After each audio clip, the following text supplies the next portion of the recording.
did here. Sound check, 1 2 1 2. Check. If you guys hear us, let us know. Are we good?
What is up, ladies and gents? It is your friendly neighborhood BJJ podcaster, Rafa Esparza, coming to you with another PGF pre-show. I'm very excited that you guys are here. If this is your first day of watching any of the action with us here at the PGF League, we are very, very happy to have you. And I brought along two friends to help us preview some of the best grappling, frankly, in the world. Let's just get there first. I'm going to go on over to first, a person who we apparently do not talk to on this show enough. One, Jake Watson. Jake, how are you doing, sir? Raf, I am glad that I had an opportunity for somebody to vouch for me myself. You know, I feel like I haven't got enough screen time. As the week has gone on, I've been feeling more and more the pull and the temptation to act like a diva, but I have an army. I have an army of people who are coming after you. So yep, the leader and commander of that army is one Agazarm. So you know, union, by the way. I've never talked to him. Just want to point it out. He's the one leading the charge. So whatever he says is truth, especially in the group chats, my guys. All right, let's go on over to Tim Freeman from Inside BJJ. Tim, how are you doing, sir? I'm doing fantastic today. I'm so stoked for day two.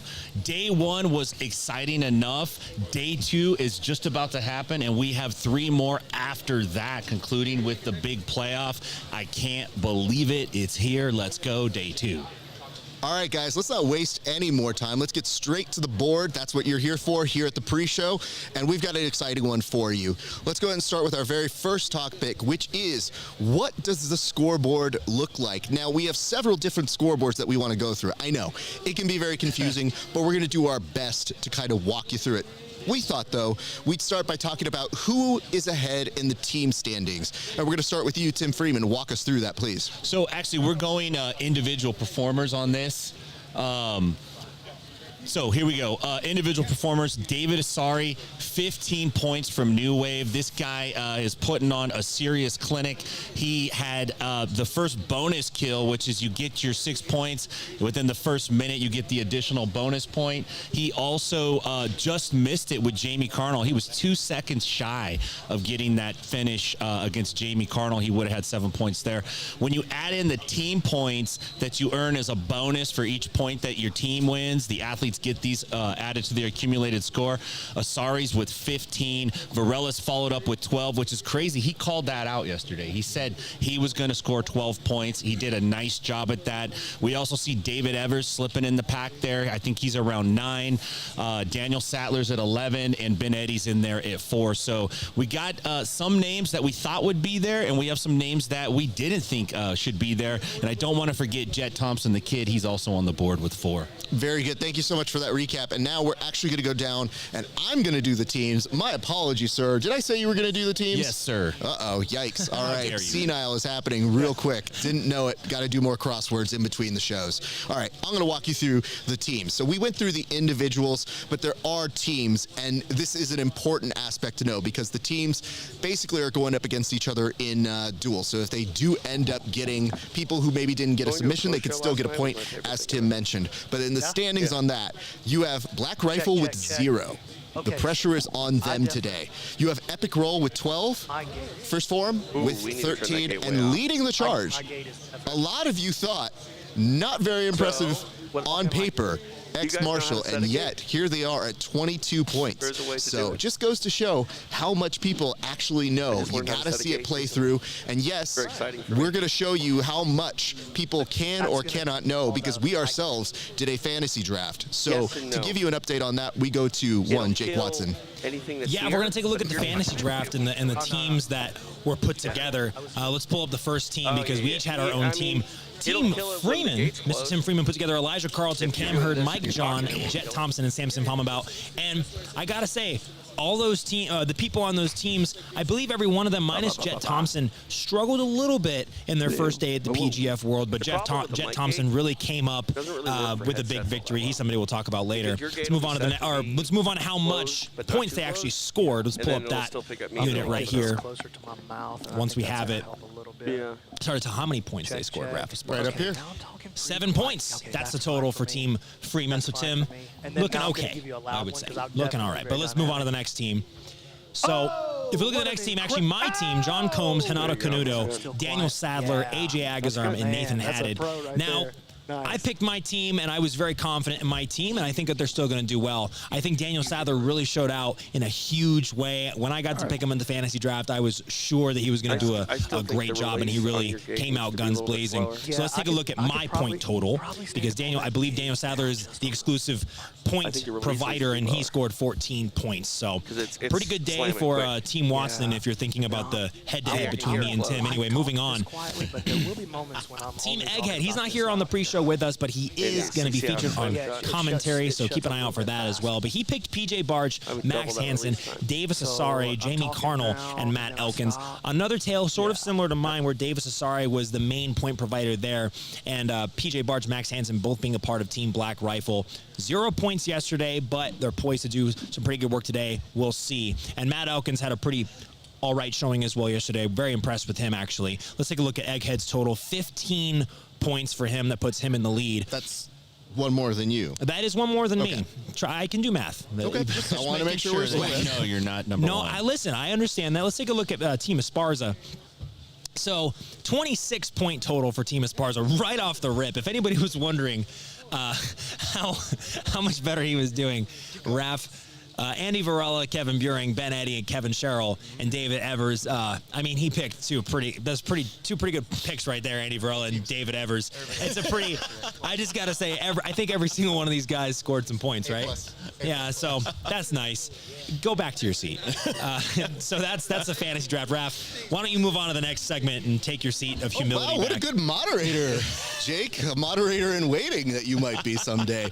No reason. I just wanted to get up there, and I wanted to let my team know that you guys are coming through for me, and I appreciate you. So right here to Team Esparza. I love you guys. All right, let's get back to the real news. We want to go through the submissions of the night. Now, granted, there is a G-Shock submission of the night, an official one. Okay. And I have not heard what it is yet, so we're going to find out if we can tell you guys who ended up getting that. But before we do, I want to go through who we had as submission of the night. So why don't we go ahead and start with you over here, Jake, for submission of the night, sir. So I think the submission of the night came from the young man, the 17-year-old Jett Thompson. It can't be overstated how big of a victory it was versus John Combs. He started out with a leg lock, turned it into an ankle lock, and then as John Combs pulls his leg out, transitions it to what's called an Aoki lock, which is a very dangerous submission. It's very painful. And to take out John Combs in your first match of the PGF World Season 6 sends a huge statement. And not to mention, he also had a great match versus PJ Barch, the number 1 seed of the entire tournament. I think he's really, really impressive to watch, and I'm excited to see him continue. Beautiful. Tim, who do you have as your submission of the night? You know, I think that's a great pick. I do like the kid, Jett Thompson, but I went with David Asare and the back triangle against Jamie Carnall. For one, he's got Elijah Carlton in his corner coaching him to forego the arm lock and go for the triangle because it's a kill and you get 6 points instead of 3. This is a guy in Carlton that was defeated by Asare last year, not too long ago, by a toe hold, and now he turns around and coaches him to a victory. It's a tough submission to get. It's not easy, and it's easy to get summit fever. You see the arm, you jump on the arm, you lose the arm, and now there's no points. But Carlton coached him through it. He walked away with almost 7 points. He just missed that bonus point by 2 seconds there. So I got to go with the kid, David Asare. All right, guys. This is tough because I have privileged information. I have just been informed who is being given submission of the night. And honestly, it was the guy I had. Oh, right, of course. 100%. This is, I put it down on paper. You can prove it. It's a hermetically sealed envelope. You can prove it. Let me see it. We'll show it to you off air. We have no TV time to do that. But I'm happy to report Daniel Sathler was able to take away the submission of the night. And I got to tell you, he was on fire yesterday. I was very impressed by him, and I can tell you this. He is one of the recipients, I believe, of a G-Shock little watch, if you would. And I think that's very, very dope. And I have to tell you, there's no part of me that was G-Shocked. He was the one that ended up getting the bonus that night. You're welcome. I get paid in rubies. That's all I'm saying. Thank you to G-Shock for making it so that our athletes get something special whenever they do something incredible. But you know what? Time is about expired there. Let's go to our next topic, which is anticipation. Guys, what match are you most looking forward to today? I'm going to start with you, Jake Watson. So Max Hanson and Daniel Sathler have shared the mats once before. Daniel Sathler would win that first encounter with a flying triangle, an incredibly dynamic submission, and that is sort of foreshadowing his performances here at the PGF World. So that was a huge victory for Daniel Sathler, and Max Hanson, following that loss to Sathler, would go on a tear, winning Grand Prix, $10,000 cash prizes, competing at the top level, making it to the semifinals of ADCC West Coast Trials. So he has had an incredible era forthcoming from that loss to Daniel Sathler that was just rife with submission victories. He's leveled up considerably. Daniel Sathler is looking incredible this event. I think the stage is set for an epic rematch, and I'm looking forward to it. Good call on that one. Tim? I gotta go with PJ Barch versus Andy Varela. This is a matchup that features two 10th Planet teammates, which is already kind of hard enough. They're two big names. They both went for top dollar in the draft. There's a lot of pressure coming into it, pressure to perform.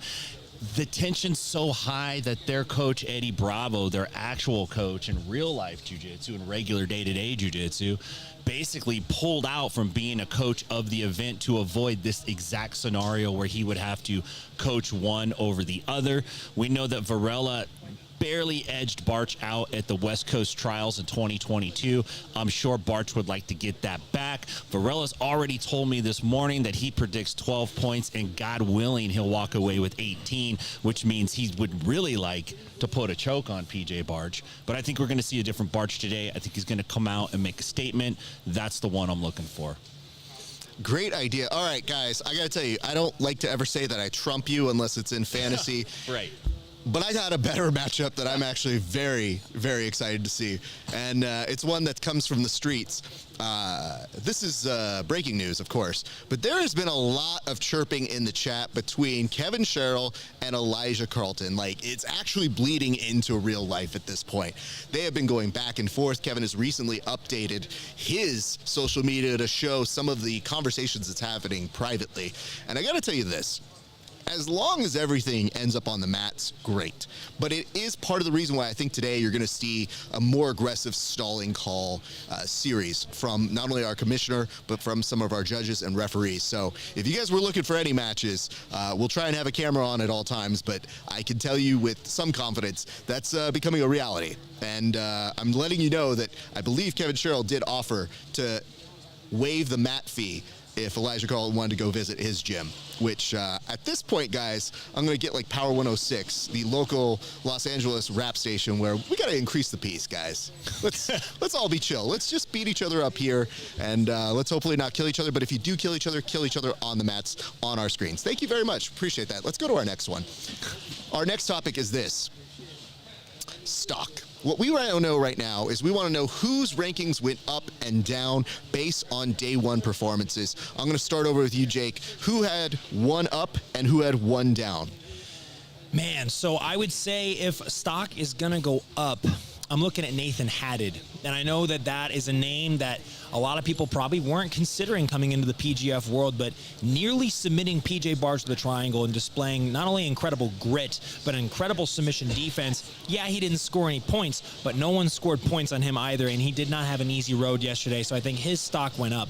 And if stock is going to go down, I know that he vouched for me earlier, but I am going to say that I do think AJ Agazarm's stock went down a tiny bit. He was doing the antics, playing the heel, stirring the pot, as he is very good at doing, but it did look like he struggled a little bit out there in this environment of competition, and I am looking forward to seeing his stock go back up because I'm rooting for AJ's stock to go up a little bit. He's definitely rooting for your stock to go up higher on this broadcast, I can tell Probably you that. Not now. Not now. Oh, no. He was with you until he wasn't. Yeah. Tim, who do you have? Well, this might sound like a little smooch to the higher-ups, but I'm going with the commish, Brandon McCatherine. And here's why. 3 things. The first thing is he called for the replay tap on David Evers versus Kevin Beuhring. It looks like a scratch tap to me, but, was he scratching? Was he tapping? We're not sure.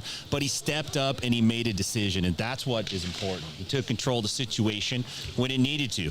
The second thing he did is he called the stall on AJ Agazarm, and AJ was chattering and bantering and having a good time and pointing things out, but he was kind of stalling on the reset. He wouldn't let Beuhring get set up exactly how he needed to be set up, and the commish threw the flag.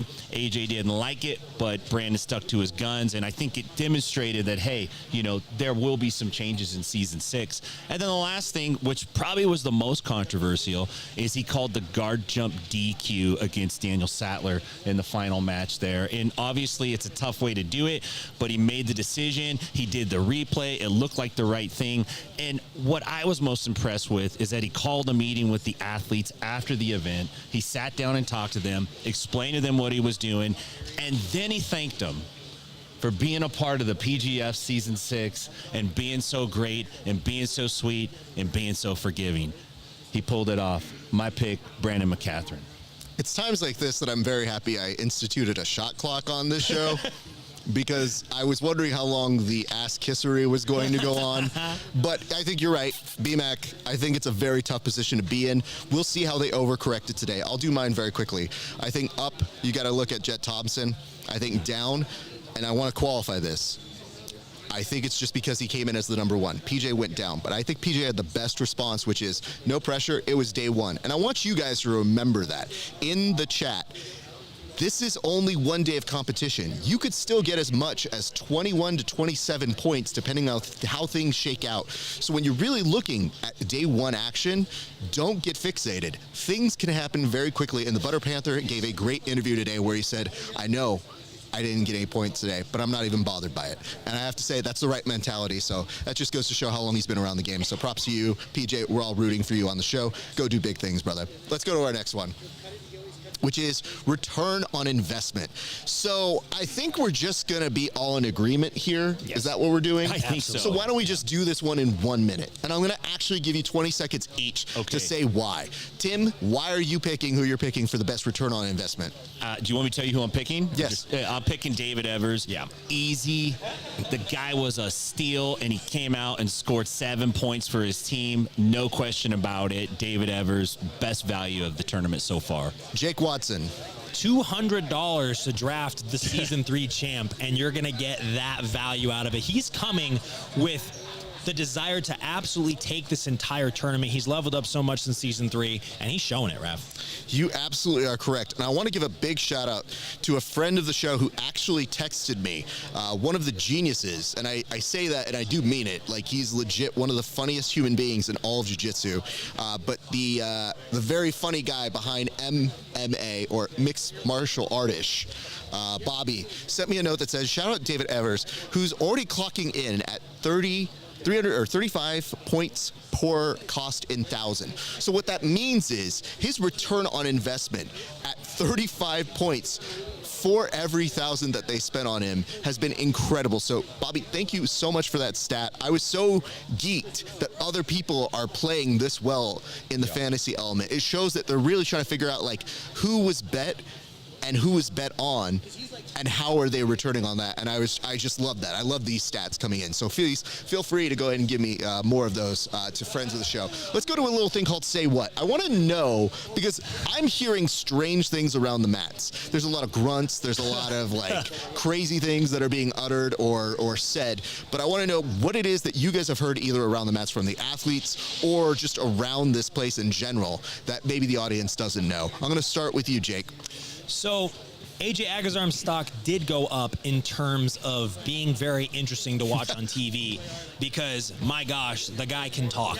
He was put in so many dangerous situations, and my favorite thing that I heard across the weekend was when he was put, I forget who he was fighting, so I do apologize, but he was grappling, and he was put in a footlock situation. It might have been David Evers, actually, and he said, "Oh no, not the footlock," and it led to a laugh from the crowd. There was another moment when he looked at somebody, just stared them down when they coached against him. He's playing the crowd very well. He's playing the heel very well, and he definitely has led to some funny moments. It is definitely why he is the person photoed up here. So there is that. Tim, what do you have for us? You know, I have two things, but one is really short, but I'm going to start with the long one.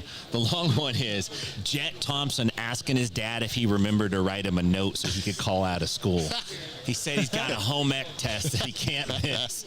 He's trying to learn how to sew a button on a shirt.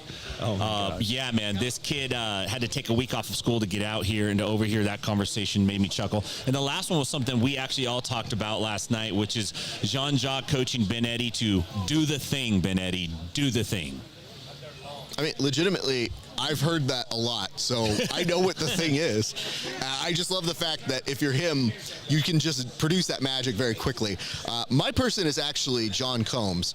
I want him mic'd up at all times. I don't know if it's feasible. I don't know that it's good. A lot of you were complaining that you could hear the little chord from one of our commentators yesterday, so maybe you wouldn't like it. But I promise you, the noises I'm hearing are cartoon character-esque. When John Combs went over, he's like, "Oh, hey, buddy, it's okay. All good, homie." When he got hit, he's just letting people know he is a sideshow unto himself, and I swear to you guys, it is one of the funniest people to listen to, and just a good human being. So very excited about that. Let's go to our next topic, and I think you guys are going to enjoy this one because yesterday we had the commish show up with us.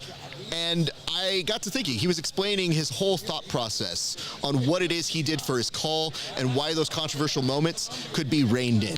So I ask both of you, if you could institute one new rule as commissioner, what would it be? Who are you going to ask first? Hold on. I just got a little buzz in the ear right now. So it's actually going to be Tim Freeman. Hey, so here's what I would do.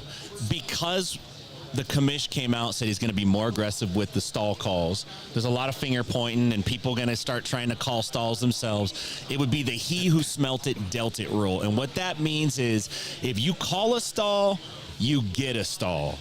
No pointing out your opponent's stall because that's stalling in and of itself. So that's my rule. He who smelt it dealt it. Call a stall, get a stall. Awesome. Jake, what do you have for us, sir? So I think this one is a rule that I would apply only to the finals, which will be airing on Friday live on UFC Fight Pass. If I can make one change, I would appeal to the minds of the bloodthirsty animals in the comments section who are calling for combat jiu-jitsu in the overtime section. Perhaps if it does go to overtime, then it's combat jiu-jitsu time. Palm strikes are available for everybody to use.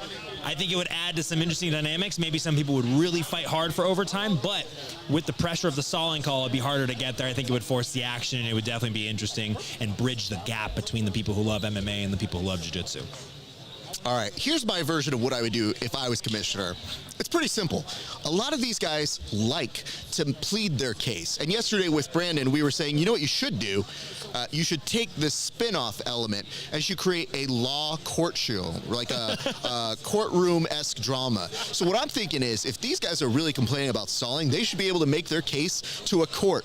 Brandon should sit up top like he is, and they should make their case and be like, Commish, I believe I was in the right here. You could see clearly that my foot was engaging, his was backing away.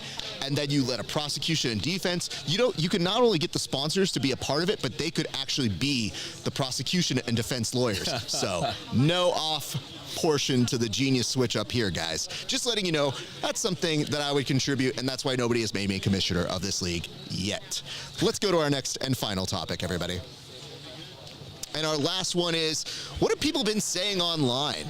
We called this one the gallery, otherwise known as the peanut gallery, because we have eyes and ears. We know that people are talking about this exact thing that's happening right now. So let's go ahead and take a look at what people have been saying online, and we'll read these. I believe the first one is actually a haiku. It says, AJ got hit with a stalling call for trying to, game to reset, IMO. That's not a haiku. Hold on, bro. No, what is it? It's It's five. I know the syllables are there. What are you, a haiku auditor? No, I have a wife who's an English teacher. Well, hold on. It's also not about the environment, which is really what haikus are. However, it was slamming AJ, so I'm going to let it stand. Yeah. It was enough syllables. It's a BJJ haiku. It's a BJJ AJ haiku, There we everybody. go. Okay. All right, cool. Let's check out our next comment. This one was, Kevin Beuhring tries to get away with the Brazilian tap out of a Texas cloverleaf. The go-to, the replay, and they call it a sub. I mean, they are actually saying what happened, but I think that was the collective consensus, is that they believe, the internet, that Kevin Beuhring did tap. It's a bit of source of controversy, and I won't bother negating whether we thought it was or wasn't. It kind of was. It was a scratch tap. It's a scratch tap. Okay, fair enough. Let's go to our next one. Jake, you have to read this one. Oh, so what it says is, estão roubando pro salsicha. What does that mean? They're stealing the sausage.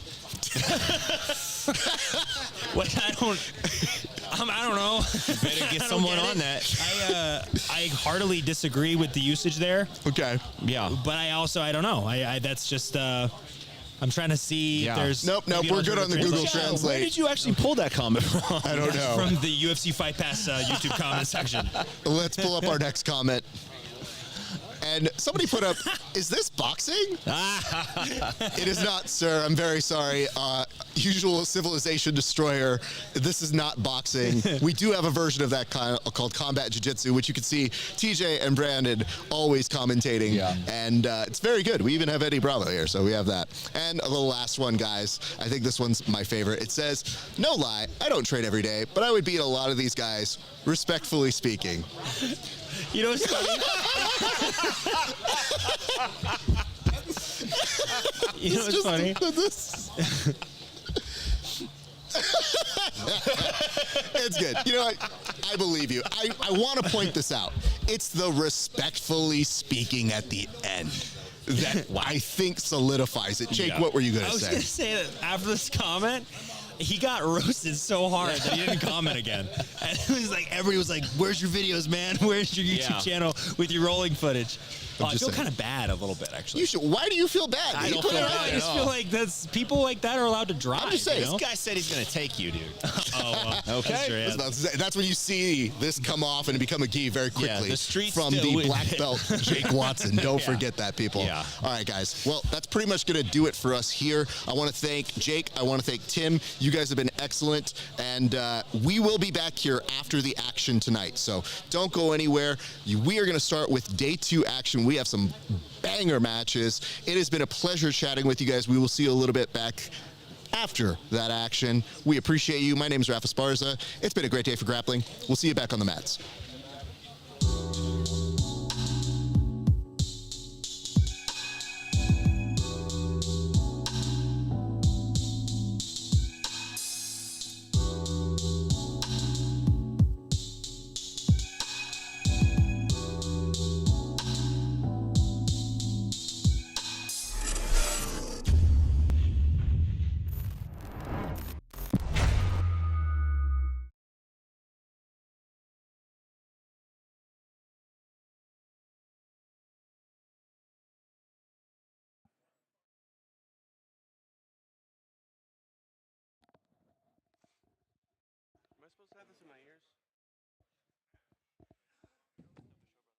Thank you. Keelan. Am I supposed to have this in my ears?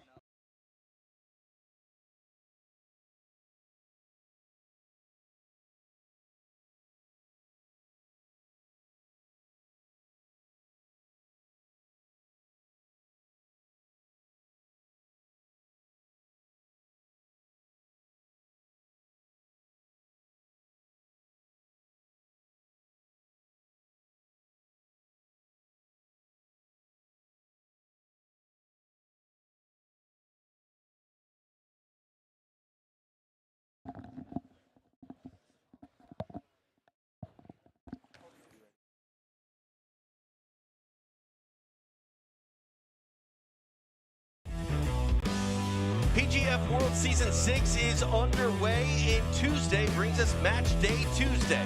It is everything you love about sports, plus jiu-jitsu, a team-based concept unlike any other in combat sports. PGF World Season 6 is live on the air. Hey everybody, I'm TJ DeSantis along with the commish, BMAC, Brandon McCatherine, the man they call Egghead. We appreciate you joining us here as we arrive to PGF Match Day 2. BMAC, every day that we get closer and closer to our tournament finale, the stakes just get higher and higher. And I mean, that's safe to say that the energy in this room today, a little more serious than it was yesterday. A lot more tension out of the athletes and even the fans, even honestly the referees, me, you, everybody. The tension is way higher today and the stakes are way higher. And just traditionally, over the course of a PGF season, day 2 is where you really start to separate the wheat from the chaff, where the leaderboard starts to change up and where hearts start to get broken. People who you thought were going to come in and be a real banger and a difference maker in the season, they start slipping down the board, and guys that you had no idea that you were going to fall in love with start to become your favorite. And every day we get further and further into this competition, Egghead gets more and more excited because he gets to add more numbers up and tell us about standings and points. We're going to get into some narratives and storylines here in just a moment. But what are the big matches you're looking forward to, BMAC? Well, right off the bat, we're going to see the guy that I thought was the biggest star yesterday, Daniel Sathler. He's coming up right off the bat against Handsome Kevin. We got AJ Agazarm and Renato Canuto are going to throw down really early. And then check out this matchup right here. We're going to get to see the kid, Jett Thompson, take on PGF veteran Matt Elkins. Elijah Carlton looking to put some points on the board for the first time against Samson. I mean, it's a banger lineup. 30 matches all the way down the card. This is going to be insane. Egg, when you look at some of these matchups, obviously the names are going to get more and more familiar as we go on throughout the week. Who were the biggest sort of standouts in your mind? Maybe not necessarily who had the most points, but who do you think impressed the most out there on the mat? I think people were not expecting David Evers, PGF Season 3 champion, to come out here and do so well. I mean, he calls himself a hobbyist, and yes, he has a good job. In fact, he won PGF Season 3 while doing his day job at NASA. He didn't do national competition that often. And so when he came out here and got 2 different submissions, man, that opened up a bunch of eyes. I mean, we already talked about a little bit, Jett Thompson, come on, 17 years old, coming out of Oklahoma, the nicest kid in the world, but a killer. Brought his dad with him. Well, otherwise, Dad out there filling out the W-9 so he can get paid at the end of the week. He is a minor going across state lines. It could be kidnapping unless he's his dad, so, you know, for legal reasons, of course. But, you know, goes out there and takes out John Combs. Come on. And then forces PJ Barch into a draw. Phenomenal. Yeah, definitely 100%. stand out. A guy that I think had an incredible day that really didn't get on the scoreboard, Nathan Haddad. Insane match against PJ Barch. Had him in a deep triangle, snuck it up on him, ended up getting to the mount, past his guard. Did that against a guy who's arguably one of the top, I mean, it's not very arguable. He finished 4th at ADCC. This guy was one of the best in the world in this weight class, and Nathan came out and he showed why Jean-Jacques was so high on him in the draft. Yeah, we saw the point totals there for a brief moment. If we can, I'd like to look at them again so we know exactly where we stand going into day 2. In that top spot, Davis Asare. Andy Varela following him with 12 points. Daniel Sathler at 11 in the number 3 spot. I'm looking down here. Ben Eddy has points on the board, and I don't think Ben Eddy has scored a submission yet. 2 points that he won because Marshall won the team blocks twice, and then he got 2 for that DQ at the end of the night against Daniel Sathler. So Ben Eddy, despite not actually getting a dub, just by the nature of the way the league works, finds himself in the top 8. He's in the playoff hunt right now. And then we, have those on the bubble list guys. Like, that's the thing. As we go deeper and deeper, this scoreboard is going to mean so much, and you're going to start really investing on very, quick subtleties. Who won what block? What does that do for their overall point score? It's very, very exciting. Also, what is very exciting, submissions. And we had some. We had a submission of the night as well. And for more on that, we're going to go to the 4th member of our broadcast team. It's Alex Wendling.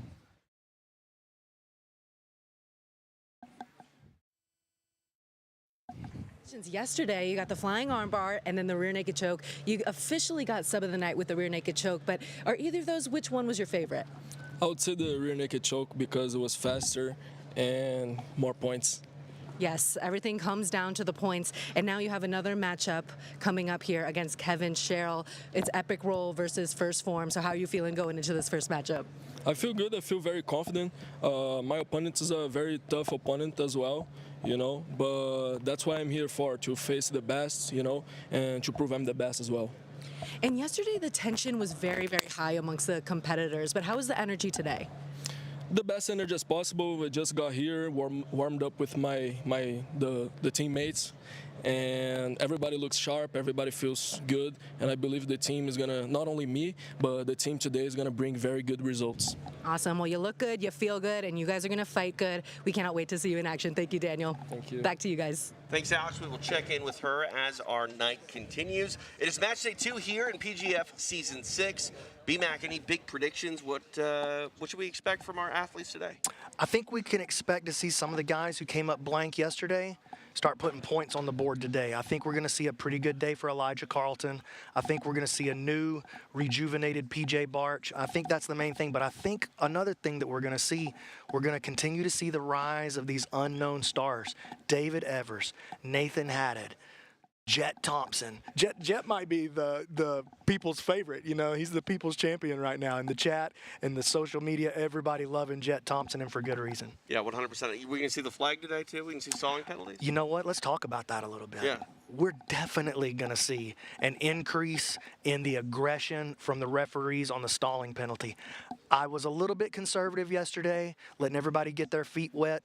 I told them today we're overcorrecting. We're going hard on the stalling penalties. The flag may end up being the star of the show today. You're lucky you're such a nice guy, because I think people might dislike you a little bit after today. Well, it could They'll happen. get over it. It could happen. I'm making a lot of deposits into their love bank, so I get a little bit of grace. There you go. Egg, what are some key sort of storylines in some of our matchups today? I know you said there are a bunch of rematches to keep an eye out on.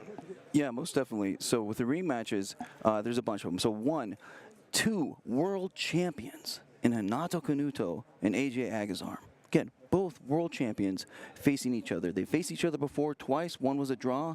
One was a win by Renato Canuto by advantage. So, I guess kind of the rubber match because it's the 3rd time. Other big ones to see. We were talking about David Evers earlier. The finale match of PGF Season 3 was David Evers against Kevin Sherrill, and we will see that in the 3rd block tonight. How can he win again? And will that help him, rise his stock even more? It should be exciting there. Just one more, if I could. John Combs versus Ben Eddy. Ooh. Ben Eddy caught John Combs in that Hindulo team in their first matchup. So, you got to know John Combs is going to be on the lookout for that. Doesn't want to let it happen again. For sure. Oh, but sorry, if I could, one more. Daniel Sathler, one of the big stars of yesterday, against Max Hanson. Sathler had a highlight reel, flying triangle, finished it with the armbar against Max Hanson previously. You got to know Hanson wants to get that one back. I'm sitting here, and out of the corner of my left eye, I can see our timekeepers practicing throwing the flag. So that might be. they're working on their technique. Exactly. You gotta flip the wrist. It's cookie jar. Right. You know what I mean? Exactly. We'll see if they perfect that technique tonight. It is match day 2 here at PGF World Season 6 live in Las Vegas, and we will get our night started shortly. Stick around. PGF World Night 2 starts straight ahead.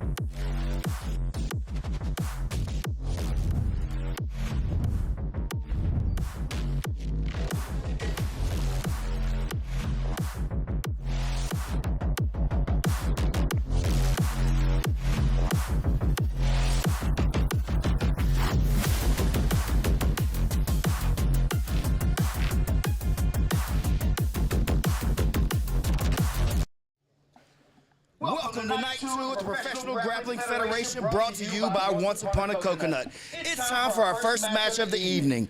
Coming from Epic Roll, Kevin Sherrill.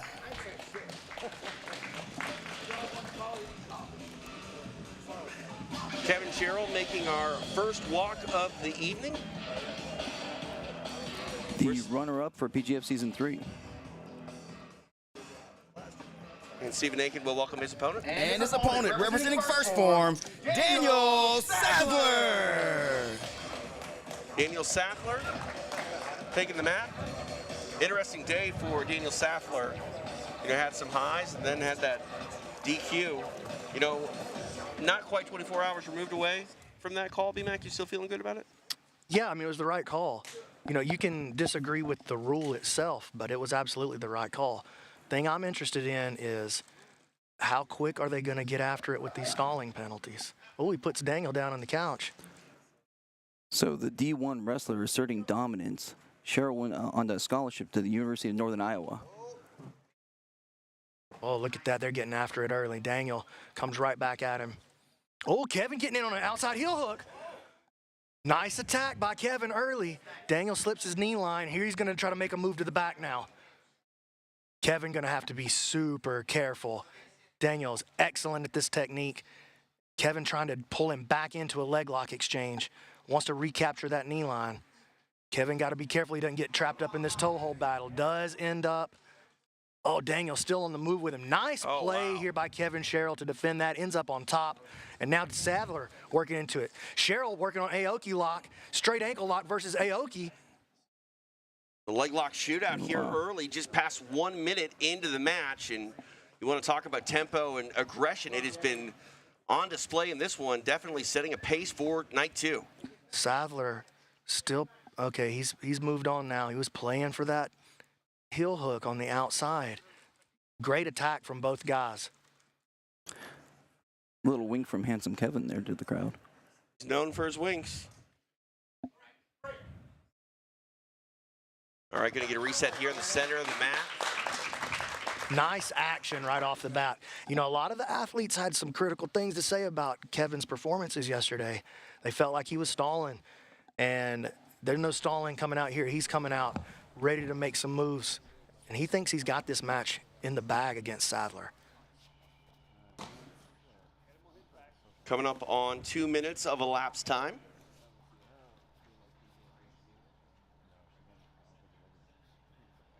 So Sathler is the black belt out of Atos.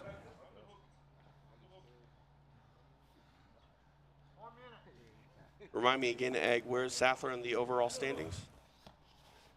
I think he's number 2 right now. I believe he's second. Sorry, he's number 1. He's number 2. Oh, my apologies. He's third place. Andy Varela is number 2. That's right. So Sathler has 11 points. Varela is number 2 with 12. Asare has 15. Sathler comes down into the guard. of Kevin Sherrill. Kevin working with that big overhook and a nice pass around the side. Let's see if Sathler can complete the pass. Kevin holding on to that chin strap. That's going to get his guard pass if he keeps holding on to it. Sathler now sliding the knee across the belly. A nice job recovering here by handsome Kev. And he's going to try to make a move into the leg exchange. Halfway point of the match, 3 down, 3 to go. A lot of good action out there right now.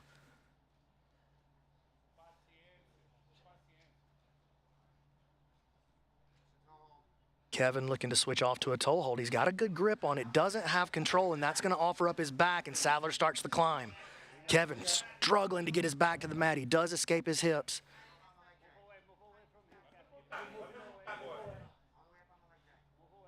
Framing against the throat here is Sherrill.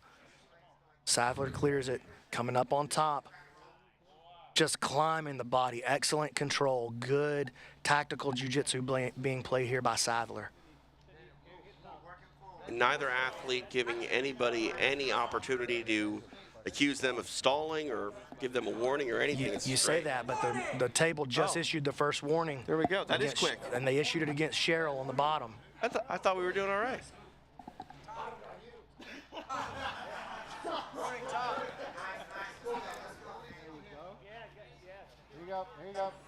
Oh, Sherrill moving into the outside heel hook. He's got a nice attack going.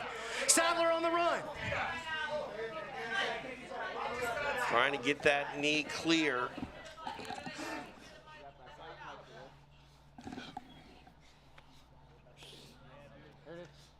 Trying to make the adjustment. Switching off into this 50-50. Sherrill looking good out there, showing why he's out here on the roster. Again, drew some criticism from some of the other athletes yesterday, but he's showing that he belongs out here with one of the best guys on the roster. Not just belongs, but he's putting him in danger a couple of times. And here's the toe hold. Oh!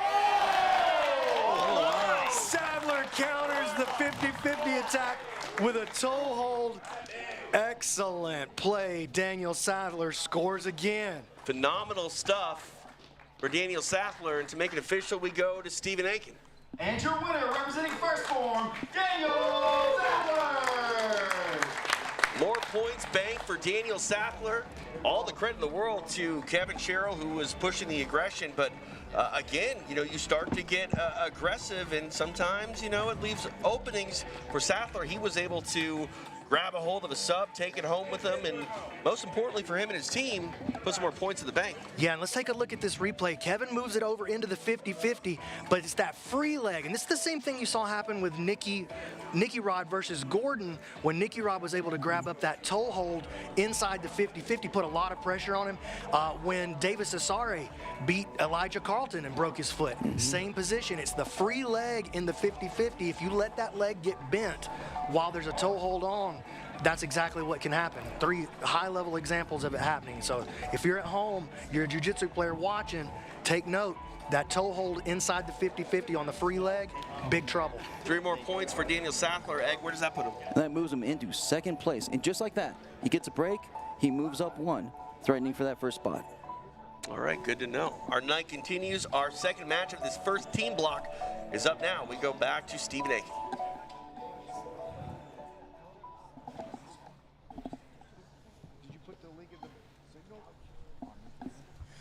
Our next athlete coming to the mat, representing Epic Roll, AJ Agazarm. AJ Agazarm making the walk for his first matchup of the night here on match day 2. Not wearing all black today. And his opponent, representing First Phorm, Renato Canuto. Highly touted, great credentials, Renato Canuto entering day 2 here. And Egghead, you said this was a rematch. Yes, so it's a third time. So for the first time they met each other, they had a draw. The second time, Renato Canuto won by advantage. But in the PGF, one of them has to get a submission if they're going to win this one. Right.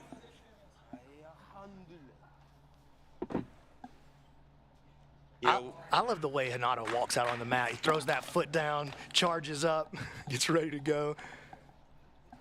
You look at the accolades and credentials of these two gentlemen, high-level, world-class, elite grapplers, and they get to go to war now for 6 minutes. That 6 minutes got to feel like a sprint for these guys, I think. It is a sprint, and a lot of times it's a full-out scramble for 6 minutes.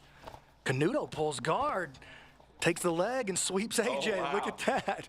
Canuto, hey, he told me he was going to come out and pull guard tonight, and I was like, there's no way, and he does. Oh, he's on AJ's head early. Get into the guillotine choke. Canuto aggressive here early, just 30 seconds Going in. into the high elbow. Oh, he's got a nice, just not quite able to secure this. But this is a nice attack from Canuto. AJ just so hard to put away famously. I loved it. Canuto just came out and got right to work. You know, he could have stood there and kind of played the locked fingers, push around, look for position game on the feet. But he came out, pulled guard, got the ankle pick, came straight up, and as soon as he saw an opportunity, he jumped on AJ's head in a flash. And now he's putting AJ in trouble this entire time.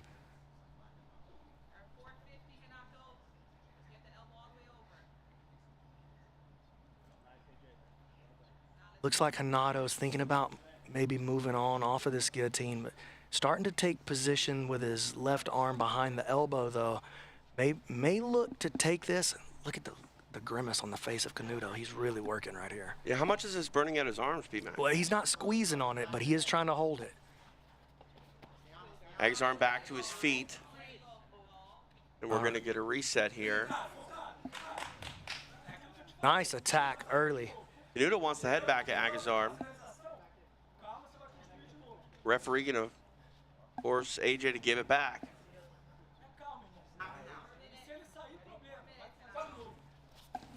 Back underway. Failed takedown attempt there as Agazarm's able to roll through it and get back up. AJ always with something to say. I love it. Canuto getting aggressive, checking the shoulder, getting on the back of the head. Neither one of these guys afraid to be very physical.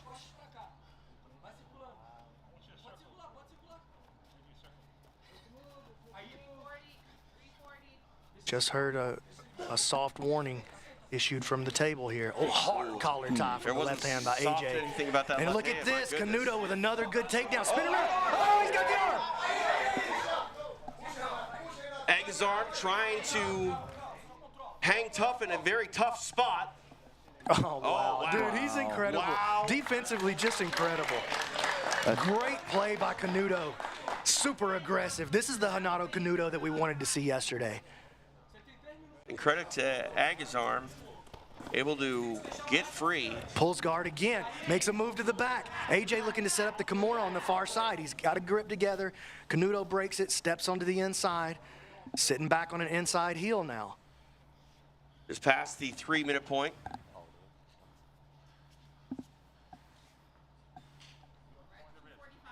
He's switching off to this corkscrew footlock, forces AJ to disengage and roll out, and Canuto right back into the action, passing guard again.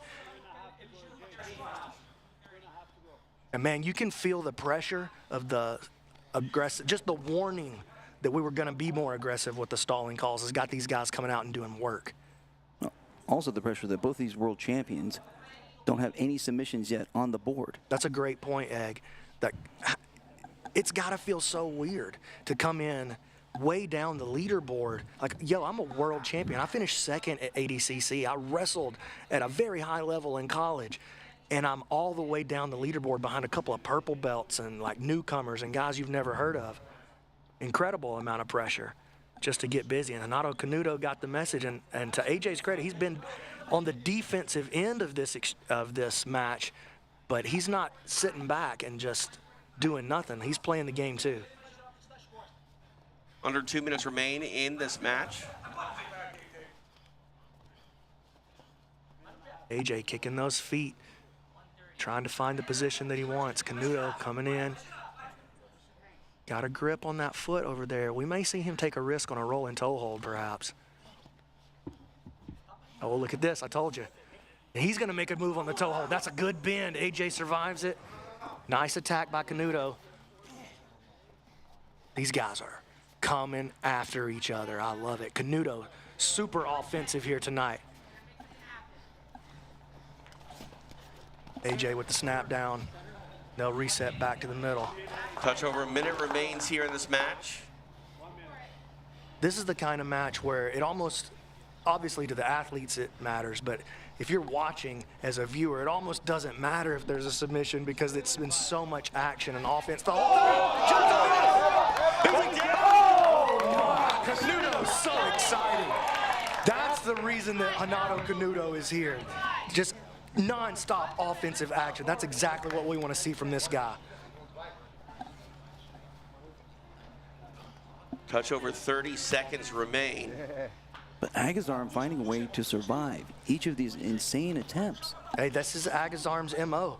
Like if you can't put him away, rolling into the the Imanari roll, getting on the inside heel hook. Pretty decent attack here to see if he can find the heel.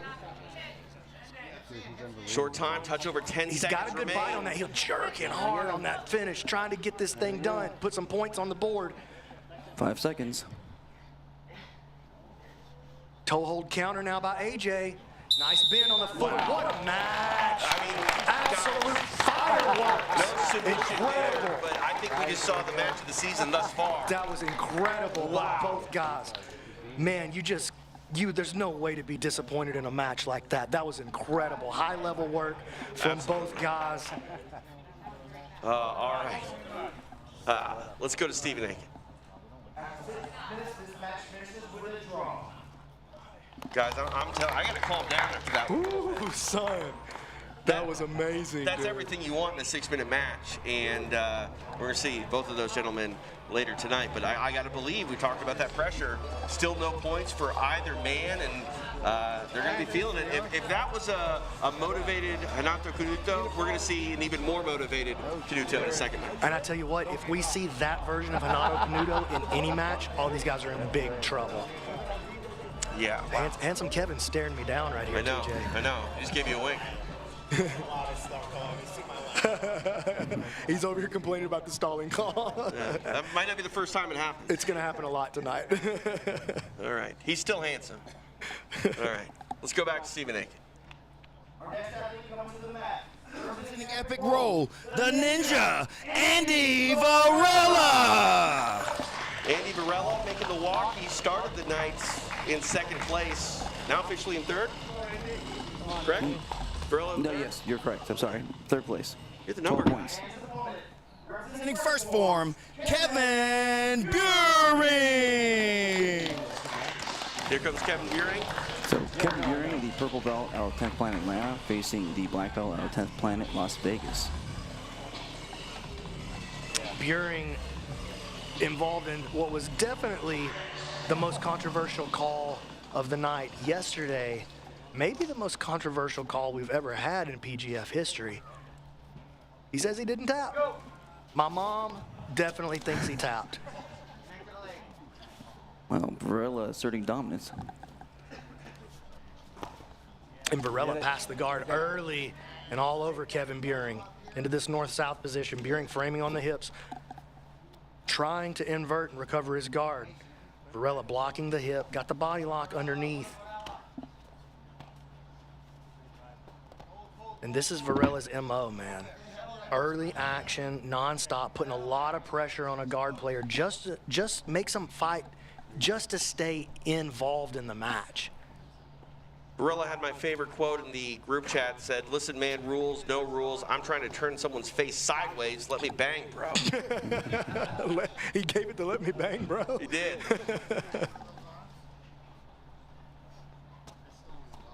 Beuhring framing against those hips, keeping Andy from doing exactly what he wants to do, but Andy staying in dominant position right here.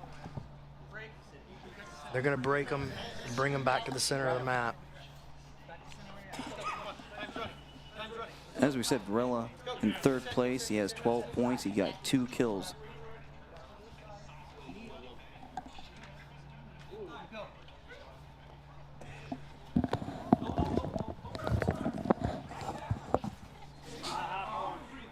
Varela making a move around to the side here, still unable to gain any further ground or open up a submission.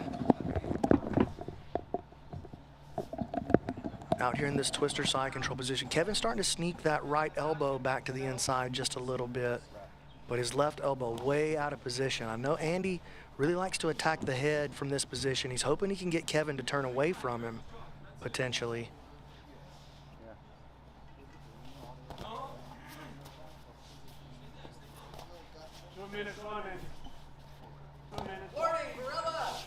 Warning for Varela.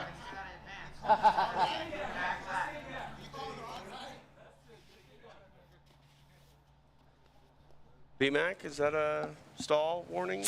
I would have called that on Beuhring. I put the defensive guy in charge of making the actions. Both guys have been issued a warning now, though. Oh, he's got this arm stretched out across the body. He's making a move. Oh, there we go. Beuhring tries to, and see, that's all you need to see from the bottom guys. Some serious effort. Listen, you're in a bad position. You're going to have to take some risk. You shouldn't be in a bad position if you don't want to get called. The way that I've tried to set these rules up is so that the action and the calls always favor the offensive guy. If you're the defensive guy, the onus is on you to try to make the move out of the position. You're going to have to take some risk. That's just the way it works. Andy got that arm dragged all the way across. I think we're going to see him slide that right knee to the belly here. He's got to be careful doing it, though. The problem with getting to the knee on belly against a kid like Beuhring is he's so good at making leg entries from that position, and then he's so dangerous once he gets on the legs, and now this knee starts to slide to the inside. Andy flattens him back out, more traditional side control here. Andy setting up a cross face, Beuhring now building some frames. There's a big bridge from Beuhring. Andy looking to expose this back position.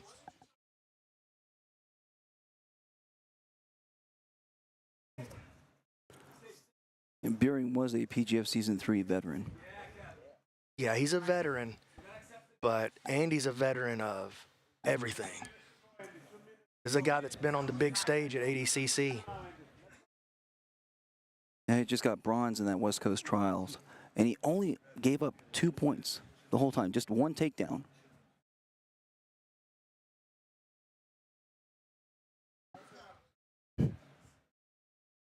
Inside the final 2 minutes of the match, Varela has been in top position from pretty much jump. Kevin now getting aggressive, trying to get out of this bad position. Andy staying all over him.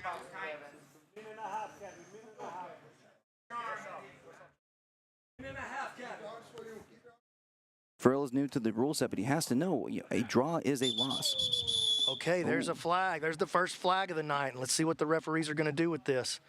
And they're going to call it right there on Kevin Beuhring. They're going to put him in the bottom of referee position. And this is very dangerous place to be against Andy Varela.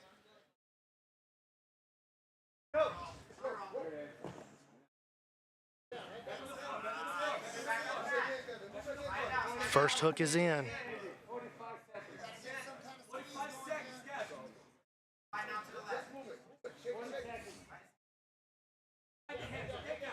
Touch over a minute remains here. Varela on the back of Beuhring.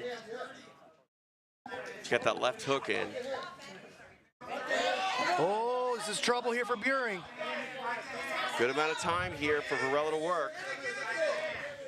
You feel the energy in the room change big time. Absolutely. Body triangle is on. Under a minute to go.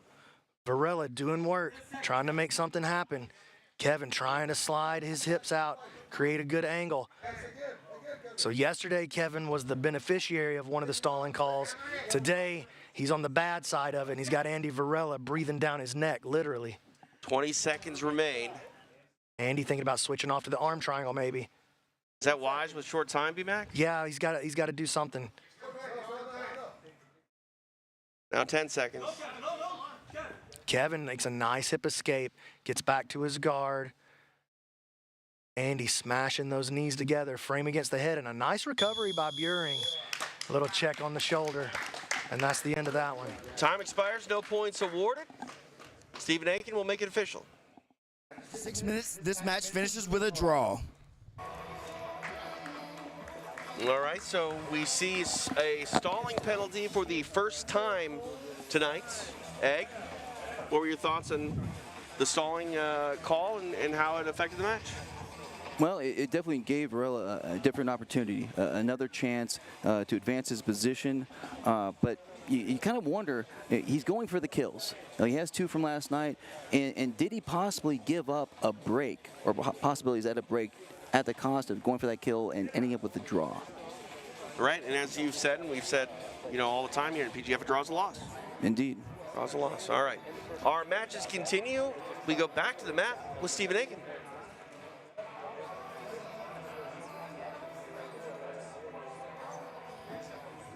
I guess we're not going back to the mat with Stephen Aiken. We will in a moment. Yo, so what do you think about the stalling? So I was just talking to the referee there.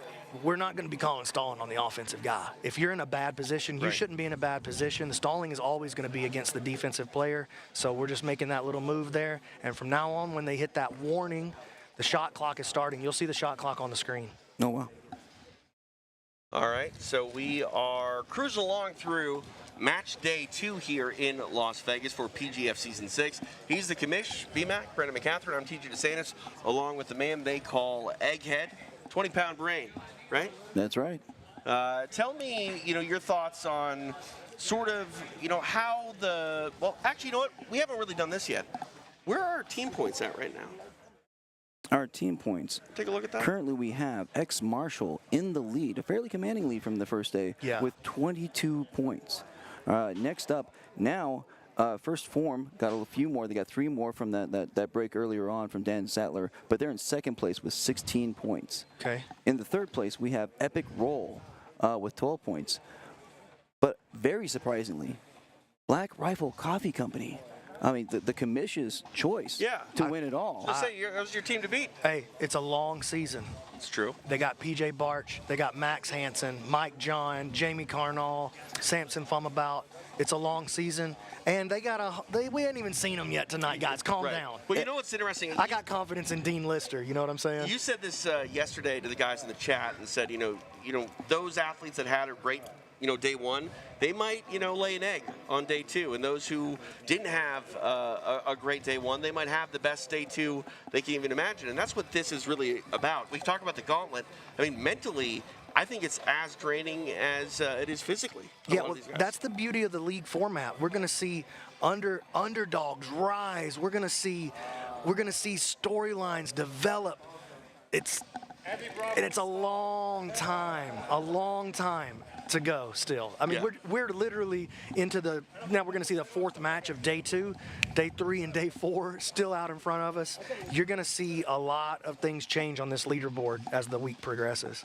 Of course, it all leads up to our tournament finale, the playoffs, Friday, live and exclusive on UFC Fight Pass. Never been a better time than to go over to Fight Pass and sign up and make sure you are set to go Friday, because you're not going to want to miss a minute of what we got underway. 8-man tournament, playoff, correct? That's right. Top 8 individuals will advance to the playoff on Friday night, and that'll be exclusively on UFC Fight Pass. I'm ready for the next thing. Let's run it. Well, they're telling me I can't right now. I got to give them... Oh, now we're ready. No, he's ready. Okay, so we are going to get an interview. We are going to go to Alex Wendling, who stands by with AJ Agazarm.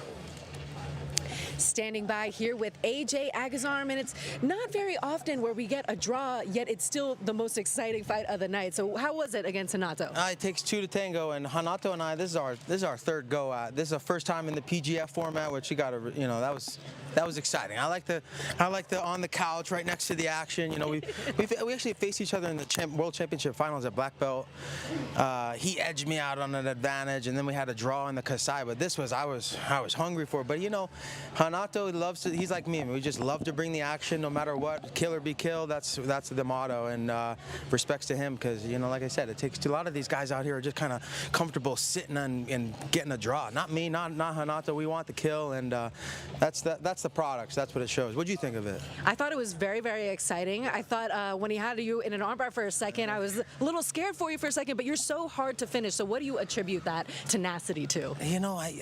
I grew up on the mats with guys like Hawes Roger and Braulio and Eduardo and Cardenos, they would be putting me in the most nastiest, heaviest, Homolo, put me in the craziest chokes and submissions, and that you develop a really, I gotta give a plug out to BJJ Fanatics. Don't Get Got. That's my DVD, and there's a lot of technique behind it. So it's a matter of knowing the position, knowing where you're at, and like I said, I've been seeing it at the highest level for so long. So I don't know. Yeah, you're right though. It gets a little scary, but that's part of it. That's what makes this thing so exciting. Is you're like, oh, he's gonna get him, and I'm looking at him. I'm like, yeah, please try harder.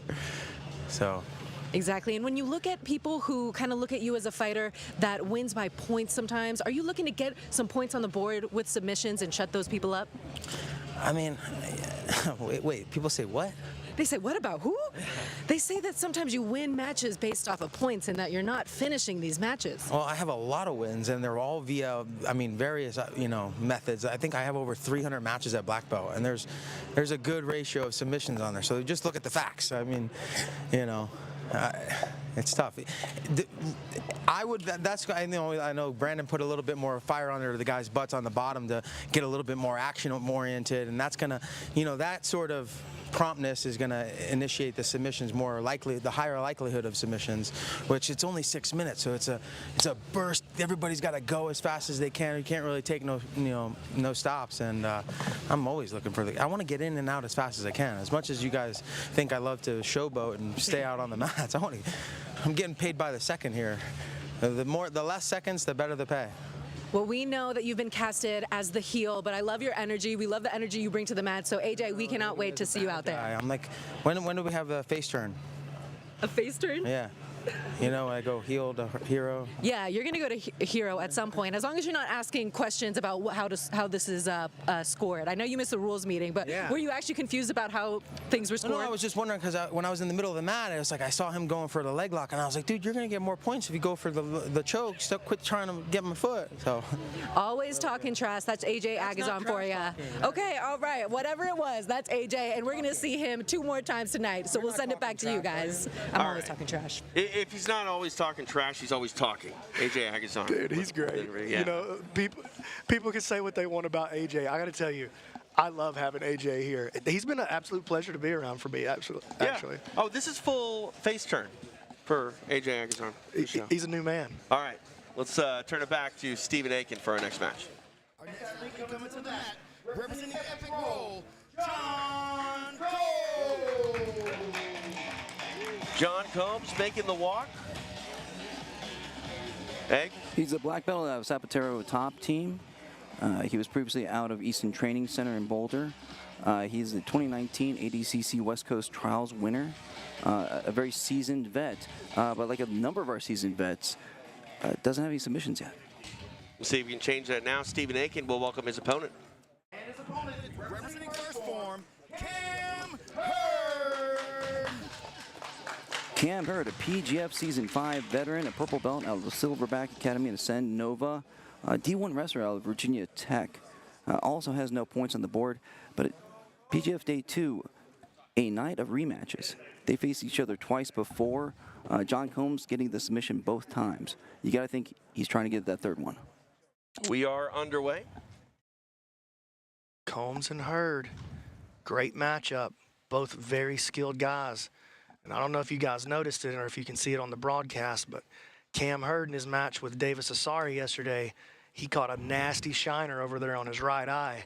He was looking a little bit beat up at the end of the night last night. Already after one day. Well, ooh, nice snatch single here. Puts Combs down. Very nice work by Cam Hurd. And I said yesterday, I feel like Cam Hurd is the most improved athlete coming into PGF Season 6. We saw him in Season 5. It was very fun to watch, but he had a kind of a tough season. And then we've seen a massive improvement in his skill set. Just what he was able to do at the ADCC trials. Well, Combs trying to get a hold of a leg. Oh, Hurd wrapping up the head and flying through. Trying to play offense here, and I like it. Combs scooting towards Hurd.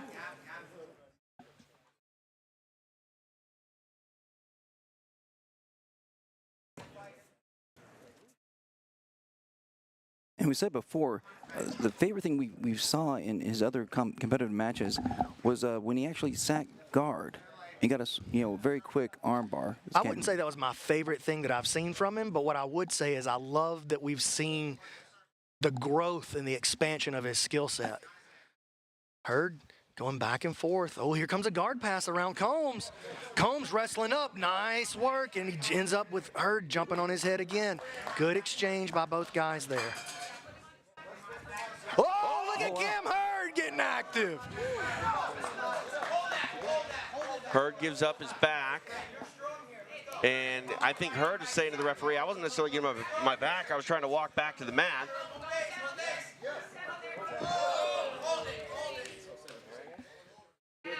Going to get a reset here. But how wild was that? The D1 wrestler with the flying armbar attempt. That was wild. Reset here.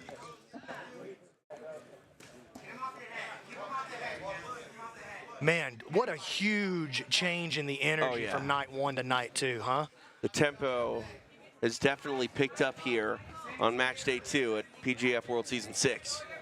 TJ DeSantis, BMAC, Brandon McCatherine, Egghead. Taking a look at this match, Cam Hurd in the black with white, John Combs wearing the red and black.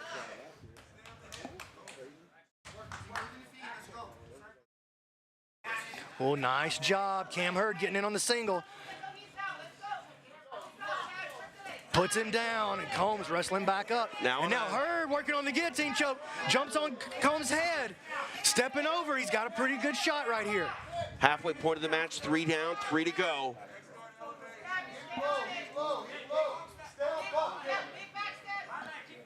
Nice save by John Combs, and he goes, look at that, he goes right into his offense.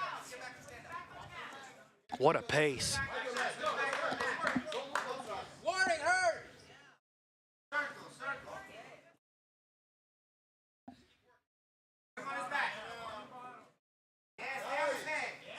Trying to clear those legs is Cam Hurd. Combs having none of it.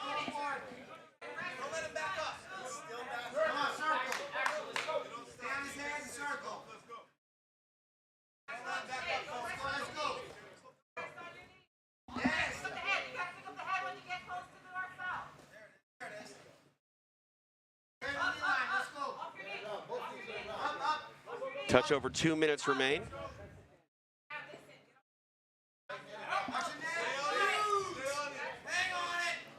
Now Combs getting hold of that head. This is a deep shot here by Combs, and he is a choke specialist. Ends up on the other side of the guard. And now the onus is going to be on Cam Hurd to get out of this position. Hurd working from the bottom, though, trying to stay active. You see the difference there? He's not just framing out and trying to move. And that's what creates the opportunity. Combs falls back. Hurd saves himself, and look at this action. Nicely done by Cam Hurd, able to get back to his feet. Avoids a Combs takedown attempt. 90 seconds, less than that remains in the match.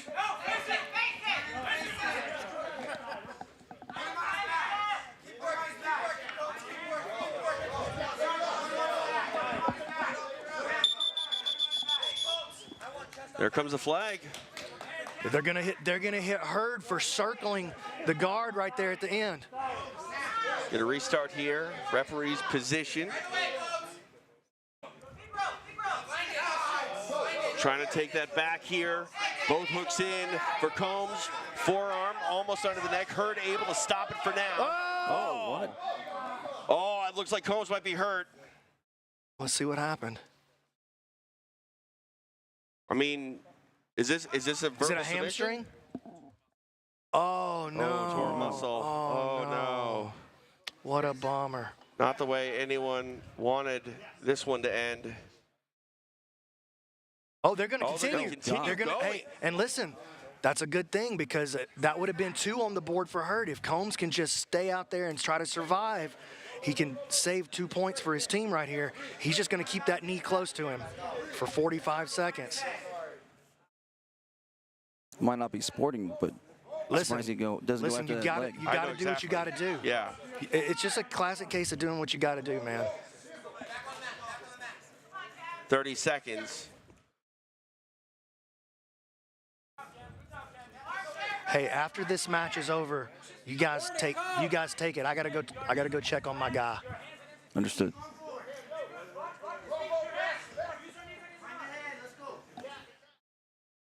Short time, 10 seconds left in the match. I think he pulled his groin or his hamstring. I couldn't really get a look at what happened. I thought they were talking about hamstring, but. And that's a wrap. Combs showing all of that heart. He can barely stand up and walk. This one will officially end in a draw. Stephen Aiken will make it official. After 6 minutes, this match finishes with a draw. All right, a draw. No points awarded. Yeah. Credit. You guys give me just a second here. Let me go check on. Check on Combs. Don't start the next match without me. I'll be. Absolutely not. You're running the show. BMAC, Brandon McCatherine, going to go check on John Combs.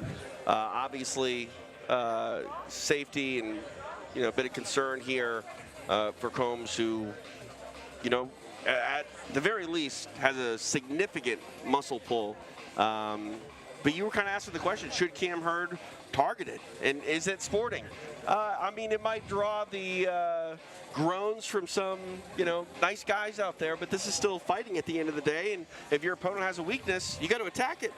And so that gives us an idea that, every match that slips by, that's more pressure both on the competitor as an individual, but it's kind of pointed out as a member of a team, because in the end, the team with the most points at the end of the regular season wins $100,000. Yeah. So it's a potential $20,000 for each one of your teammates. So I was surprised all of his teammates were just yelling at him, go for the leg, go for the leg. And in jiu-jitsu, a $20,000 payday, I mean, I'm not trying to sound hyperbolic here, but in a lot of ways, that's life-changing money. This is a scene where not a lot of guys have gotten $20,000 paydays in one, fell swoop. Very rare, and can really set somebody up to change their style of life. Yeah. Can they train full time? Absolutely. Can get a guitar that works. I mean, it can do a lot. Yeah, and PGF, one of the front runners in trying to change the sport as a whole, giving a avenue to these jiu-jitsu players to be professional athletes, and we couldn't do that without all of our great sponsors, so we hope that you support them. Of course, Once Upon a Coconut. I'm loving this chocolate-flavored coconut water. I will admit I haven't had the chocolate yet. I've been going with the regular. Yeah? Because Well, I'm trying to stay away from the sugar. I would give you one of these right now, but then I wouldn't have it, so I'm not going to let you have it. Sorry, I need it. Very well. You can have this one. This one's regular, I think. Perfect. There you go. Perfect. I'll take it. Thank you. All right, we're all hooked up here. Once Upon a Coconut.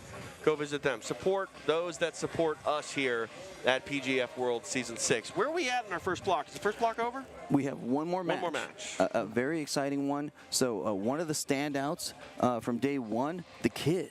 Jett Thompson, the 17-year-old out of Oklahoma, part of the Watkins Wrecking Crew. Again, he took out John Combs, who was just on the mat, with that Aoki lock in that first block of day number one. Putting everyone on notice, age is just a number. That's true. In no-gi, a lot of times competitors say, hey, belts aren't really a thing. It's the person out there. Jett Thompson says, age isn't a thing. Right. I'm coming for you. Yeah, and he kind of grapples with this sort of doesn't give an F attitude who's standing across from him. He's covering the mouth. He's, maybe getting a little hard with some slaps and collar ties, things like that. And I like it. I like the aggression. And, I mean, he was already aggressive enough on day one. Match day two, where the aggression seems to be higher with everybody. Man, I mean, it's good that he's named Jett, because he's got a jet engine on him as far as aggression and pushing the pace is concerned. I'll tell you, I saw it over here again against the #1 ranked PJ Barch. Jett Thompson was right over there, and he got a palm strike to the face. Right. It was pretty wild. Yeah. And he just smiled, and that's when he started putting that hand right in the face of PJ. He's like, okay, that's how we're playing. I got you. They were reading some comments from the YouTube on the pre-show, and they said there was a comment that said, "Is this boxing?" And it's not boxing, but I will say we have some black eyes after day one. Some hard collar ties. We had some push-offs with the legs that looked a little bit like teep kicks almost. Right, yeah. I've seen those in jiu-jitsu before. Usually it's Never mind. We'll stay away from that story. I already alluded to it one time this week. But if you've been paying attention, it's been a phenomenal week. It's night 2, match day 2, night 3 really, if you consider the draft. And of course, it all leads up to our finale coming up here on Friday. The playoffs will begin. You can watch that live and exclusive on UFC Fight Pass. TJ DeSantis, along with Egghead. He's the commish, BMAC, Brandon McCatherine. How are we looking? Okay, so a little update. Combs, I think he's okay. Really? Will we see him again now? I don't know. Right. Is he dying back there? No, he's not dying. Obviously, he was able to continue. Now, here was the real question that I wanted to get. And I went back there. I spoke with these coaches. Here was the real question. He yells out in the middle of the match, and we stop the time. Right. Is that a DQ, or do we check on him and we turn it into a draw? And so here's the consensus from the legendary coaches and my assessment as well. If he would have been in a submission and he yelled out, it would have been a submission. Right. Okay. Because he wasn't in a submission and it happened in a moment where there's really nobody was in danger at all. We stop, we check on him. He decides he wants to continue, draw. If he had decided he couldn't continue, we would have given 2 to the other guy. So the assessment is we're going to rule it a draw, and that's the way it works out.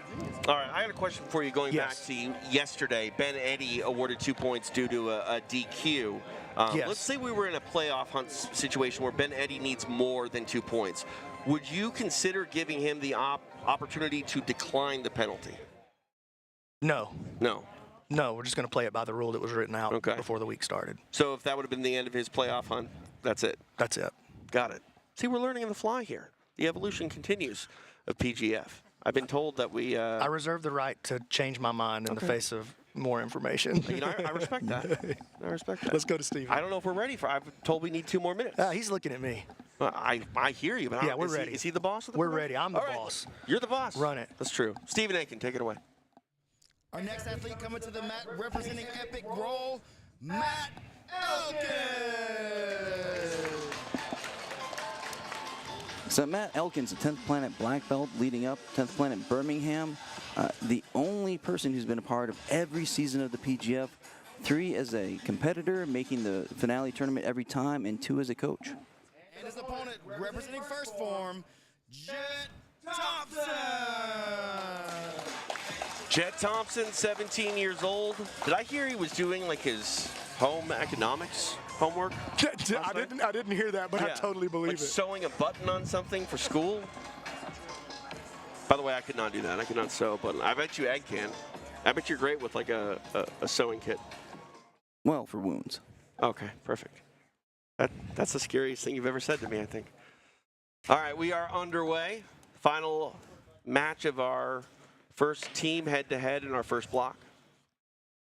Elkins in the red and black, Thompson in the white and black. Wow, the 17-year-old Oklahoman decides to wrestle with the collegiate wrestler. But then he sits. Oh! Are you kidding me? Oh!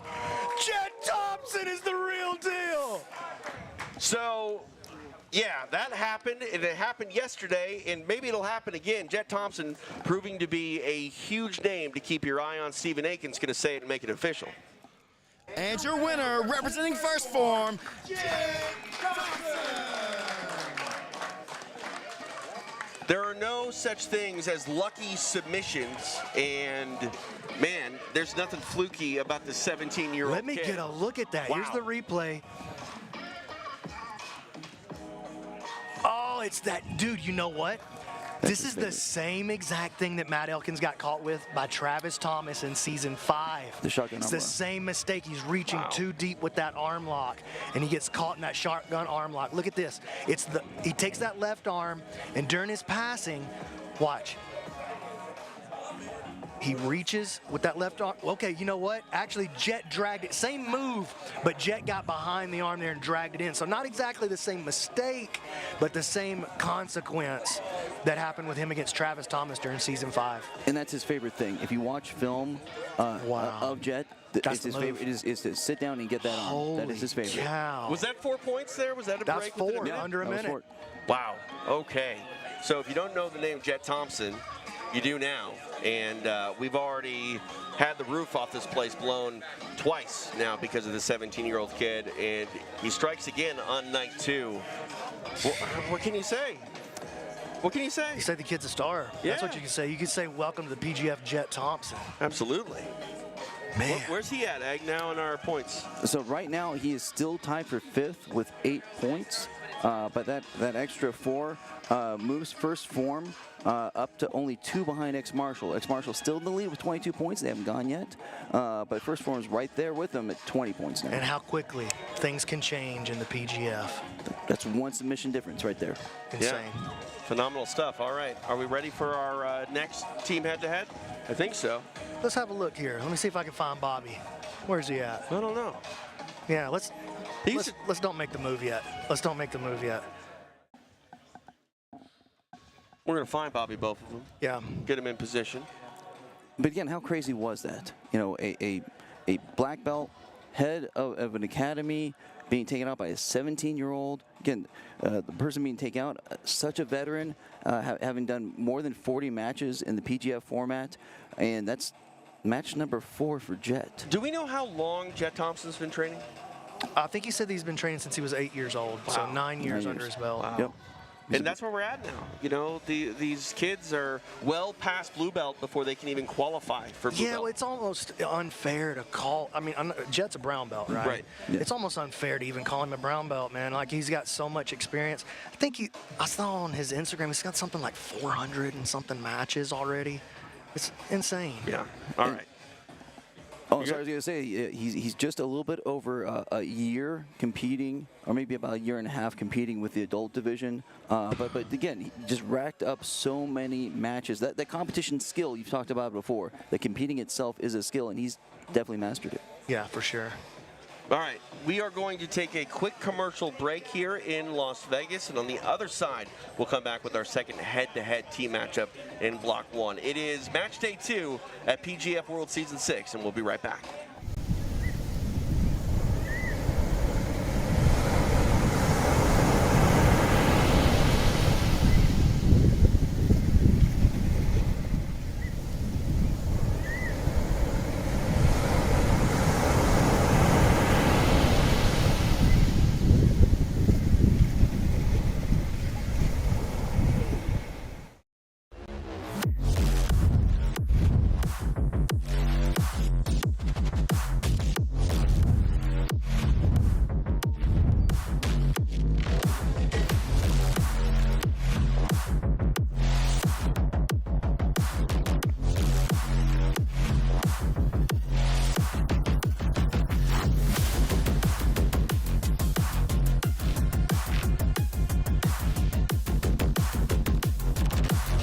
X-Martial gear is some of the best gear I've ever worn.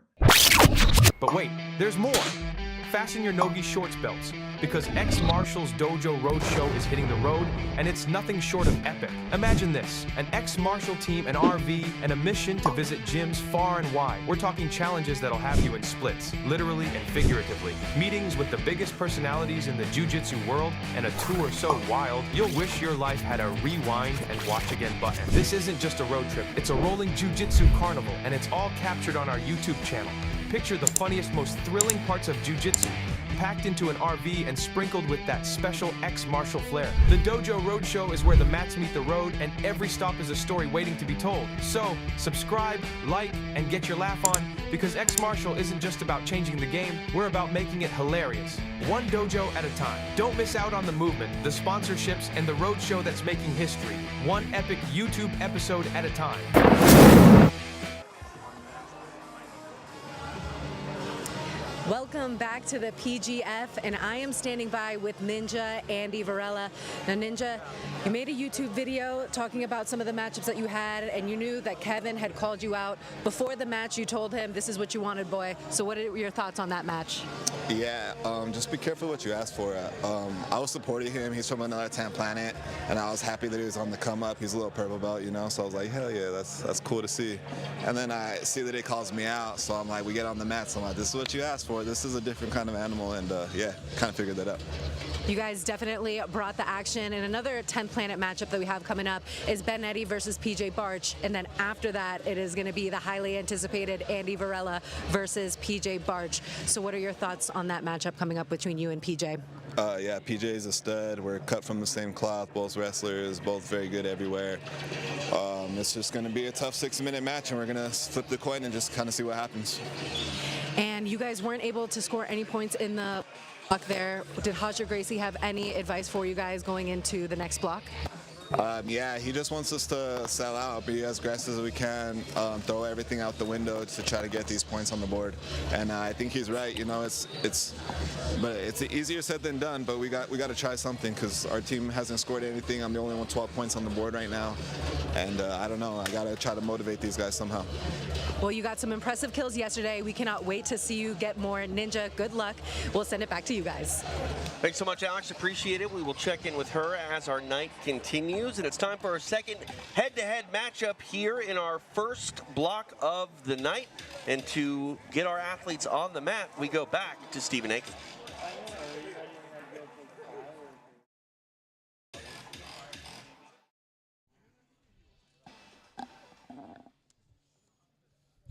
We're ready for our next team matchup of the evening. First to the mat, representing ex-Marshall, the jabroni, Elijah Carlton.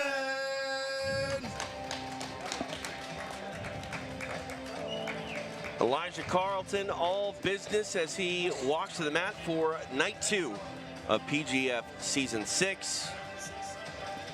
Back to Stephen Aiken to welcome his opponent.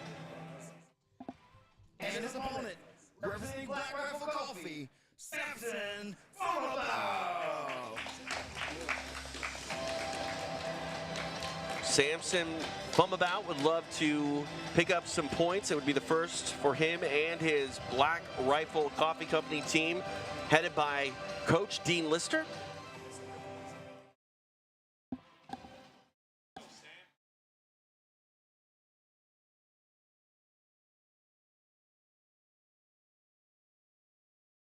And here we go. We are underway. PJ DeSantis, along with the commission, BMAC Brandon McCatherine, the man they call Egghead, live in Las Vegas, is the site of PGF World Season 6. Elijah pulls guard, getting active right away. Samson jumping through. And listen, nobody's ever accused Samson of stalling. Oh, there's this big setup from Elijah. And Samson making a move around towards the back. Kimura grip here for Carlton. Yeah, from a funky position, though. It makes something happen there. Look at this. Arm lock attempt. Carlton. Arm lock. They got it. Done. Elijah Carlton's on the board. Elijah Carlton. Ooh, I think he hit his head on the concrete over there. I don't know.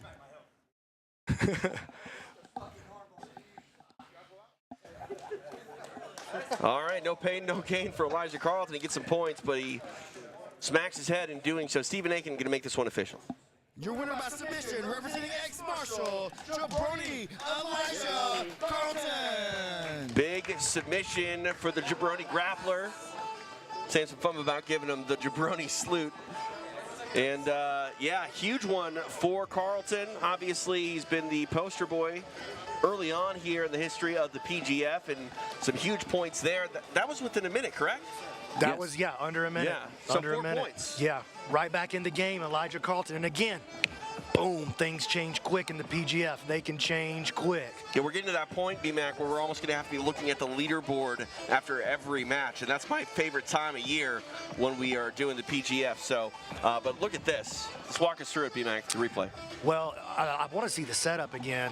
I'd love to get another look at the setup, but... It came from that Kimura grip, did it not? Oh, yeah, you're right. It did come off the Kimura. From a kind of a funky position. Yeah, absolutely. Takes the Kimura grip, rolls it through, shoots to his guard, already had the good angle, and he puts Samson out of there. 4 points for Carlton. Nicely done. The jabroni gets his hand raised, gets 4 points for his troubles. All right, our next matchup ready to get underway. We go back to the mat with Stephen Aiken. The next athlete coming to the mat, representing ex-Marshall, David Evers. David Evers. PGF Season 3 champion. That was a 170-pound division. Black belt out of Flux MMA and Mushin jiu-jitsu. This dude is as wide as he is tall. I mean, look at those legs. That's why I call him Quadzilla. Yeah. Representing Black Rifle Coffee, Max Hanson. Max Hanson making the walk. He hopes to be the one that can pick up the first points of Season 6 for his team. Black belt out of Team Adama, Dante Leon's team.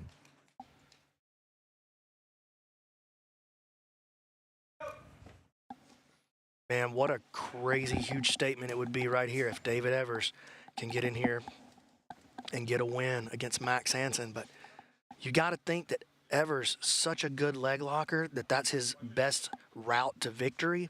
The problem is Max Hanson is an expert leg locker himself. And he's got a little bit of a grip going, bails on it. Evers comes up, trying to jump around the guard.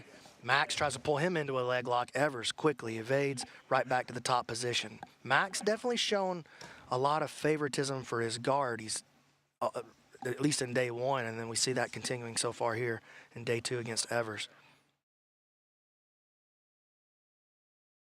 Evers sitting back on a leg.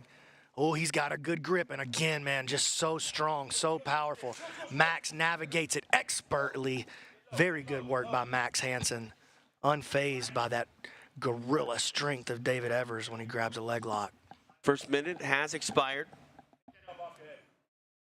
I mean, Evers even had AJ Agazarm talking about how strong he was. Evers is so good at recovering his guard and getting his butterfly, particularly his left butterfly hook, back into position. There he goes right there. Back into position when things aren't really going his way. And look at this. Bust out of that bottom position, finds himself back on the top. Here's a nice attempt on an entry by Max Hanson.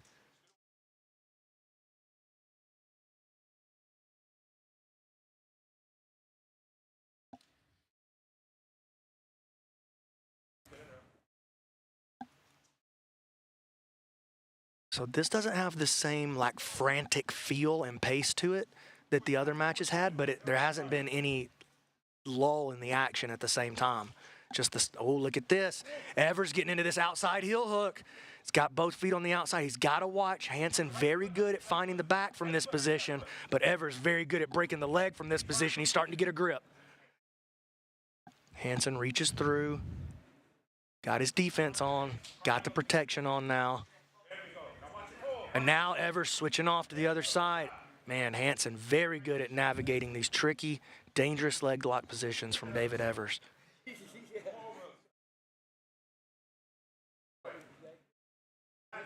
Evers falling back, attacking this leg again.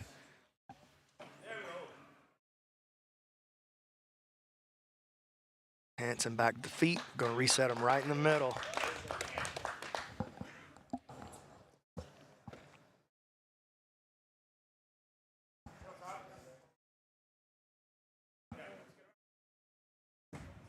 Oh, Evers almost exposed the back. Hanson jumped up, put his hands up around the waist and started to climb, and Evers had to quickly retreat back to his back.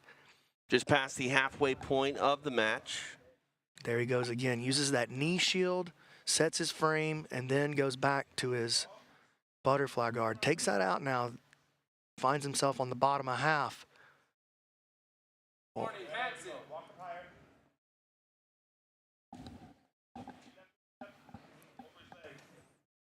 So Hanson gets a warning. Yeah, I feel like if there was going to be a warning right there, that should have been on Evers off the bottom position. It's framing out. So now they both had a warning.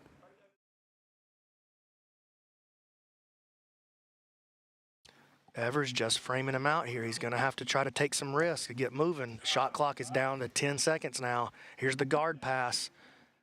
Here's the guard pass from Hanson. Shot clock winding down. Evers just kind of balling up.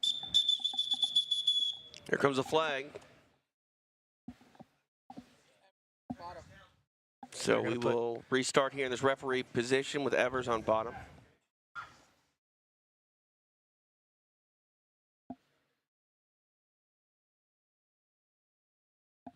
Bad place. Have Max Hanson jumping out and attacking your back.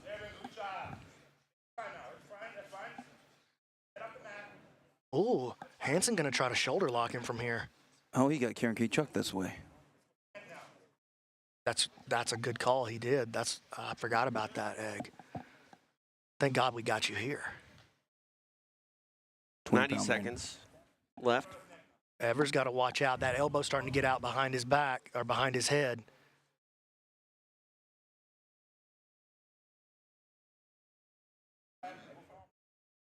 That's a lot of pressure on that shoulder. Hey, you know what comes with all that muscle? Not a lot of shoulder flexibility. I can almost guarantee it.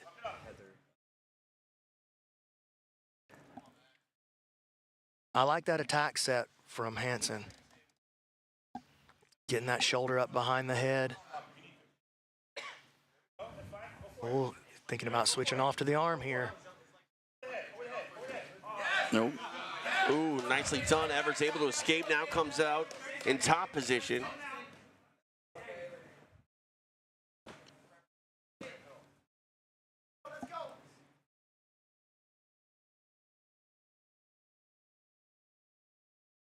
"30 seconds remain here in the match."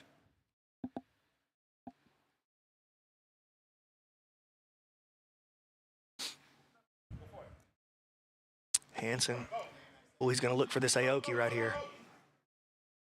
Unable to get the positioning that he wanted, but took a risk and threw it anyway. Looks like this one's going to go to a draw, but a good match. Oh, I say it's going to go to a draw, but Max Hanson finding the offense right here at the end.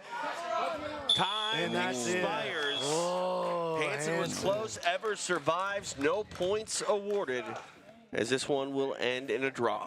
Hanson very, very upset. All right, Stephen Aiken will make it official. After 6 minutes, this match finishes with a draw. And just think about that. That is the number 4 member of X-Marshall that went for just 200 points, drawing out the number 2 member of Black Rifle Coffee Company that had 3,000 more points spent on him. Yeah, and I like Hanson's approach to the match, though. The problem is, man, he's starting to get into a position already pretty early on where, man, he's got to start scoring if he's going to find himself in the playoff. Yeah, he's an underdog to win it all. A lot of people were thinking he would. I thought that he really had a shot to win the whole thing. I feel like he was a little bit, like, underrated coming into this. And, you know, he may still be. It's a long season, like we said. He's got, he's had 3, he's got 9 more matches. But, man, pressure's starting to build now, seriously, for Max Hanson. All right, pressure is on for all of our athletes, and time to score. We'll see if anyone can do it in our next matchup. We go back to the mats with Stephen Aiken. Our next athlete coming to the mat, representing X-Marshall, Davis Asare. Your points leader after day 1, Davis Asare. He makes the walk to the mat for the first time on match day 2 here at PGF Season 6. We go back to Stephen Aiken to welcome his opponent. And his opponent, representing Black Rifle Coffee, Mike John. PGF Season 6 qualifier, Mike John. And 10th planet black belt out of 10th planet orange. And Asari's very confident coming into today. He says he's going to do really well. He should be confident. Come in, anytime you find yourself listed as number 1 on anything, it should make you feel pretty good. Oh, look at this, stepping over for an arm lock. Sorry, coming out, being very, very aggressive.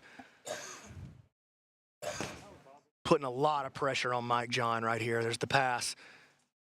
Oh, back exposure. Asari's all over him.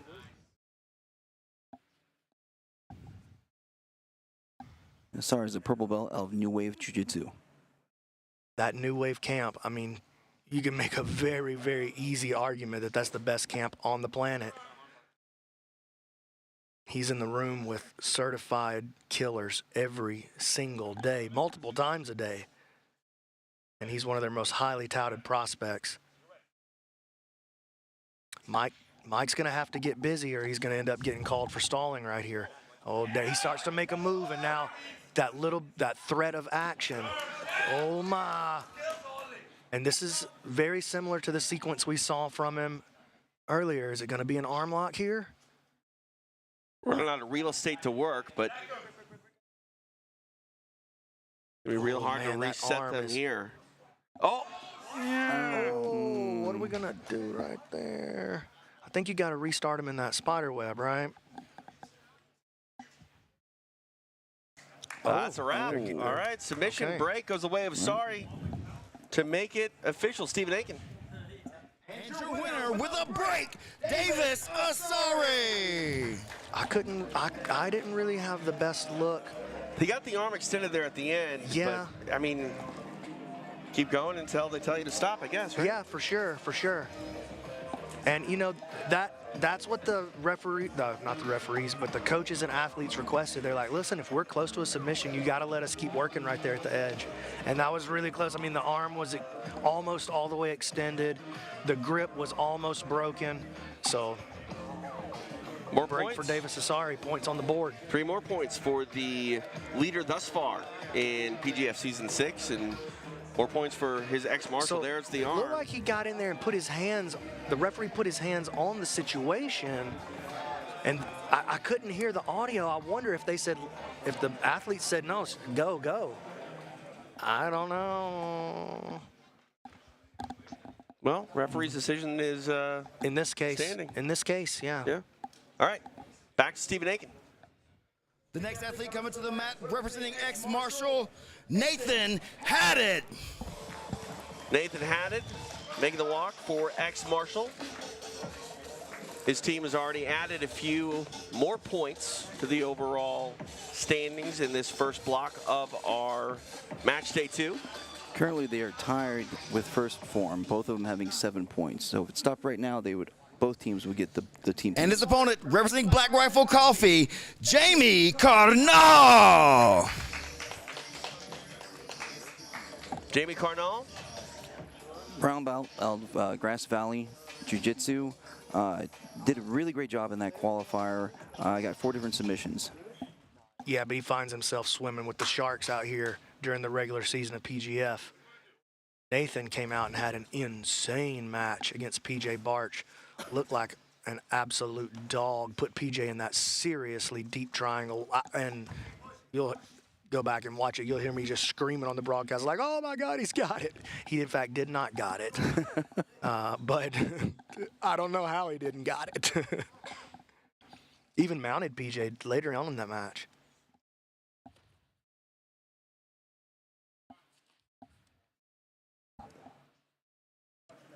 Yeah, had it a black belt of Helio Seneca Jiu-Jitsu and Combat Core Sports. Carnall making some work here. Oh, look at this movement to the back by Nathan. Wow, what a counter.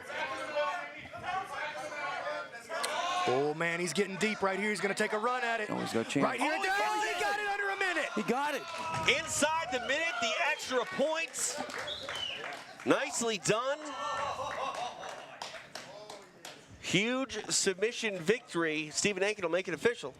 And your winner with a kill, Nathan Haddad. Big points there for Nathan Haddad. Gets the kill inside a minute. 7 points. 7 on the board. Nathan Haddad. Hey, the kid's a contender. The kid's a contender. Man, what a...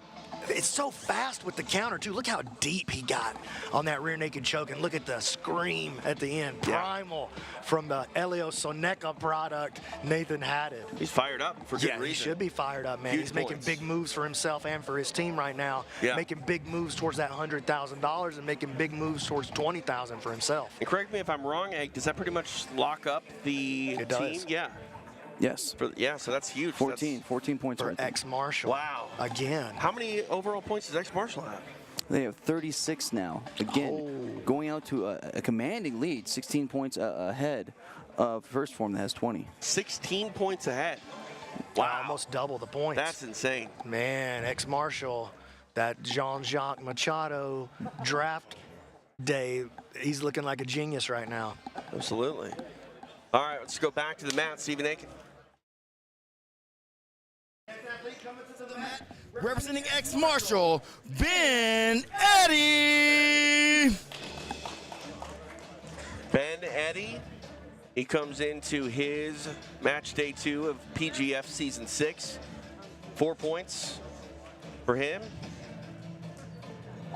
Now he's even got more points because his team's pretty much locked up this first block, so he's at least at 5. Representing Black Rifle Coffee, the Butter Panther, PJ Barch. Best nickname in jiu-jitsu, the Butter Panther. The only person I've ever heard with a nickname that rivals that, Jiva Santana. The Arm Collector? The Arm Collector. That's a good one. What a great name. And these guys, very, very familiar with one another.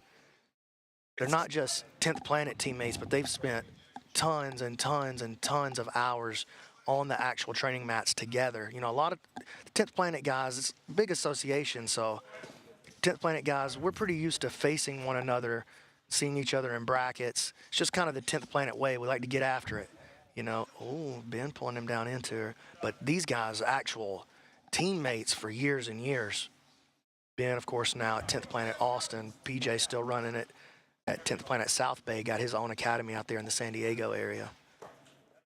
Ooh, Ben, PJ getting into a nice leg drag here. Locking Ben down into a bad position. Got his hips turned one way and his shoulders turned the other way. Warning, Barch! And they put that warning on Barch, and I think that was the right call in that case because he had great position, but he wasn't really advancing or looking to continue the offense.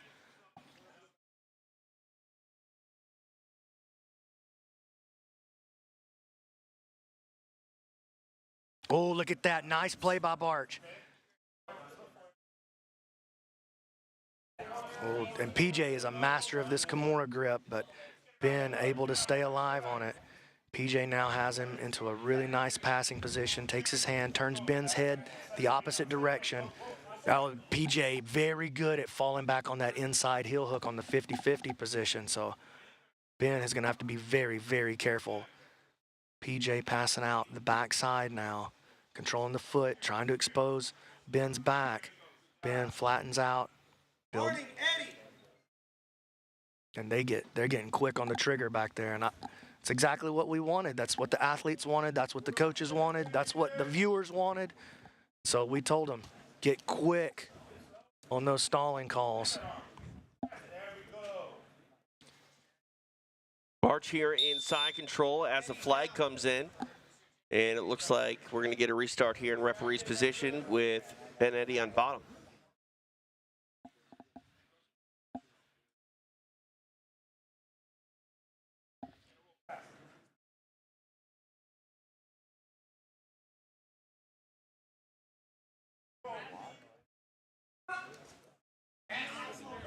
Nice job by Ben to retreat back out of that position. Made a quick move. Eddy back to his feet.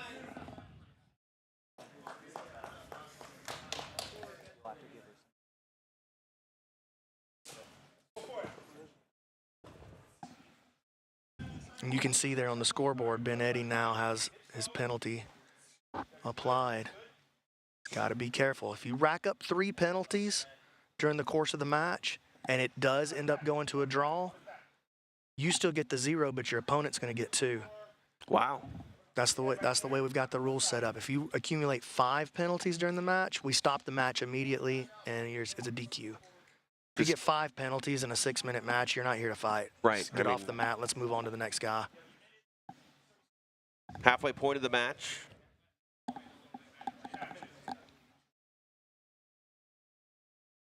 This is our last match of our first block of the evening. PJ so good at driving that leg drag position.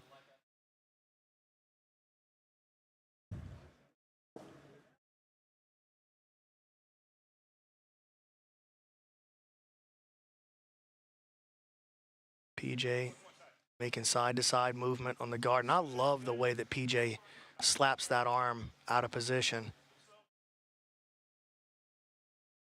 Oh, look at that. Beautiful. Oh, the problem with this, though, as he has to come down into position to try to fight with Ben Eddy in one of his stronger plays, but PJ masterfully navigates that dangerous territory, finds himself in the mount with 2 minutes to go and a lot of time to work.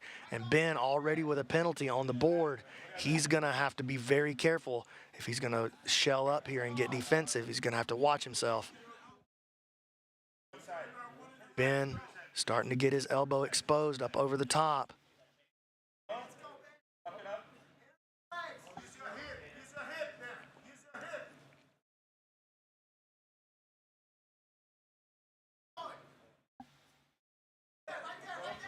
Touch over 90 seconds here remains in the match. Barch here in this full mount.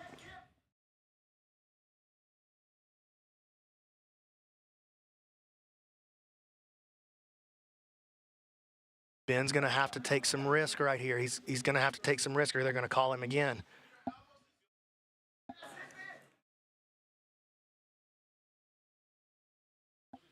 And PJ changes position.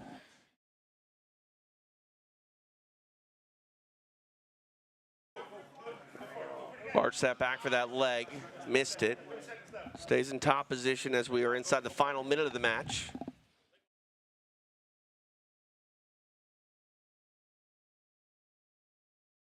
And trying to drag him down into his spot. Once that overhook, PJ, of course, very, very aware of the overhook and the danger of Ben Eddy. And did you see that frustration on the face of PJ Barch? I did. Inside the final 30 seconds, back to the knee on belly for Barch. Trying to open Ben Eddy up, but Ben just finding ways to survive. And oh, they're gonna call Eddy for stalling with 12 seconds left, and this is a big moment right here.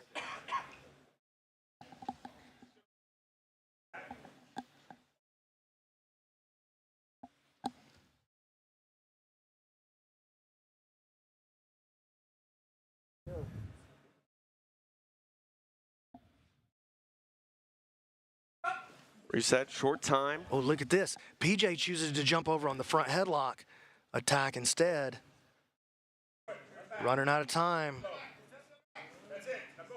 Got him bellied out, and he's going to make a rip at it, and that's the end. Wow. That's time. PJ made a strong move. Again, man, what a great match by Barch, but scoreless. All right, Stephen Aiken will make it official.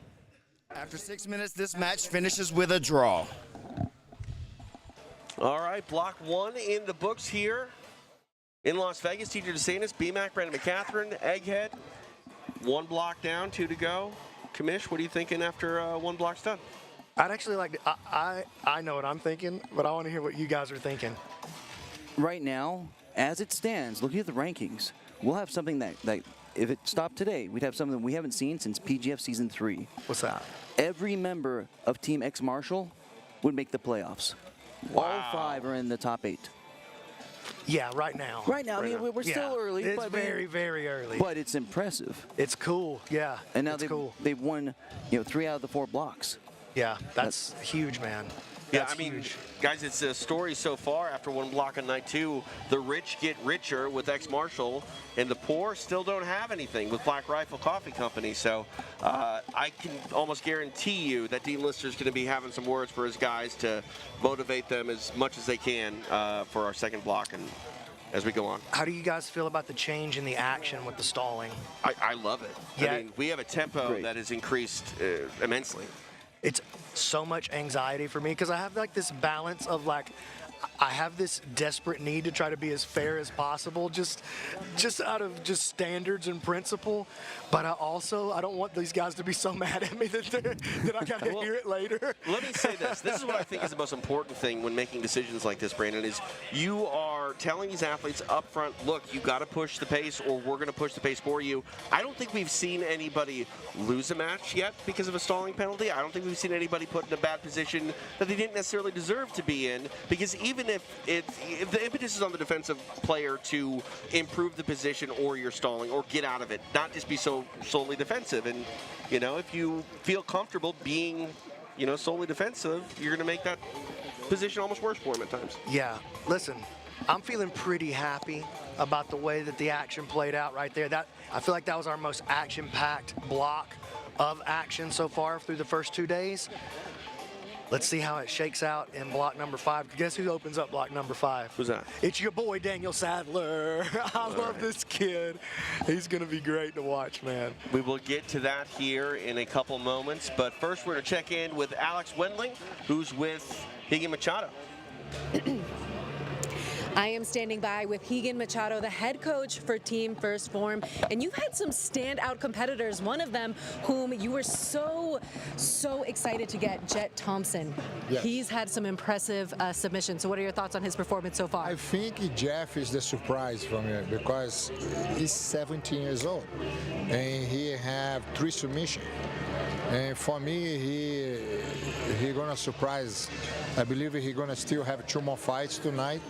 I think he's gonna have a chance to submit 2 more fights.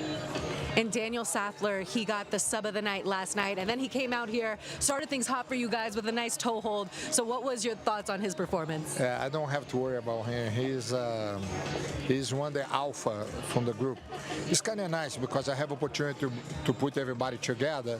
The first thing I look, who's the one have the most energy to push the group. He and Renato was the 2 guys who helped him so much to put the team together, to motivate them. It's kind of nice to have these 2 Brazilian guys to help the team, you know. And I know you have to get back there to your team because you guys are about to be First Phorm versus Ex-Marshall, and Ex-Marshall's in the lead right now. So what has to happen against Ex-Marshall here? I think today is going to be a very important day because it's very important don't let the points get too far away. Right now, we kind of catch up a little bit. Now they have 2 big submissions. And now we have to catch up to be sure we're not too far because day by day can change. But the moment we close, we're not too far, we still have a chance to be the number 1. Well, I feel like I see a choke in under a minute coming for First Phorm. So we wish you the best of luck, Rigan. We have much more action coming up for you at Season 6 of the Professional Grappling Federation. You don't want to miss it. Stay with us.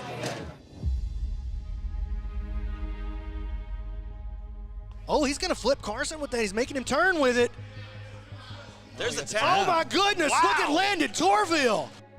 What's going on with the PGF and the money and the things like that, that's answers the one fundamental problem we have as professional athletes in the sport.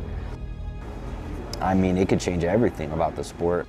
This is the future of jiu-jitsu right here, and I'm just ecstatic to be the face of it right now. PGF is the shit. We all got paid before we even started sweating. Ain't nothing better than that. We are underway. Anderson in the white rash guard, getting pushed around here by the Minnesota Maniac. Kevin Sherrill's sitting at home because I broke his ankle. Hard collar top. Oh, that was. Whoa! Because they don't see a future in it, but I do see a future in it. Haven't done anything but just like come and did what I'm supposed to do, you know, and just let's f people up, you know. He doesn't take it as serious as I do. This is a lifestyle for me. It's my first experience with something like this, and I just want to say, Brandon, thank you. PGF, everybody. I mean, this has probably been one of the best experiences of my life.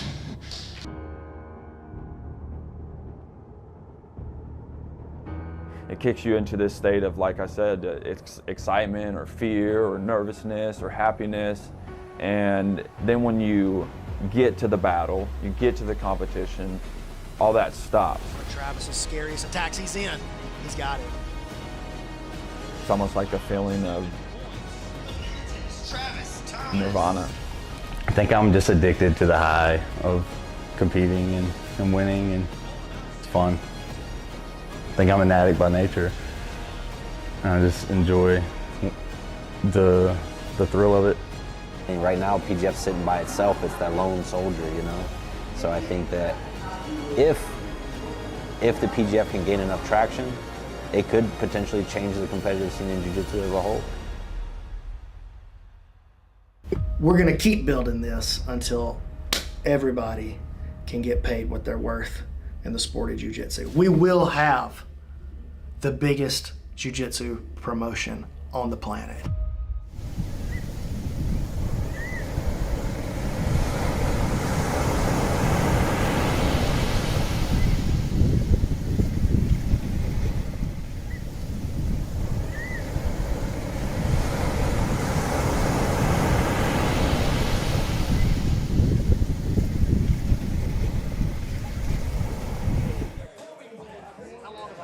Jiu-Jitsu royalty in the house. Roger Gracie taking things in as the head coach of Epic Roll. Gracie there as well. We are in Las Vegas. It is the site of PGF Season 6. It's been a phenomenal week thus far, and we have only arrived at match day 2. And again, the vibe in this building, it has definitely changed from match day 1, and there's a lot of people here, B-Mac. I don't think your microphone's on right now. It isn't okay. There we go. Yeah, I was gonna say there's not just a lot of people. There's a lot of cool people here, dude. Roger Gracie sitting on the sideline. There goes Jake Shields right there, just hanging out. I just saw Carlos Machado make it into the building. One of my absolute favorite people on the planet.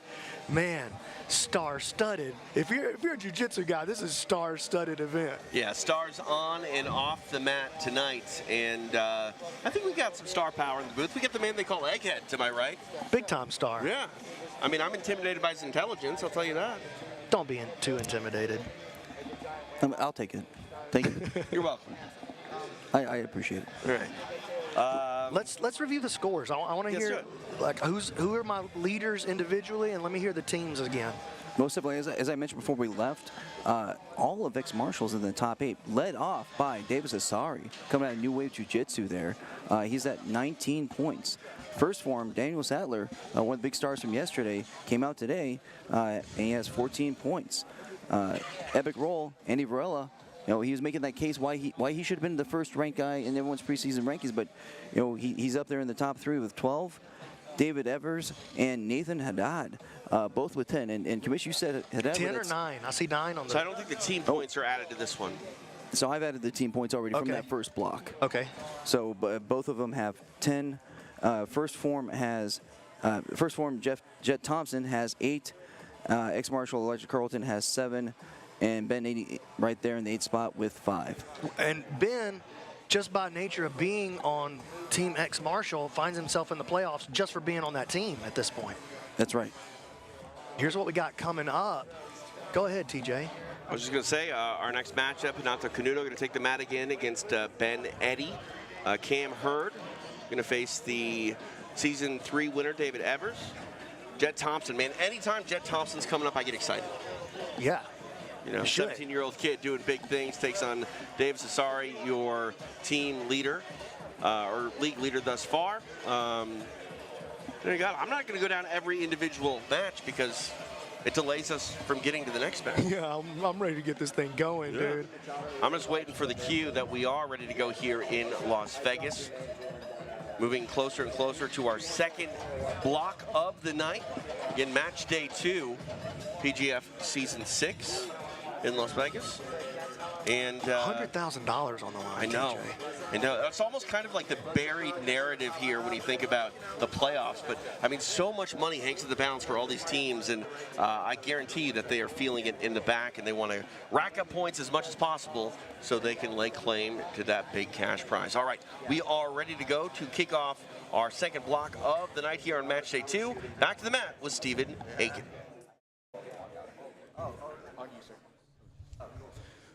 Our first athlete coming to the mat, representing First Phorm, Kevin Beuhring. Again, Kevin Beuhring, PGF veteran from Season 3. Actually, in Season 5, at the finale, he took out a whole quintet team himself. He's a purple belt out of 10th Planet Atlanta. And his opponent, representing Ex-Marshal, the jabroni, Elijah Carlton. Of course, multi-time PGF champion, Elijah Jabroni Grappler Carlton, a black belt out of 10th Planet Atlanta. So the question is he going to big brother Kevin Beuhring? Well, I think he's going to have a hard time big brothering Kevin Beuhring, because the word on the street and directly from Elijah Carlton himself is that Kevin is the scariest guy in the room, and that every time, this is a quote, every time that he puts his hands on you, you feel like you're in danger. Strong words, strong endorsement. Beuhring taking a shot at Elijah's back.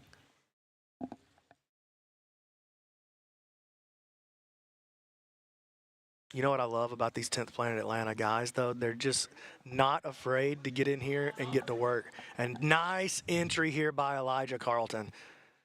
Beuhring looking for the counter. Ooh, Elijah making a move towards this 50-50. Digs out the defensive foot.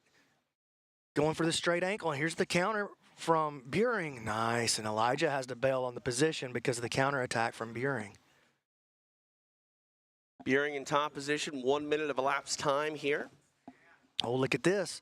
Almost passes the guard. Elijah makes it back in.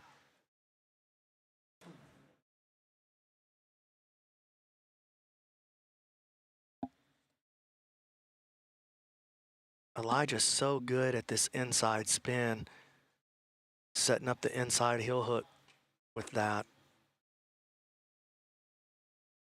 Gets the foot into position. Beuhring digs it out.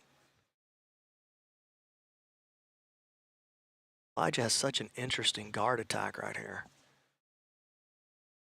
He makes a trade off to the opposite leg. Setting in his grip. He's got control over both legs here. Does not have the knee line captured though.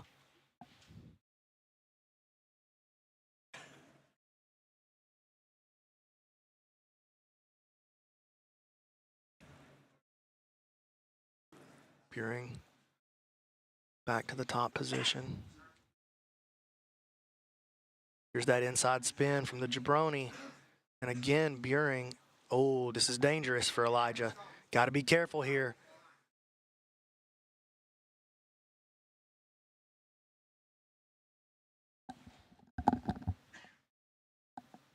We talk about these guys training together in the room. You know, competition-wise, is it different? Is the leg battle different compared to, you know, in the room in competition? Man, it kind of just depends on who you are and, you know, the relationship you have with your teammate. I know for sure that these guys are going to go for it and they're going to send it just because I know these guys personally. But it can definitely be weird because what you definitely don't want to do is hurt your friend and teammate. Right. But what you also definitely want to do is win $100,000. It's true. So yeah, they're going to get a reset here. I think Elijah probably felt like that knee line was already slipping. But yeah, he felt like that knee line was already slipping. He was right about that. So they were both in PGF Season 3, that Elijah won the regular season. They did not compete against each other because they were on the same team. It's true. However, they have competed against each other in another show, in which case Elijah got an inside heel hook. Oh, look at this. Beuhring slaps that framing arm out of the way, locks up a Kimura. Let's see if he can get some offense built with it.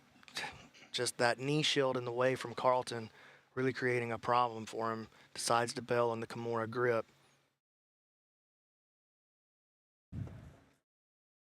See Beuhring keeping his left hand on the foot of Elijah Carlton to stop him from hitting that inside position with his left leg. Beuhring stepping into a good position here.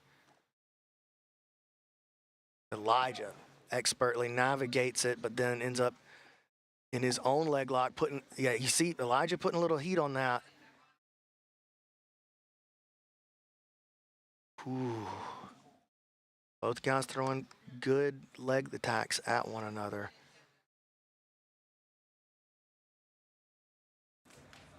You see Kevin uses that same tactic that PJ uses to clear that frame. Just about 90 seconds left. Beuhring disengages. They go back to the center.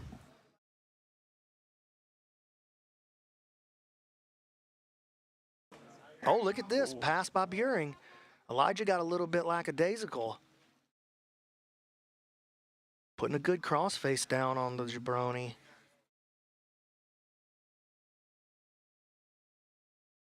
Just under 60 seconds remain in the match. Elijah's going to have to get active and take some risk here. Warning, Elijah! You saw his... He's smiling.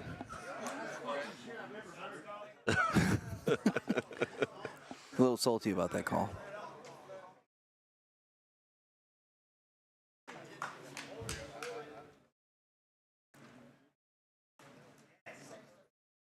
right, Elijah recovers.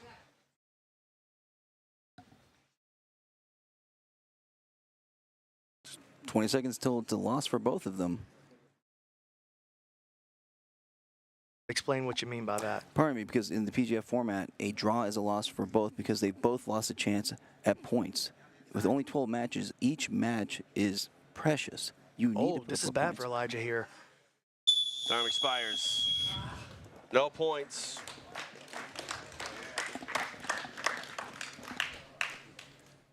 All right, we will go to Stephen Aiken to make this one official. After 6 minutes, this match finishes with a draw. No points, as you mentioned, Egghead. We kind of started explaining that a draw is a loss. Why don't you finish your thought on that? Well, the idea with the PGF is each competitor only has 12 matches to make their case by getting submissions. Because the only way to put points on the board is to get a submission. 6 points with a kill, 3 points with a break. And essentially, it's the same result for you if you get submitted or you have a draw. 0 points towards your totals. Absolutely. All right. Our night continues here in Las Vegas for our next set of competitors. We are going to go back to Stephen Aiken. To the mat representing first Phorm, Renato Canuto. Renato Canuto was very much fired up in his first match of the evening, and I can almost guarantee you that that fire has not waned as he enters the mat for the second time tonight. And his opponent, representing ex-Marshal, Ben Eddy. Here comes Ben Eddy. We saw him earlier tonight with 10th Planet teammates PJ Barch. Tough night, too, as far as matchups are concerned for the 10th Planet product in Ben Eddy. See how he does here with Renato Canuto.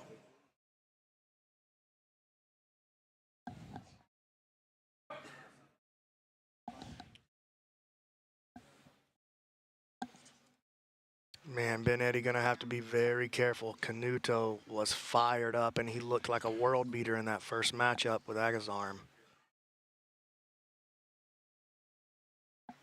And so far, neither of these game opponents have any submissions on the board.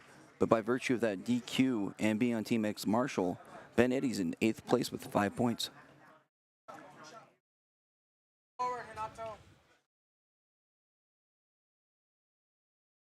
Renato circles back towards the middle, but you probably heard there the referee table told him move forward.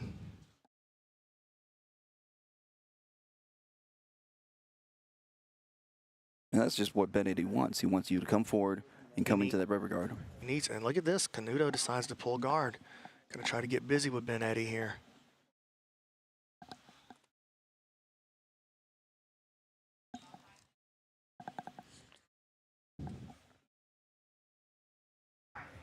So Ben finds himself on top position against the knee shield of Renato Canuto. Let's see how he chooses to address it. Is he going to be able to pass this world-class competitor's guard? Look at that, Canuto making an offensive move. Tried that G-roll off the bottom. Now playing with the De La Hiva. Oh! Oh, I saw a big grimace on the face of Ben Eddy there. Got a reaction out of him. He'll feel that the rest of the week, most likely.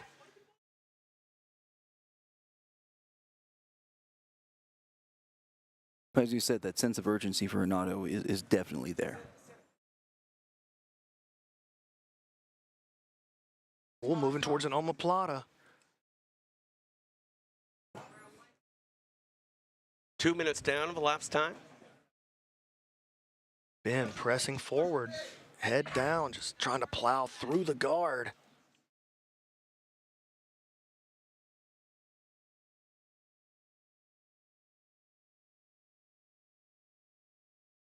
Canuto again, isolating the arm. He's got a bend on it, but Ben Eddy trying to create a back exposure.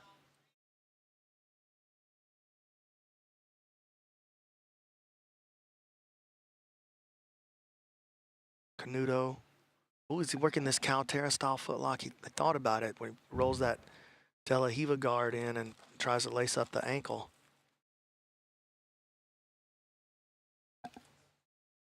kind of a rolling faux Estima lock attempt there. Reset here in the center of the mat.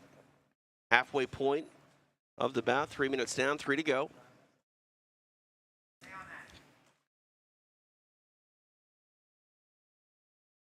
A lot of movement.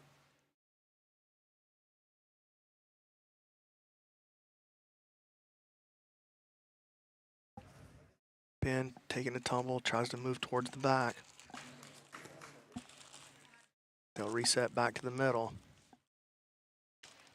Time not on the side of Renato Canuto. Every minute that passes that he doesn't have a point on the board, his chances of hitting the playoffs and hitting the money for the team become slimmer and slimmer. And you got to feel Ben Eddy probably not feeling all that comfortable in that number 8 spot either. He shouldn't be. And again, both of these guys are highly regarded 10th planet, or black belt competitors. A world champion from hybrid jiu-jitsu in Renato, and out of 10th planet Austin, Ben Eddy. And Canuto has been in a bad spot here. A lot of head pressure. Ben does get that butterfly hook in, and he's got the underhooks. Let's see if he can do anything. Ben trying to hold on to this grip and find his way back to the top position. But look at this little cradle here by Canuto, completing the guard pass. Oh, Ben slides that knee back inside.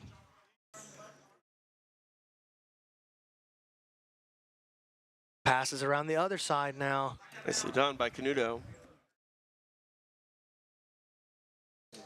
Establishes the knee on belly there. We're going to get a reset. And look at that veteran move by Canuto. He didn't move that knee off the belly until he got confirmation from the referee. And Ben better be very careful right here. Renato can snap onto an armbar at any moment from any position almost. Now Ben's starting to find himself in some deep trouble as we approach a minute, or past a minute left in the match. Knee on belly again. 45 seconds remain in the match. Canuto trying to create an overreaction from Ben. Ben recovers his guard, gets that foot back to the inside. Oh, dude, Canuto's so much fun. He's got one of those in him every match. It just makes you scream. So oh, go ahead. No, so dynamic, but only 20 seconds left. Oh, wow, man. Almost like a sacrifice throwing himself. He's got an isolation. He's going to make a run at this. Short time, 10 seconds for Canuto to make something happen. Oh, and Eddy able to maintain his freedom. And the match will expire. No points again. Canuto looks to the heavens and goes, what do I got to do? Wow. Stephen Aiken will make it official. After 6 minutes, this match finishes with a draw. Another one goes the distance.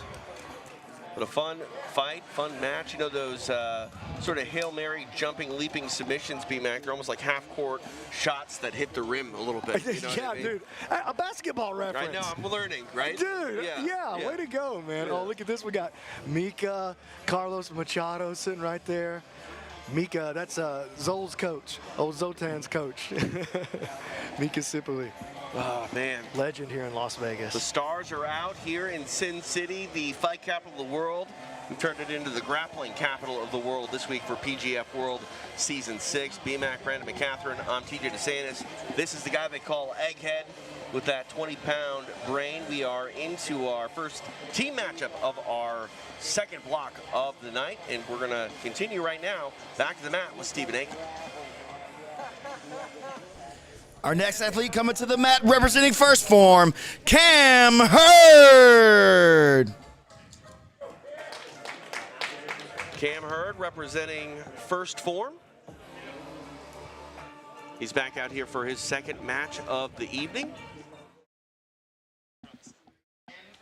Representing ex-Marshal, Quadzilla, David Evers. And David Evers showing off the quads on the squat. I mean, if you got him, flaunt him, no? Dude, see, that's how you utilize that walkout. Look, you got about 6 seconds of screen time right here. Give the people what they want. And the people want that. Some of the people definitely do. This is a very dangerous matchup for Cam. He is a big risk taker, which is a lot of fun to watch, but any kind of risk taken against David Evers can put you in a really bad position really quick. David controlling the wrist, trying to pull Cam down into his world here. Cam knows that David is very dangerous, and we've seen it. Evers the black belt and the PGF Season 3 champion.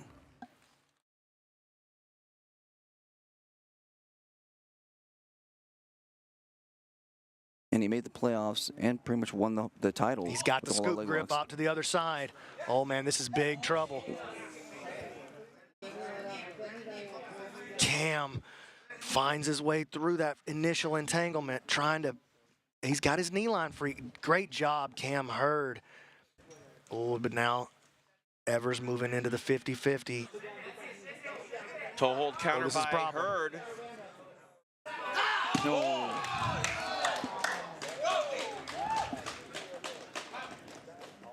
Okay, Hurd pops up. I was worried there for just a second.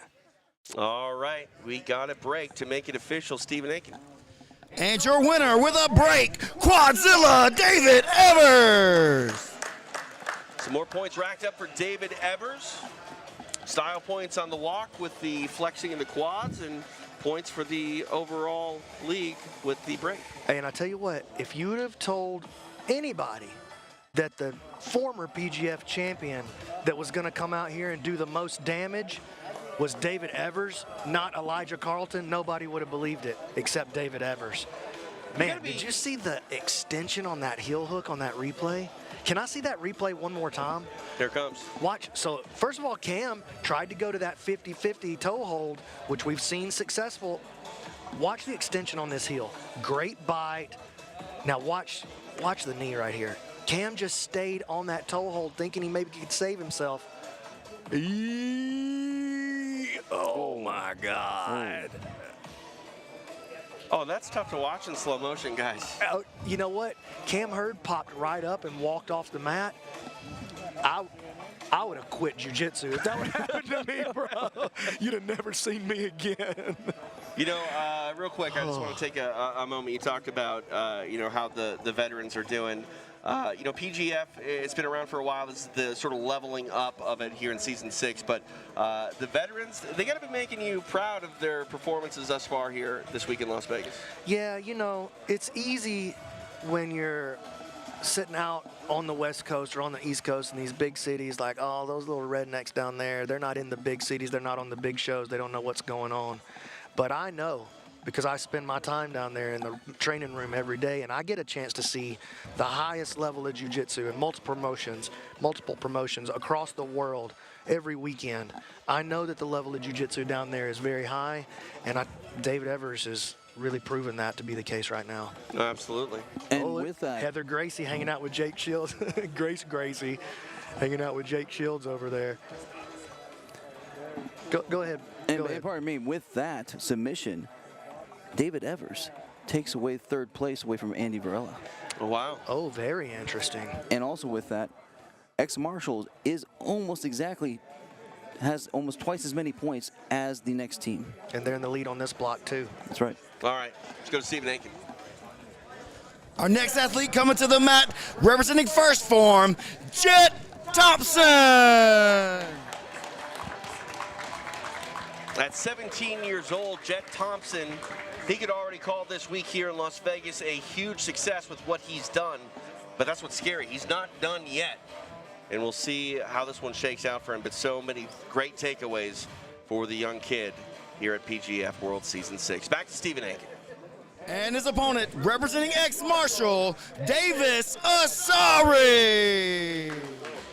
Davis Asare has been having a heck of a week himself. Found himself at the top of the leaderboards. That's where he still sits, correct, Dave? That's correct. 19 points for the purple belt out of New Wave Jiu-Jitsu. All right, we are underway. Matchup of a couple of guys who are turning into stars here early in the week for PGF Season 6.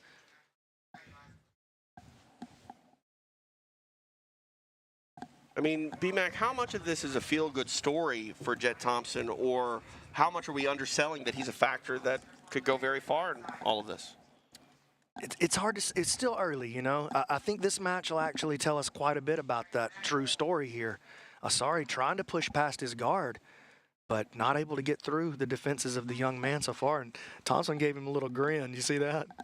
Yeah, he's supremely comfortable out there. That's what's almost more amazing than the submissions is they're not Hail Mary sort of lucky caught in a scramble submissions, and he's really comfortable being out there in front of all these people and a worldwide audience and shining under these lights. He's totally unintimidated by these guys. Totally unintimidated. I mean, the way he attacked PJ Barch, are you kidding me, dude? And he's coming out here and putting on a strong performance early in this match against Asare. The thing is, Thompson gets a interesting. warning. Thompson gets the warning. A number of people had Asare as a dark horse to win the PGF this season. He's had a lot of great showings around the country. You know, runner-up at the European trials. Nobody was expecting Jett Thompson except for maybe Matt Scaff. Can I throw a challenge out to these guys that are doing the odds for sportsbooks out there? I want PGF odds. We need PGF odds. It's everything we love about sports plus jiu-jitsu. I want to see where these odds makers come down. Yeah, I want to see this on DraftKings eventually. So this is my shout out to DraftKings. Let's make this happen. Asare disengages every time he gets almost there. Oh, look at that. Thompson now pulls him into the closed guard. Let's see what he does with it. Sits up on the elbow, trying to get active. Scooping under the leg now. Trying to create an off balance. We already know he likes to attack that opponent's right arm. Sorry, stacking here. Thompson grabbing a hold of that leg. Now 2-on-1 of the left arm by Asare. Reaches back to open the guard. Thompson snatches up a leg, following through.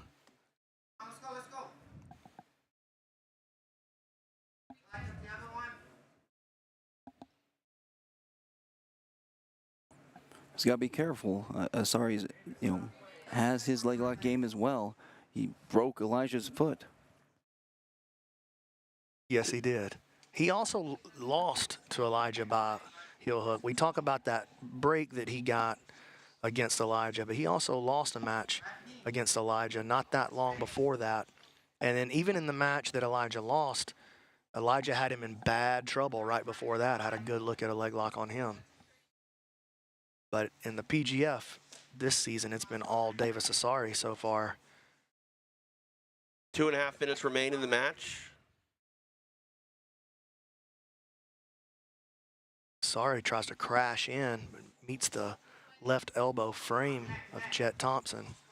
Thompson tries to pull in. Asare changes levels, not letting him underneath.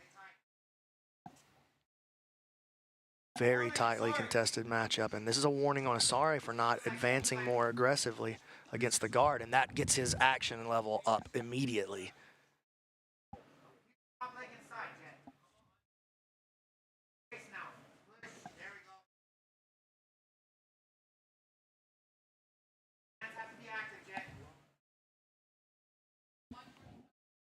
Asare got to be very careful what he does with that right arm. We saw in the matchup that Thompson had against Matt Elkins, if you leave that arm behind, okay, look at this.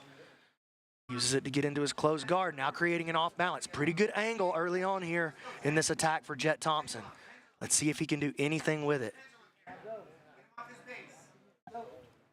Asare dropping his hip in response.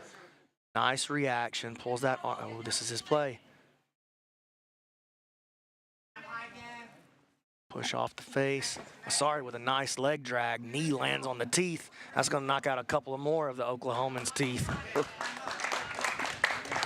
Are they baby teeth still? Good question. Dude, the tooth fairy's going to come visit him tonight, dude. Inside the final minute.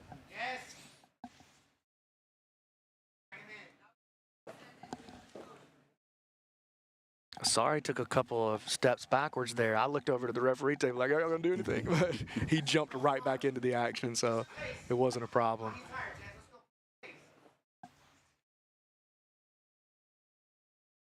Referee signaled over to the table. He may be looking for something. Inside the final 30 There's seconds. a drag. Both guys get, both guys showing a lot of action, but neither guy able to get anything substantial going against the other, and that's just the way it goes sometimes. As long as there's action, we don't mind it. As long as we got movement towards offense, it's not a problem.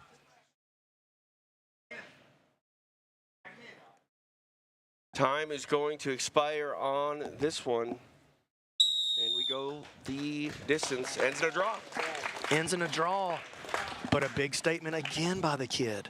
Another big statement by the kid. We've watched Davis Asare come out here and run over a couple of guys. Right. All right, Stephen Aiken will make it official. After 6 minutes, this match finishes with a draw. No points. Ends in a draw. Here we are back in Las Vegas. B-Mac Brandon McCatherine. I'm TJ DeSantis. He is the man they call Egghead. And where are we at in this block in the matchup? Oh, we're 4 matches in, so we have one more match between these two teams, and then another 5 to go in the block. All right. So far, only 3 points by ex-marshals on the board, so those team points are up for grabs for anyone right now. Yeah, but that could change really quickly because you know who's coming up for first form right here? Daniel Sathler. There you go. The steal of the draft. However, he's facing a very game Nathaniel Haddad. Who scored 7, I believe, in his last matchup, right? That is against correct. Jamie Carnall. He came out and scored 7, but I'll tell you something, Daniel Sathler is not Jamie Carnall. So it's going to be real hard to come out and just dunk on him right here. Sathler thinks he's going to dunk on Haddad. I can guarantee you that. All right, let's see what happens. Back to Stephen Aiken for our next match.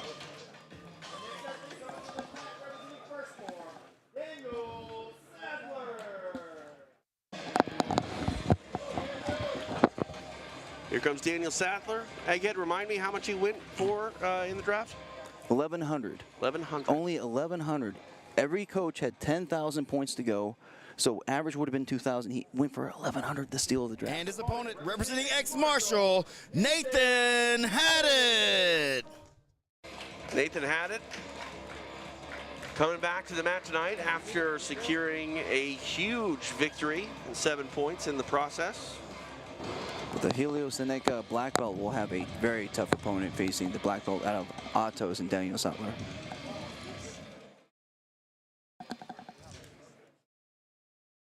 All right, here we go. Final matchup of our first team matchup in our second block of the evening. TJ DeSantis, B-Mac Brandon McCatherine, the man they call Egghead, live in Las Vegas, the site of PGF World Season 6. Daniel Sathler comes to us, hand-selected by Andre Galvao to be here. But look at this. Oh, and he's got this routine locked up. Oh, my goodness. Sathler finds himself in trouble early, making good responses here. Switching off to the arm bar here.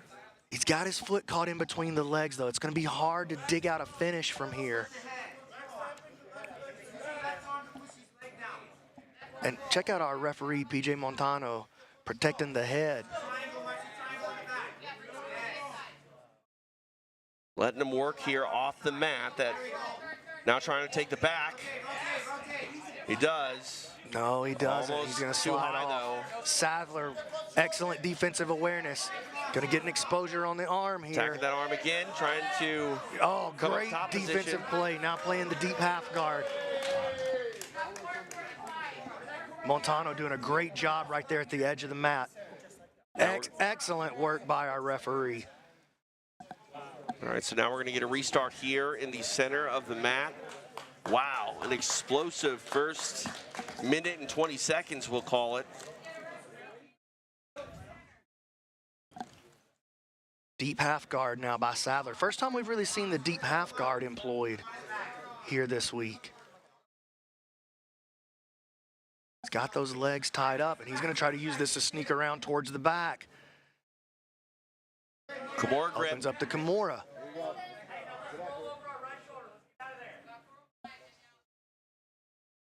Going to have to be very careful right here. Haddad going to try to use this to stay on offense. Nice work by Sathler, digging himself out of some bad positions. Very game opponent, but what an offensive display from Nathan Haddad. The crowd here in Las Vegas appreciating what they're seeing between these two gentlemen.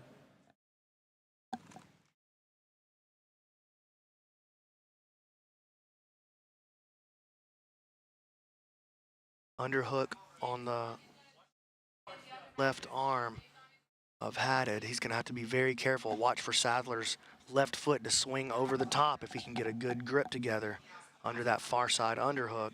Now might try to pull him back into an overhook style play, putting a little pressure on the elbow. Underhook for Haddad, attacking the head as well.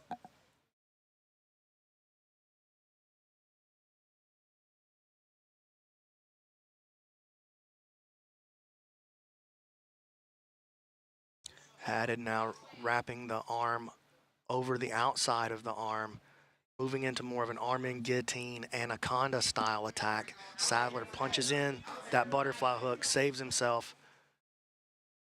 Halfway point of the match. Sathler coming back to the feet. Sathler very good on the feet. Oh, hey, you see him priming to jump right there.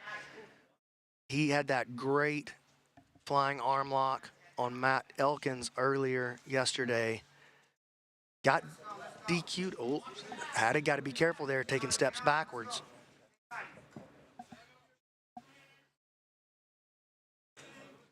Hard collar tie coming in from Haddad. We'll see if Haddad can get another slide by. Okay, Sathler. I thought we might see Sathler try to make another jump there.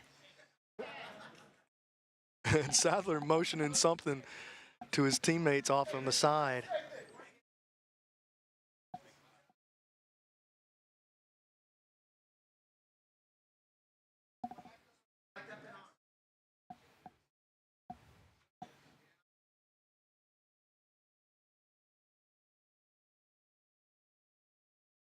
Referee calling for action from these athletes. Sathler, look, he just put his hand on Haddad's face for fun right there. Here comes that Choi bar attempt potentially. Trying to lasso the left leg around to the inside of Haddad's arm. Here comes that Choi bar attempt. He's got a great grip on this far side arm. Left arm framing across the neck, stopping Haddad's forward pressure. It's a battle of head position there as well. Haddad now looking to work this double underpass.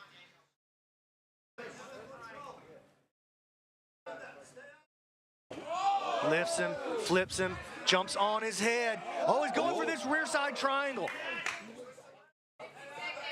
It's not quite there. Locks the body. Let's see if he can. Are there secondary submissions from this if he can't? There's a lot of great plays that he could make from here. But the leg just not quite in position. He can get a good stretch going and maybe cause Sathler to make a mistake here. But it's going to be hard for him to lock up this triangle. He needs that. See, his left foot is over the face. He needs it.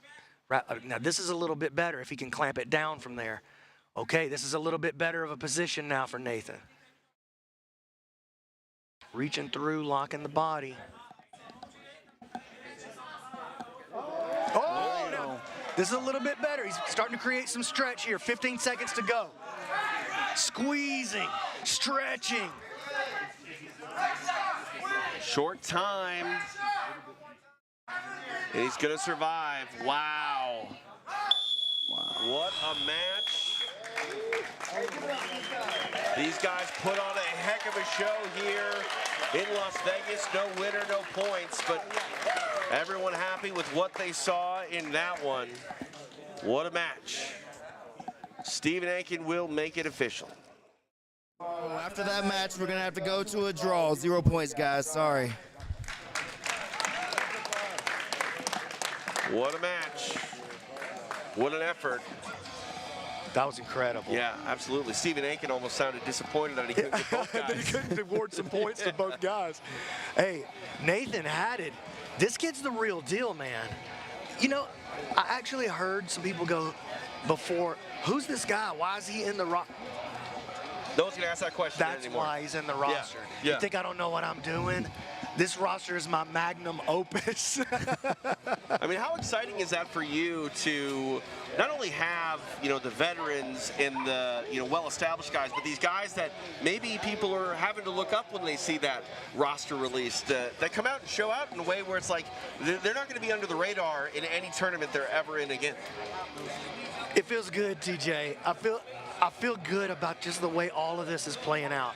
And you know what? I was a little less aggressive. The referees were a little less aggressive on the stalling calls yesterday.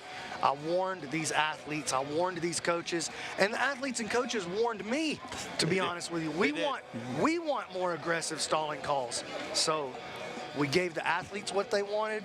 We gave the coaches what they wanted. We're giving the fans what they wanted. And I think the results are speaking for themselves tonight.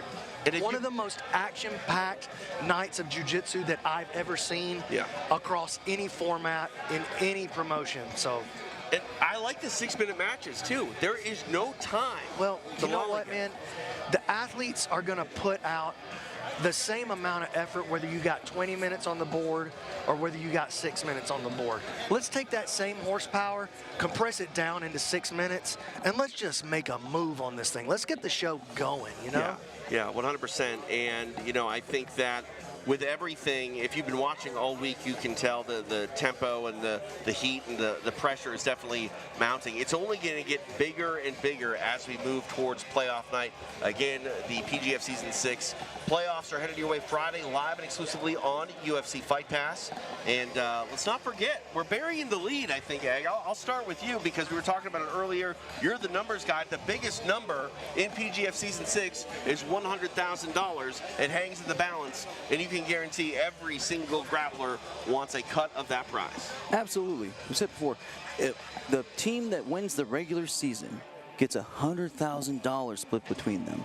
And, at the end of this block, we'll be 42% done with this season.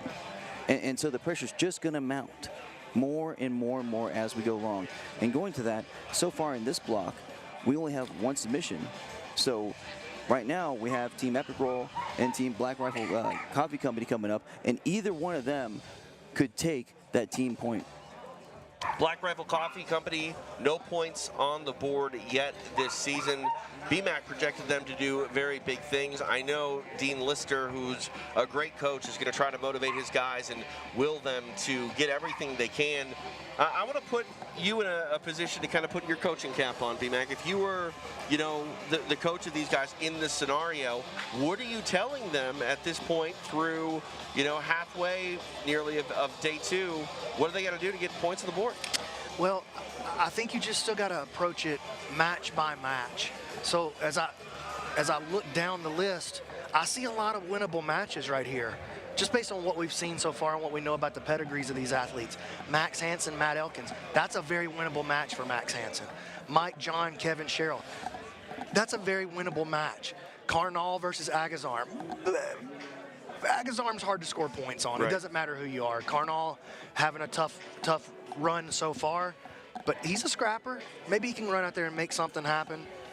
Barch versus Varela. Oh my God, Barch versus Varela is coming up in this block. That's right. Okay, I'm totally distracted now. That's a pay-per-view match right there. That is. Yeah, that's a main event pay-per-view match. Yeah. Man. And you get it for free, part of the regular season. I'm feeling so happy, dude. Yeah. I'm feeling so happy. You should. You should. I'm feeling happy as well. It is PGF World Season 6, live in Las Vegas, powered by Once Upon a Coconut. I'm addicted to this chocolate, Once Upon a Coconut. I'm not going to lie. You know what, man? I've been saying that it's the pineapple for me, but I got a new favorite. Apparently, this is an energy drink. I grabbed one out of the fridge at the PGF HQ this morning. It's a sparkling coconut water energy drink, and they're pretty good. I'm gonna need one of those for our third block here, because these guys have been turning up the action, the energy. it's been drawn out of us as well. But I'm still having fun. I'm not waning yet. Don't worry. But give me one of those energy drinks, Big Mac. Help me out. I'm gonna score you one. All right. All right. I think we are just about ready to go to commercial. Pay some bills here, live in Las Vegas. Yeah, definitely. Let's pay some bills. Yeah. Let's try that. For sure.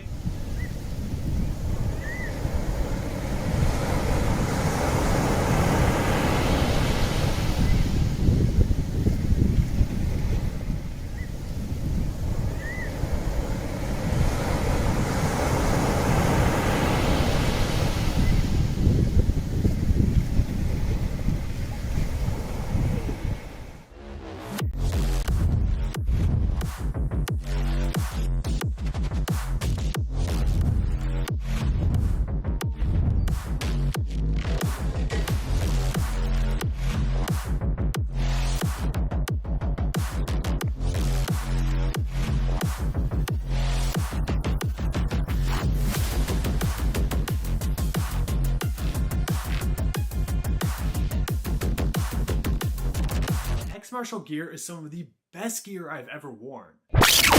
But wait, there's more.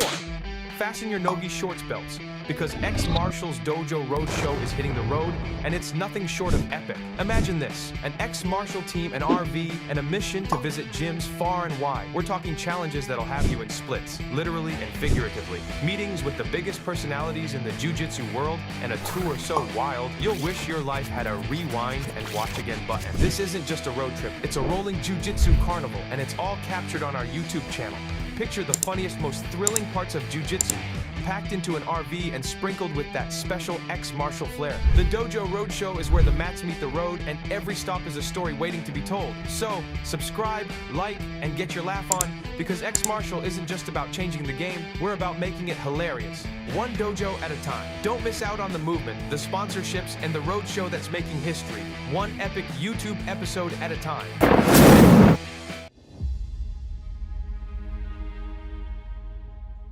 Oh, he's going to flip Carson with that. He's making him turn with it. There's the tap. Oh, my goodness. Wow. Look at Landon Torville. What's going on with the PGF and the money and the things like that, that's answers the one fundamental problem we have as professional athletes in the sport. I mean, it could change everything about the sport. This is the future of jiu-jitsu right here, and I'm just ecstatic to be the face of it right now. PGF is the shit. We all got paid before we even started sweating. Ain't nothing better than that. We are underway. Anderson in the white rash guard, getting pushed around here by the Minnesota Maniac. Kevin Sherrill's sitting at home because I broke his ankle. Hard collar tie. Oh, that was. Whoa! Because they don't see a future in it, but I do see a future in it. Haven't done anything but just like come and did what I'm supposed to do, you know, and just let's f people up, you know. He doesn't take it as serious as I do. This is a lifestyle for me. It's my first experience with something like this, and I just want to say, Brandon, thank you. PGF, everybody. I mean, this has probably been one of the best experiences of my life.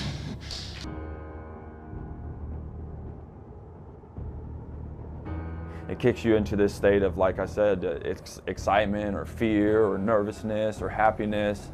And then when you get to the battle, you get to the competition, all that stops. Travis's scariest attacks, he's in. He's got it. It's almost like a feeling of nirvana. I think I'm just addicted to the high of competing and winning, and it's fun. I think I'm an addict by nature. I just enjoy the thrill of it.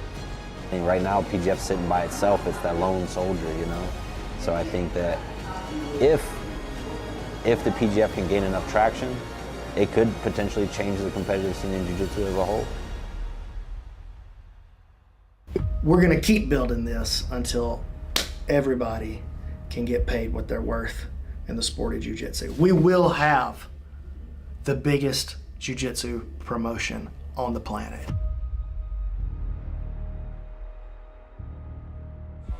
We are back here, Matt's side in Las Vegas, the site of PGF World Season 6. TJ DeSantis along with the commission, P-Mac, Brandon McCatherine. the man they call Egghead. We've arrived at the team matchup, second one of our second block. And I believe we're just about ready to get underway. So why don't we throw it to Bobby, both of them, and Stephen Aiken. We're ready for our next athlete to come to the mat. Representing Epic Roll, Matt Elkins. The multi-time PGF veteran, he's been the only person that's ever been involved with all 5 seasons of the PGF, and now 6. 4 as a competitor, the first 3 making it to the playoffs every time, 2 as a coach. Representing Black Rifle Coffee, Max Hanson. Here comes Max Hanson, making that slow stroll to the mat here for his second match. The Team Adama black belt, many saw him as a potential winner of the PGF, has yet to put a submission score on the board. All right, first matchup here of our second team match in the second block. Elkins coming out and getting aggressive with his guard passing right away. And Matt Elkins, he's not had the performance that he's wanted so far, but you know what's always been the case with Matt Elkins in every season that we've ever seen him in the PGF? Slow starter. Yep. And by the end, he's right there in the hunt, right there in the mix, always makes the playoff. But he always comes out and starts slow on the first day, first couple of blocks of day 2, but he finds his way. He warms up to it. Hanson trying to make a nice leg entry. He's got good inside position here. Spins through. Elkins blocks him out.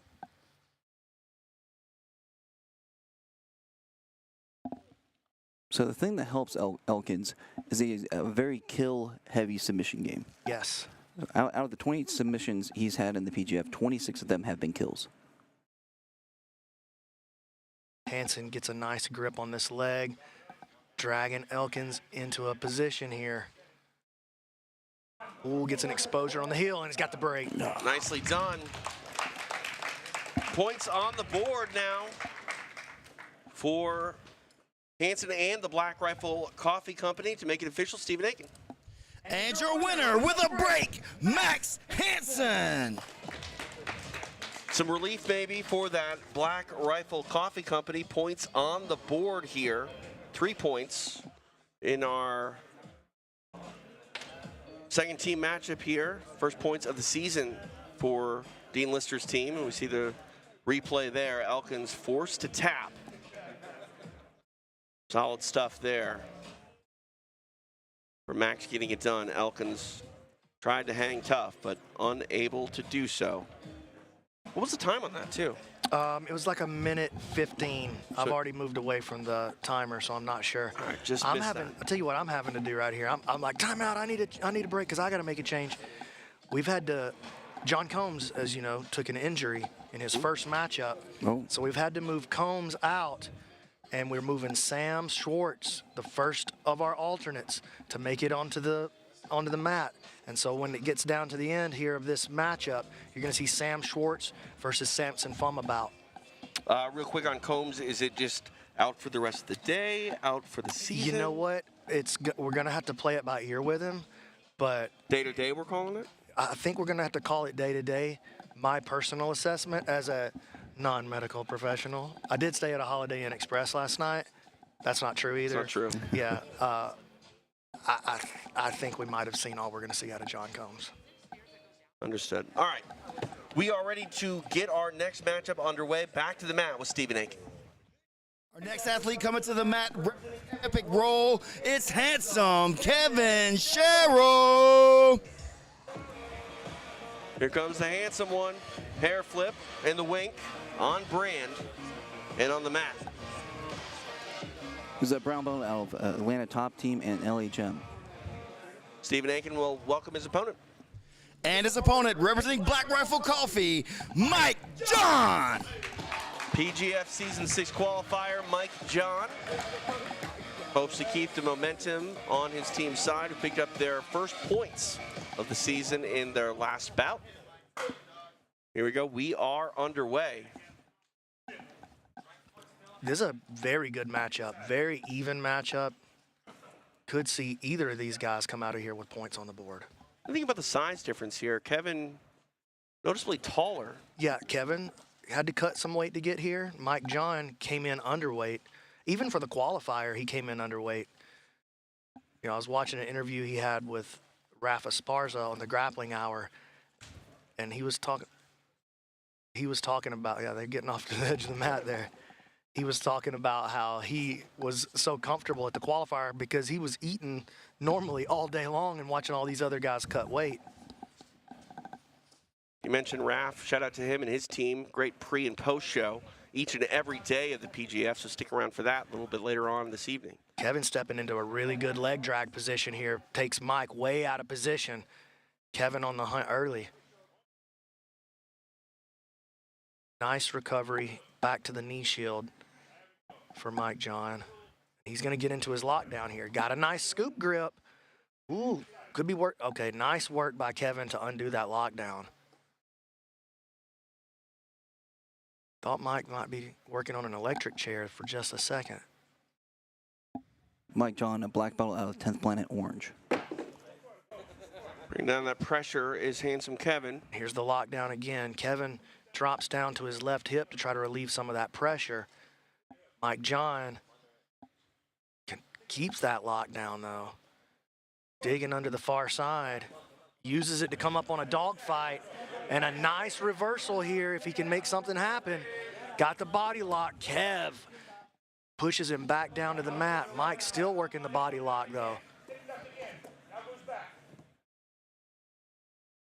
Mike now reaching through with the right hand, taking the grip on the toes, trying to work the old school. Eddie Bravo on the mat is the referee, and he's just running this Eddie Bravo game from the half guard. Okay, you got to be very careful there if you're Kevin Sherrill. Mike has a super dangerous guillotine.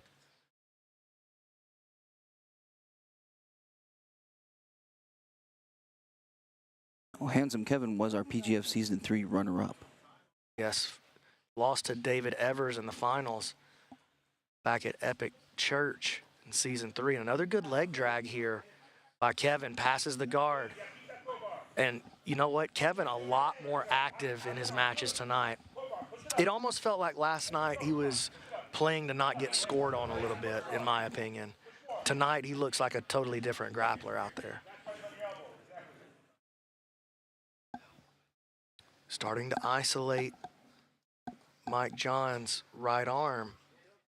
Mike recovers. Kevin continuing to push. Out around the side now.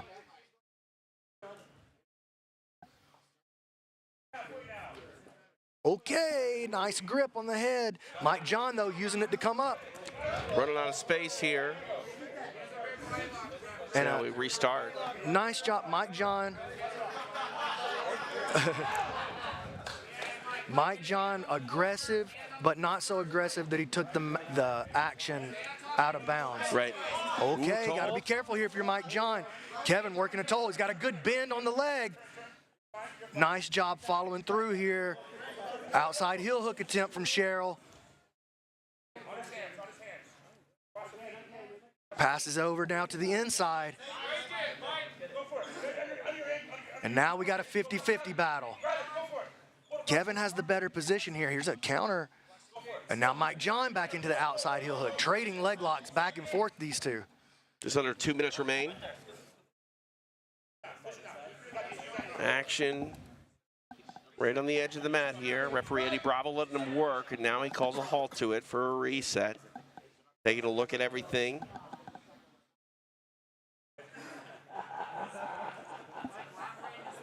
And trying to get it right here as we bring the action back to the center of the mat.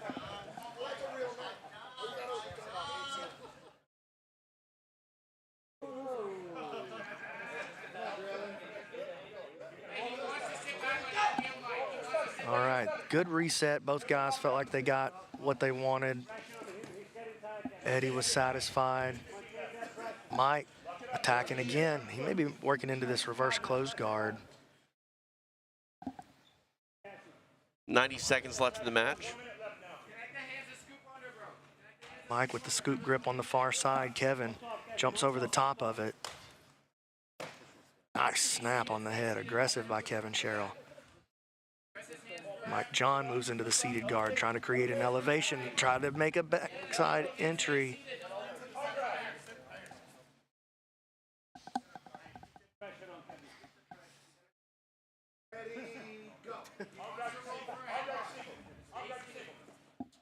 Kevin now stepping into the inside space against Mike John. Mike moving forward, trying to lock the body. Warning, Sherrill! Warning for handsome Kevin. Yeah, 45 seconds it's left. because he disengaged that guard and stepped all the way out.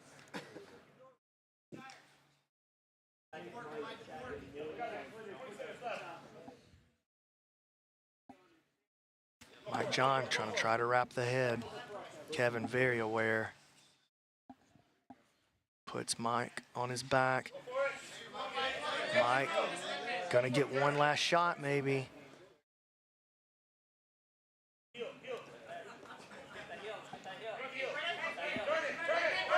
John trying Mike to gonna make get one last shot at this leg. Kevin trying to free his knee line, maybe take the back. Time is going to expire. No points awarded in this one. Game effort by both men. Stephen Aiken will go ahead and make this one official. After 6 minutes, this match finishes with a draw. There we go, a draw between these two men. Your thoughts? My thoughts are, it's 3-3 in the team matchup. Ex-Marshall scored 3 in the last matchup. Max Hanson came out right away for Black Rifle, got that inside heel hook for 3 points against Matt Elkins. So he puts himself and his team in good position here to at least like score an equal amount. Right. Because if it does end in a tie, both of the team's players get awarded the team points. So it ends up being 3-3 both. There's the ex-Marshall crew right there. That's my man Joe. And they brought their puppy with them. That dog almost died yesterday. Yes. You know, there's some action flying into the couches, landed on a dog. Alex Wendling right here. Well, what I was saying, that Black Rifle has put themselves in good position here. Even one more point on the board for their team is going to block Ex-Marshall from scoring a team point again, and it's going to get them their first team points of the evening. But hey, Epic Roll's still right in the game. They got Agazarm, Varela, and was going to be John Combs. Sam Schwartz actually going to be making an appearance. You see Josh Burnham, Carlos Machado, Mika Sibili hanging out on the couch over there. He's Brandon McCaffrey. That's me. That's Egghead. I'm TJ DeSantis. We're not as beautiful as the beautiful people here, though. Some of us aren't. I feel like I'm... Never mind. I feel like we got targeted there. Yeah, it happens. Smoke them if you got them. Let's go back to the mat. Stephen Aiken. AJ Agazarm.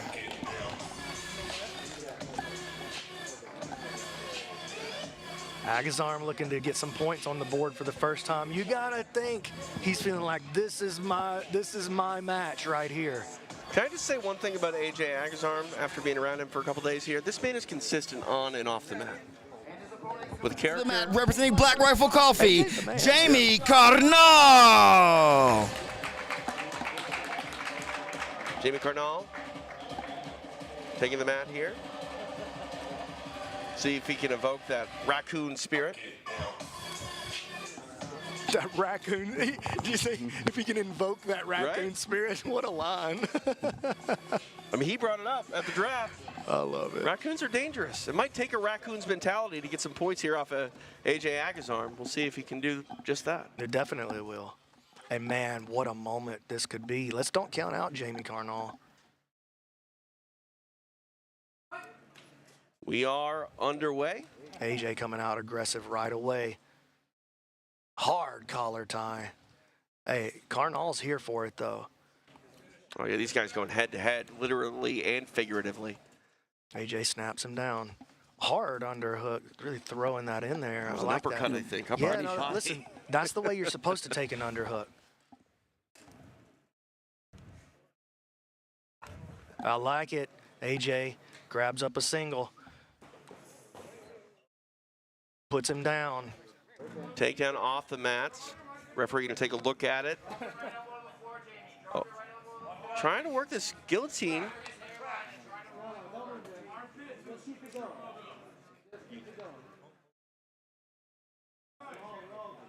Call to keep it going. I think that was Agazarm Yeah. saying just keep it going. It's letting him go back to the mat, not even all the way back to the center. Back and away. Carnall turns him. Top Goes to position. the top. Oh my, what a big moment this could be for Carnall. He'll have to kill him though. Oh yeah. He'll have to kill him. There's no way, AJ would never give up. Ooh, switching. Ooh.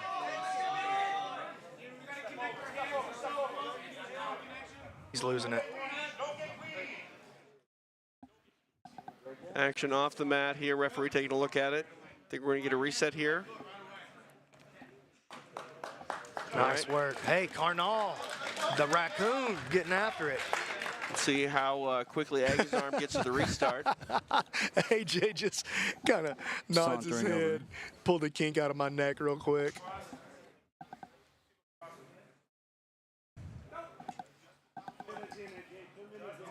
Agazarm passing him across into the 50-50. Brings that outside foot to the inside. He wants to make a move around towards the back here. Carnall wants to counter with a leg attack, putting a lot of pressure on the ankle of Agazarm, though. You heard Dean Lister over here say he's not going to tap to that. He said move on, he's not going to tap to that. That's good coaching. Don't waste your time on something that's not going to be fruitful. I mean, Evers was threatening AJ's ankle for minutes, just cranking on him, no tap. Okay, AJ got hit with a warning for stalling. Now working into a waiter sweep. Got the knee on the inside. Trying to see if he can create a lever. Agazarm with the scoop grip. And he likes that Kimura. We've seen him go to it a couple of times during the passing. Digging for it. Oh my, could this be a counter from Carnall though? Moving around towards the back. Carnall, all the way to the back. Oh, this is big trouble for AJ.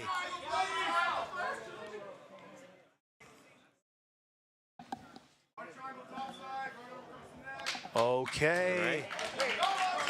Just about at the halfway point of this match. We're going to get a reset here. Carnall in a good position, full body triangle on the back of AJ Agazarm. Carnall, the 20th ranked person coming into this season, threatening a world champion, an ADCC silver medalist.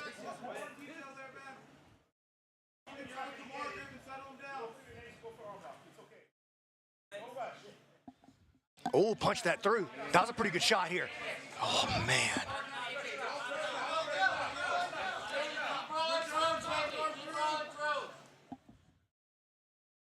Carnall still keeping that body triangle.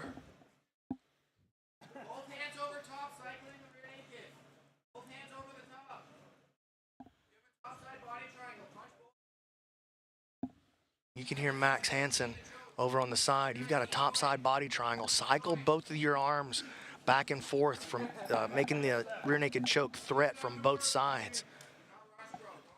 There, and there you see him start to do it, and that gets him into a pretty good position. AJ, though, man, a master of surviving bad positions. As good as anybody you're ever going to see.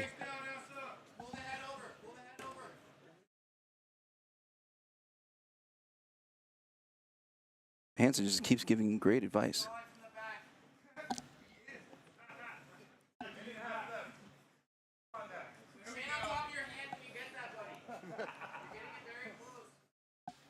Max Hanson actually runs the kids program at Team Adama, so probably used to coaching up his players. He's used to coaching people like Jamie Carnall in kids class. Is that what you're saying? I wasn't going to go quite there. AJ now starting to create a much better angle.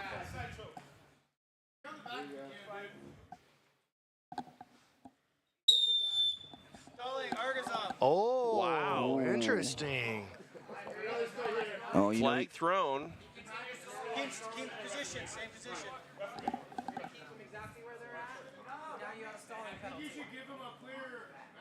Okay, so we're going to keep the position as it is. But a stalling penalty on the board for AJ Agazarm. Yeah, and if he racks up 3 penalties, that'll put points on the board for Carnall. Put 2 on the board for him. Inside the final minute. What do you guys think about that stalling call? How do you feel about that one? I defer to you, Egghead. I have a little questionable thing there. You know, defending versus stalling. I mean, he's in a body triangle. It's hard to really do much dynamic defense there. Yeah, you just, yeah, I understand it.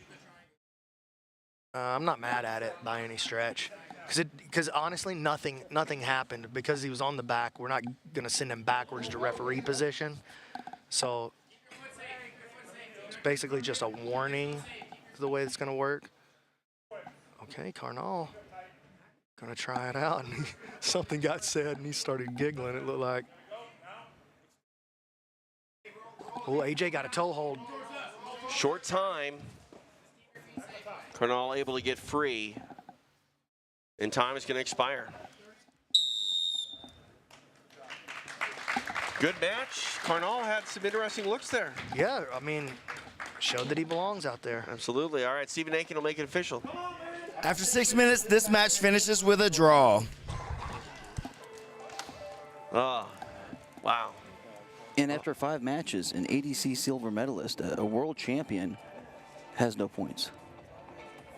Yeah. Very interesting. It's true.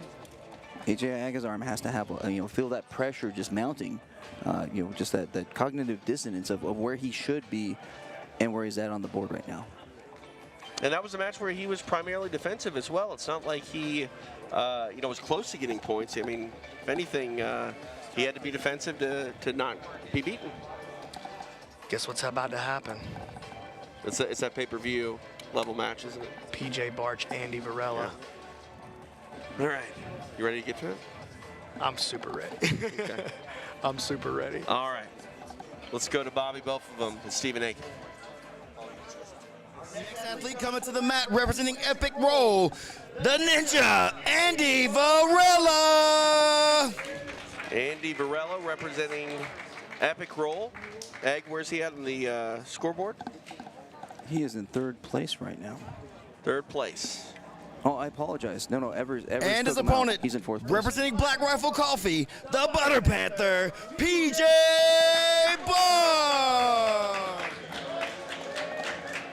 PJ Barch went #1 in the preseason draft. Almost a consensus, #1 power ranking person, #1 by the commish or the committee that decided for the PGF. But as of right now, 0 points. Yeah, these were on pretty much any rankings list that came out. Barch and Varela were 1 and 2. Even if on the list where Varela was #1, Barch was #2. On the list where Barch was #1, Varela was #2. Everybody had these as their guys, except for Tim Freeman. Inside BJJ, I think they had Elijah Carlton at #1. But right now, Carlton out in front of PJ Barch by quite a bit as far as the leaderboard is concerned. This is gonna be fireworks, man. We heard from Andy Varela earlier, said that he and Barch are definitely cut from the same cloth. Obviously, both 10th Planet products, but both with wrestling backgrounds. And you heard the tremendous respect each of these guys has for each other in a lot of the lead up. Great job by PJ Montano keeping them on the mat. You see how he positioned himself between the athletes and the couches there. It's a little punch to the shoulder there.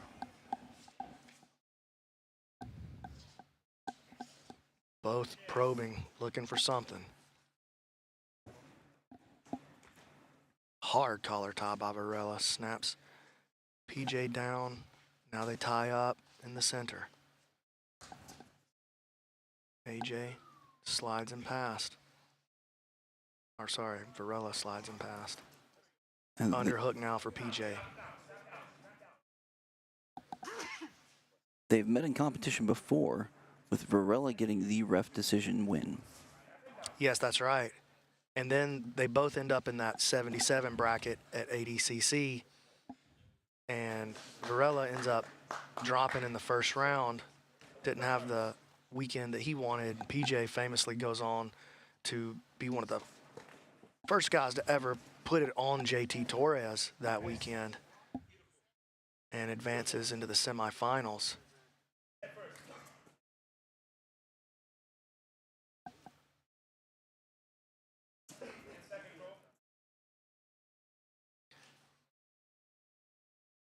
And I like that our referees are letting these guys work a little bit, because there's no stalling happening here.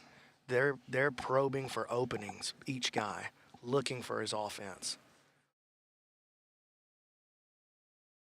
Varela with the double collar tie. PJ reaches up, takes control of the wrist, pulls it off. Now moves into a 2-on-1, pushing Varela forward. And look at the way that PJ's so masterful at using his weight there.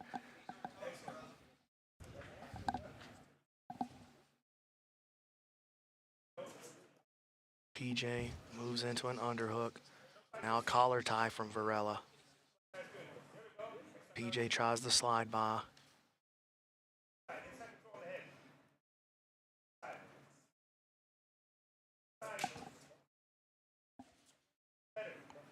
Just past the halfway point, 3 down, a little under 3 to go. So both of these competitors are 10th Planet black belts. PJ Barch leads 10th Planet South Bay. Andy Varela's out of the 10th Planet Las Vegas.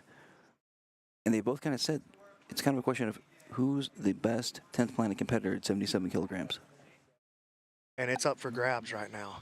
And neither guy able to assert dominance on any level. I mean, at some point, one of these guys has to pull guard, right? Or sit? Well, you know, the thing is, they're both going to walk out of here with a 0 at this point. And they're not doing themselves any favors by not taking risk. And that's what you start to see in this PGF format. Great athletes, great jiu-jitsu players. If you don't take some risk, whoa. What? Whoa, whoa, whoa, whoa.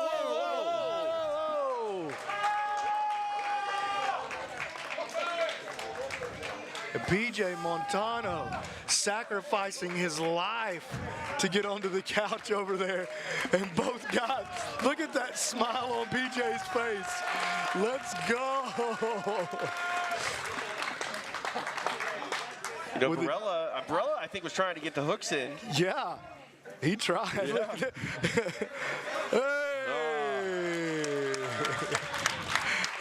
The respect and the slap of hands right there in the middle. So anybody at home, if you ever want to come out to a PGF, you can guarantee yourself a fan experience unlike any other. That was wild, dog. They jumped one couch and landed on the next one. I mean, if these were rows of seats, they went into the 4th row right there. Wow. It's like a hardcore match in pro wrestling. Dude, feel the energy in the room just shifted completely, dude. Touch under 90 seconds in this one. And you know what? That's why we let these guys work on the feet. Moments like that. Varela with the foot sweep. Well, he was trying it, and he acknowledged that, hey, my bad. PJ dapped him up. No harm, no foul. So it seems Varela's a little bit more of the aggressor, but the pressure has to be on Barch. Varela's sitting at 4th place with 12 points, but Barch doesn't have any.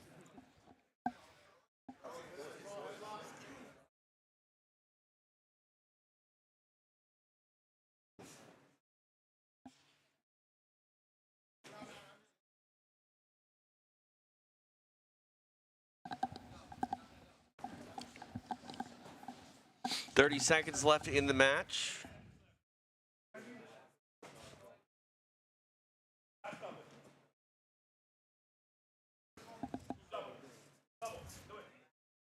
Varela circles back to the inside. PJ moving forward. Varela frames him out, smiling at each other.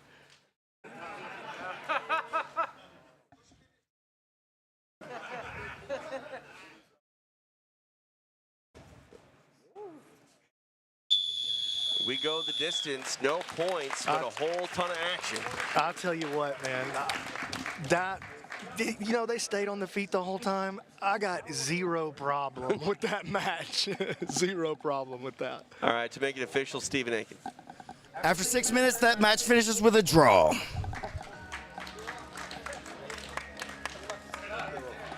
Look at this replay. I mean, the dog almost died again. Dude, that dog's got a target on his back.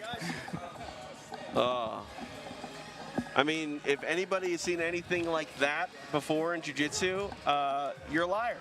And watch this, PJ Montano follows him. He's like, I'm going too.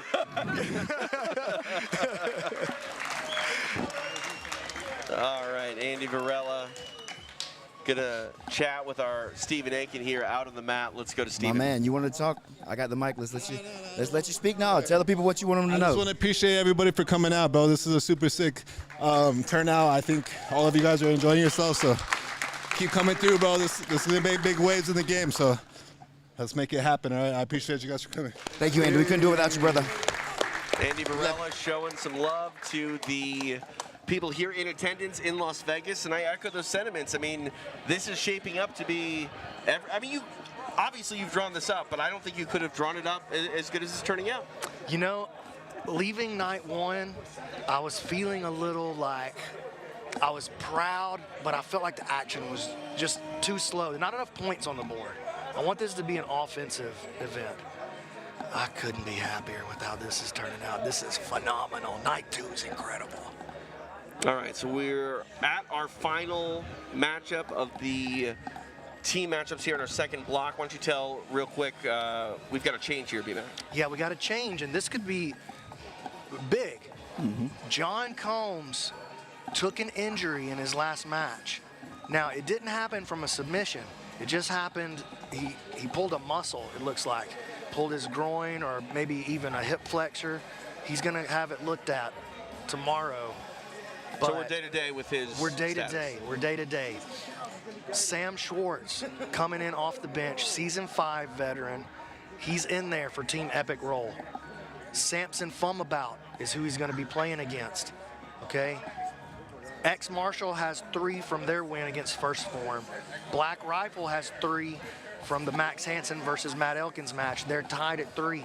Either of these guys puts points on the board right here, but especially, if Black Rifle can put some points on the board here with Samson, they're going to win the block and they're going to freeze out Ex-Marshall. Or if Sam Schwartz can come up with a break, then he's going to win the block for Epic Roll. With a kill. He's going to win the block for Epic Roll because that'll give him 6. And Sam Schwartz, no stranger to high-pressure matches here in the PGF. He was a playoff contender, didn't quite make the playoffs last season. He was in the bubble. But he did end up getting into the playoff. Oh, he did. You're right. He did end up getting into the playoff because he was on the bubble, but then there was an injury right at the last second, if I recall correctly, and he did end up making it as the 8th seed. So no stranger coming into a high-stakes matchup is Sam Schwartz. All right, let's delay this no further. We go back to the mat. Stephen Aiken. Our next athlete coming to the mat representing Epic Roll, the Terminator, Sam Schwartzeffel. I know Sam is excited. Man, he's been chomping at the bits to get a shot at getting out there on the mats. Representing Black Rifle Coffee, Samson Phommabout. So an interesting thing, if Sam Schwartzeffel gets a break, every team would get a point except for First Phorm because they'd all be tied at 3. Oh, you're right. Wow. That is fascinating. All right, here we go. We are underway. Oh, my. Sam getting aggressive early. Hey, he coming in off the bench with that new guy energy, dude. Absolutely. Samson moving backwards. I think he's getting pushed across. And Warning. Samson just got a warning issued. Too much backwards movement. Tried to shoot Sam's there. bullying him around. Schwartz pushed him off balance.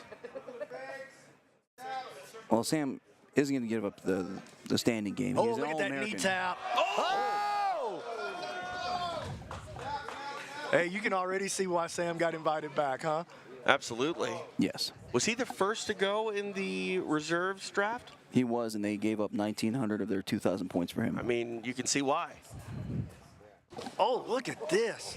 Sam getting out here and getting active early. Jumping on the head of Phommabout. Samson moving backwards. Samson's going to have to be careful. He's going to end up catching a penalty.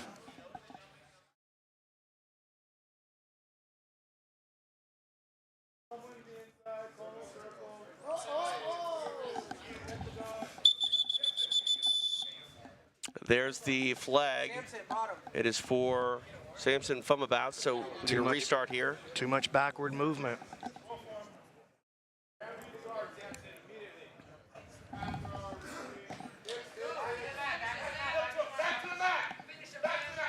Right hook in for Schwartz.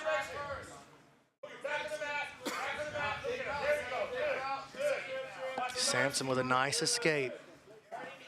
Schwartz tries to pull free. Phommabout staying on him. Samson tangled him up.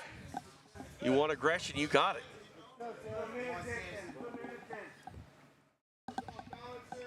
You can see there the little red dot on the top left corner of Samson's block. He's got a penalty. If he acquires 3 of those over the course of this match, then if it does go to a draw, it's 2 points on the board for Sam. This might be the earliest in a match we've had one of those stalling penalties. Yeah. And I think it was very much justified. Samson got bullied around and thrown out of bounds a couple of times.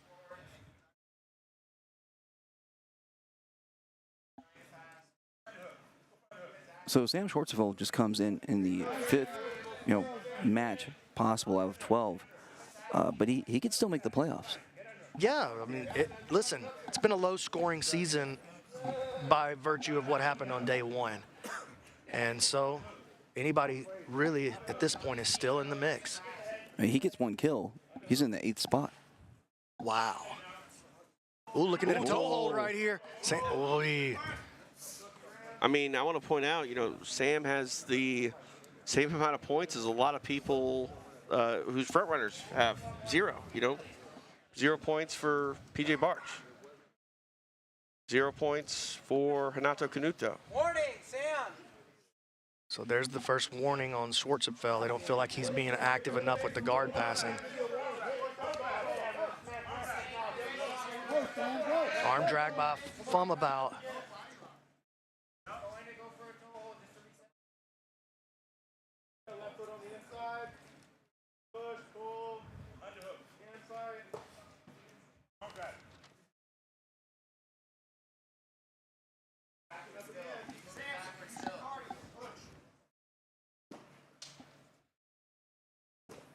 Sam bounces around the guard.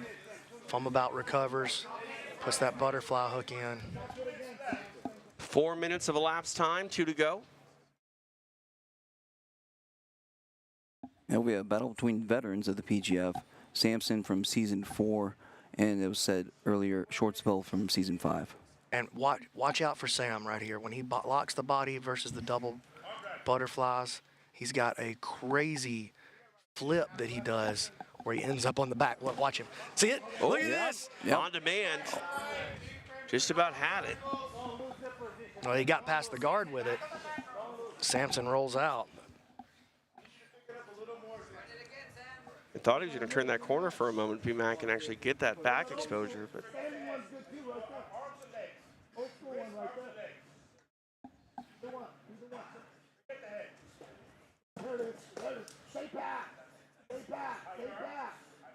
he's going to try to make a turn on this Kimura. He's got a very good. Oh, stepping over for this ultra Kimura. Oh, he might have it. Oh, of a Samson sudden. got his hands together at the last second, but it is not over. He is not out of danger. Just got his fingertips together. Sam's got 50 seconds left to work on this. Phommabout able to get free now on the leg of Schwartz. 40 seconds left in the match.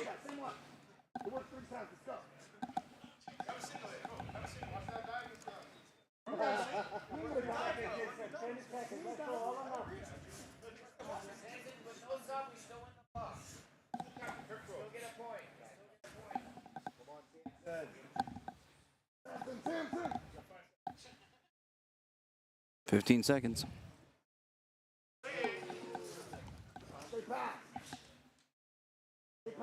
Schwartz able to pass, short time, 5 seconds left.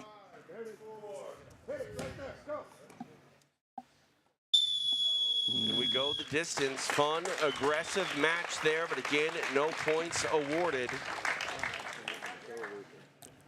So that's going to be a tie between Ex-Marshal and Black Rifle Coffee Company for the team points. And Samson Phommabout heads straight for the Once Upon a Coconut. Stephen Aiken will make it official. After 6 minutes, this match finishes with a draw. Well deserved. Hydration is important in combat sports. All right, wow. Whew.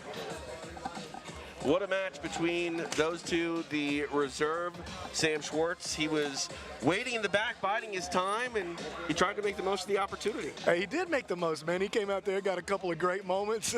They crack open a coconut water out there in the middle of the mat. Those guys are trying to get sponsored. Dude. Yeah, I noticed that was the energy drink one too. That's got the 150 milligrams of caffeine. So yeah, for sure. They deserve it. So, wow. What a night it's been. That finally concludes our second block. So let's take a look at where we sort of come up on points. I believe Samson Phommabout, despite not getting a submission to earn some points, he's getting a team point for going the distance there and drawing and ensuring his team a team point. You are correct, sir. You want to explain that for the people? So basically, at the end of every block, each block is 10 matches. Whichever team accumulates or earns the most points in that block gets a point for every member of their team. And because Ex-Marshal and Black Rifle Coffee Company tied at 3 points apiece, every member of Ex-Marshal and Black Rifle Coffee Company gets a point. All right, speaking of Ex-Marshal, our Alex Wendling is standing by with their coach, Jacques Machado. I am standing by with Jacques Machado, and he's the coach that's been having the most success. Your team is up by. How do you feel about that? I feel that we were the underdog, but I think I made the right pick with some of the guys. I also was lucky with some of the guys. And here we are, day 2. We're still ahead, and hopefully day 3, day 4. I would like to have all my guys from my team qualify for the playoffs, and we're looking for. I'm very excited, very happy. Yes, and they should definitely be proud of themselves. One of them who's really shown out is Davis Asare of New Wave Jiu-Jitsu. So tell me a little bit about his performances. He's been surprised everyone. I think I saw some clips from him before I came here, and he's just showing what he's capable to do. I'm very excited and happy, and I would say surprised in the best way possible, because he's a killer, and he's showing that every match. And Nathan Haddad, he was ranked number 19, but then he came up against PJ Barch, the number 1 ranked. There was a draw there, and just today we saw an amazing match by him. You have a little bit of a connection with him. Eddie Bravo's in the building. None of this would be happening without him. None of this would be happening without him. He saved you because you didn't want to do the coaching. Because of his overhook, we have this. Think about it. I love it, Eddie. We gotta get Eddie back here for a full interview at this point. He's handling all the refereeing. What did you think of Andy Varela and PJ Barch taking things into the couches there? Man, I think the challenge for some of the guys, they are training partners, and they know what each one can do, and they kind of play safe. And And I think we have a little glimpse, not so safe, and then the competition kicks in, and gladly nobody got hurt or anything, but was very excited for sure. It was definitely very exciting, and we have a lot more excitement coming your way. Epic Roll versus X Marshall coming up. What's your message to your team going in? I know you guys are pretty happy seeing some draws come out of the last matches because you guys are up by so much, so what is the message? Look, I was invited to be here. I'm very happy to be part of.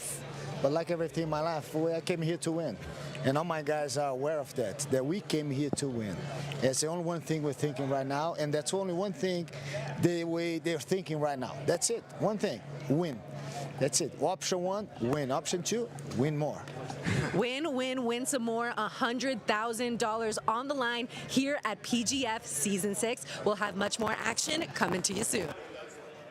All right, thanks, Alex. Speaking with Jacques Machado, and man, that's got to feel good to hear Jacques say, I come here to win. There's some pomp and circumstance and some prestige to being not only a winning athlete, but a winning coach as well.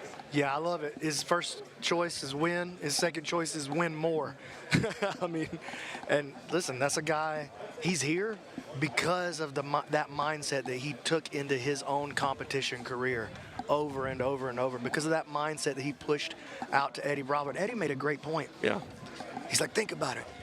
We're all here because of his overhook. He changed the face of jiu-jitsu by developing that overhook to such a strong level. He changed the way that no-gi was done. It's a beautiful game. Jean-Jacques' leadership to Eddie, and then Eddie's leadership to the rest of the 10th Planet Association, even the entire no-gi jiu-jitsu community, is really the thing that laid the foundation for all of this. And then the Gracies laying the foundation for Jean-Jacques. It's just, right. It's beautiful, man. I know Jean-Jacques, Roger, Carlos is over here, Rigan, all of these guys just watching the legacy and all the sweat and the hard work and the effort that they poured into something that was so meaningful to them, to see what it's doing for all of these athletes in the next generation. It's really beautiful, man. I can't believe I'm even a part of it. It's I'm not a part of this without Eddie Bravo hooking us up together. So. Yeah, Eddie Bravo's put me on game so many times I couldn't even count. Yeah.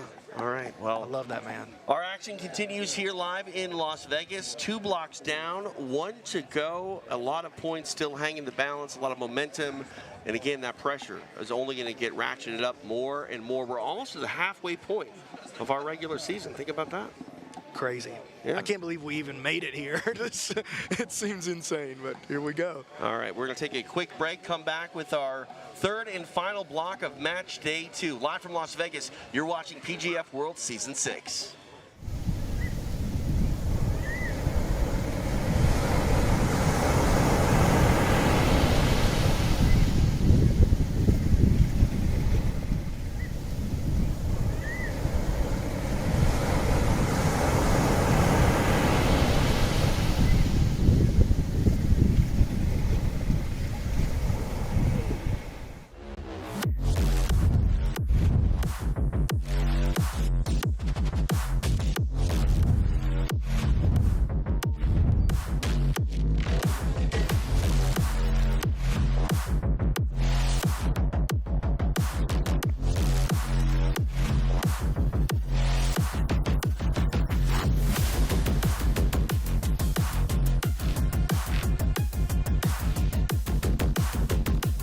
Martial gear is some of the best gear I've ever worn. But wait, there's more. Fasten your no-gi shorts belts, because X Marshall's Dojo Roadshow is hitting the road, and it's nothing short of epic. Imagine this, an X Marshall team, an RV, and a mission to visit gyms far and wide. We're talking challenges that'll have you in splits, literally and figuratively. Meetings with the biggest personalities in the jiu-jitsu world, and a tour so wild, you'll wish your life had a rewind and watch again button. This isn't just a road trip, it's a rolling jiu-jitsu carnival, and it's all captured on our YouTube channel.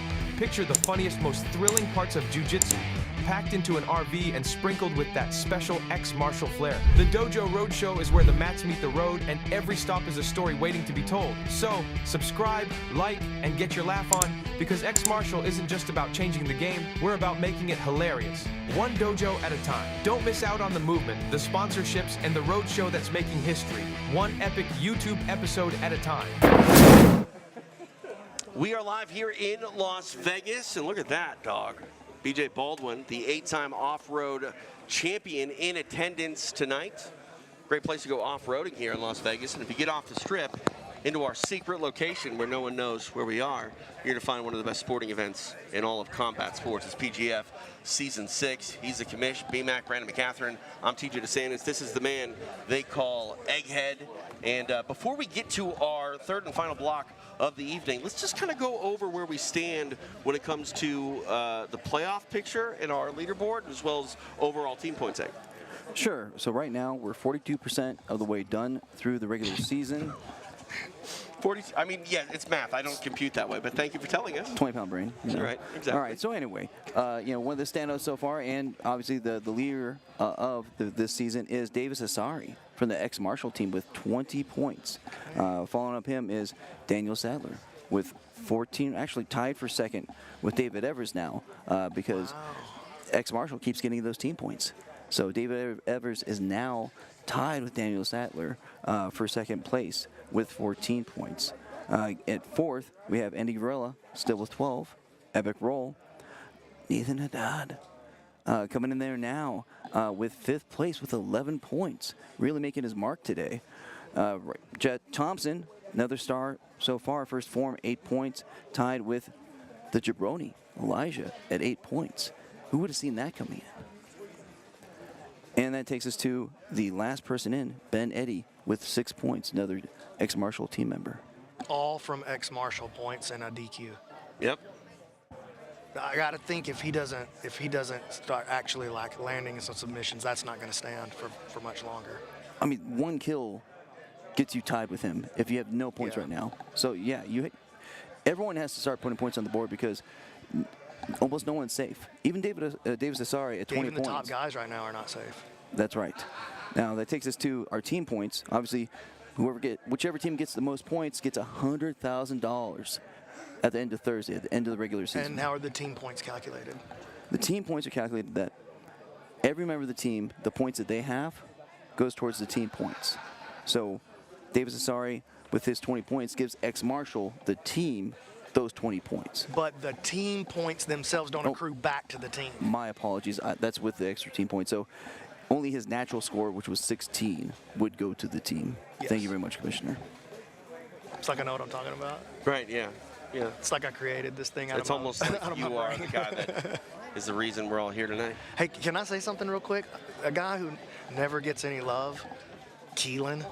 Conscious Keelan running the show, man. All of the guys we got in the background here making this thing possible.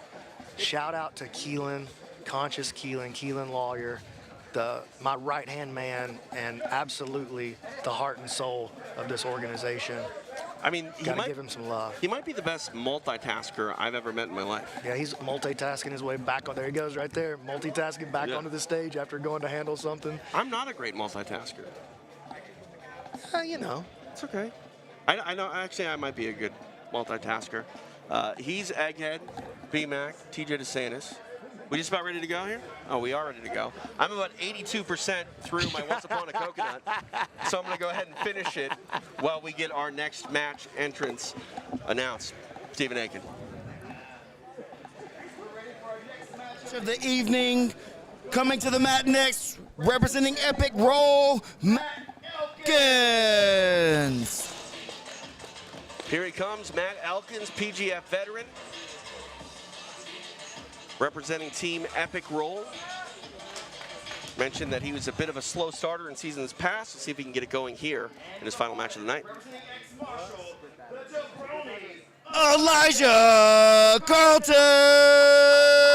The jabroni, Elijah Carlton, making the walk, the face of the PGF coming into season 6. He's found his way into the playoff hunt thus far. Now he's hoping for some more points as he takes on Matt Elkins. So you have the two most experienced PGF veterans in PGF history. And historically, it doesn't work out so well for Matt Elkins. Yeah, they've faced off several times over the course of the PGF history, and Elijah's gotten him every single time.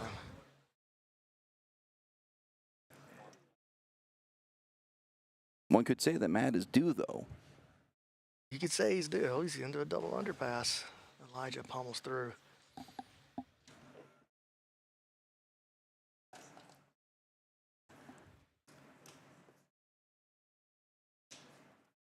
Oh, look at this. Matt Elkins stepping around, making an attack. So they're both 10th Planet black belts. Elijah on the bottom is out of 10th Planet Atlanta. Matt Elkins on top is the head of 10th Planet Birmingham.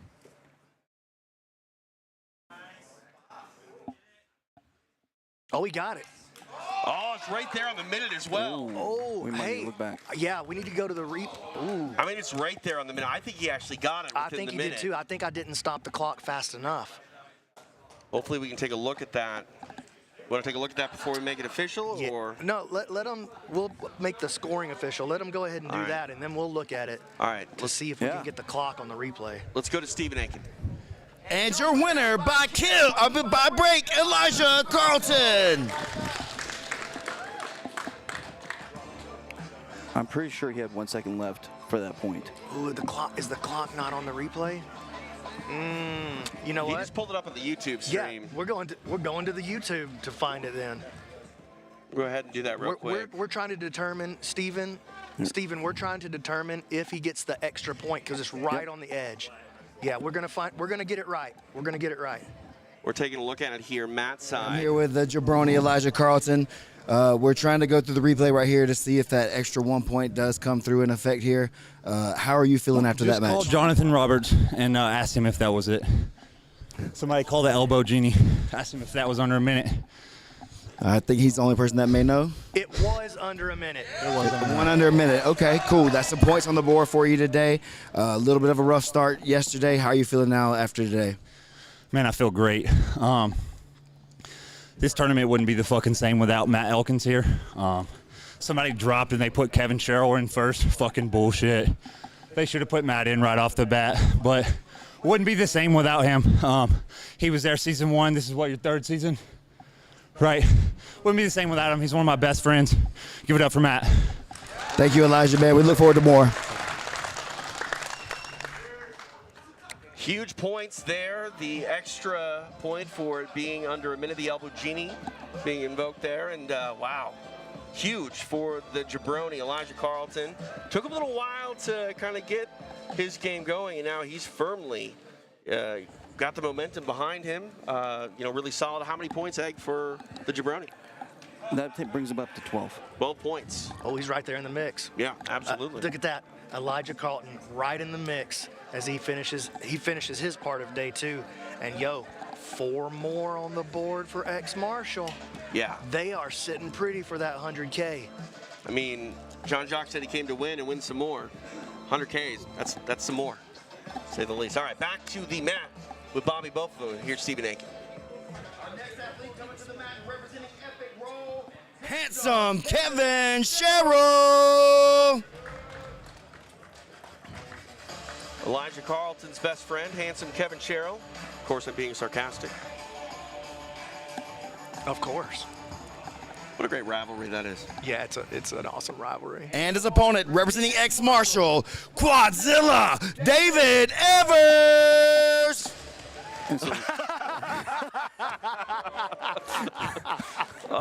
B-Mac, you told the athletes to embrace the walk. That one might be my favorite entrance of all time. That was something. And here's a rematch of the season 3 finale. Both these guys fought their way through the regular season and then fought their way into the playoff finale at season 3, where David Evers scored the upset and got the ankle lock against Kevin Sherrill, and he gets to work right away. Kevin grasping the head. Evers works that left butterfly hook in, as he does so masterfully. Kevin keeping his hips low, trying not to create any kind of elevation. He does not want David Evers getting underneath him. Keeping Evers' far shoulder pretty close to pinned to the mat. It's going to be very hard for David to get anything cooking if he can't get some elevation going on Kevin.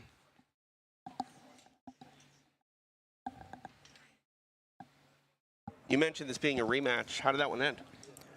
Ankle lock, David Evers. I think within a minute. It was really quick. Yeah, it was very quick. I don't remember if it was inside a minute, but in the playoffs it doesn't matter. No points in the playoffs. It's just win or go home. Ooh, Kevin gets the warning for Holt not trying to advance position. I think that's a good call.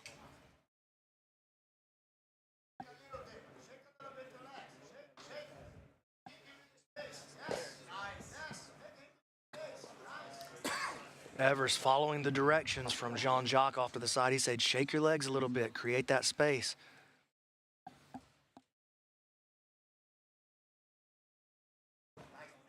Ooh, Evers pops up to the feet, and now he's got this front head.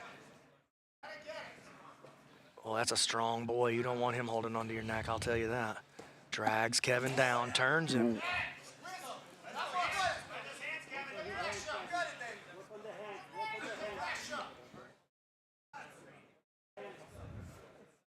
Approaching 2 minutes of elapsed time. David gonna try to make a move to put his left hip on the mat and try to drag Kevin into this choking situation. Boy, a 6 right here for Evers would be massive.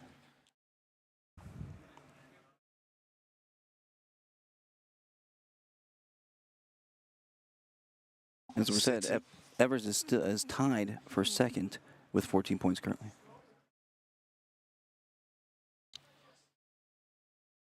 How far behind the lead? 6 points. So you're right. 6 points behind. 6 points. He would be tied for the lead. If he could get a choke, he would put himself into a tie for first place.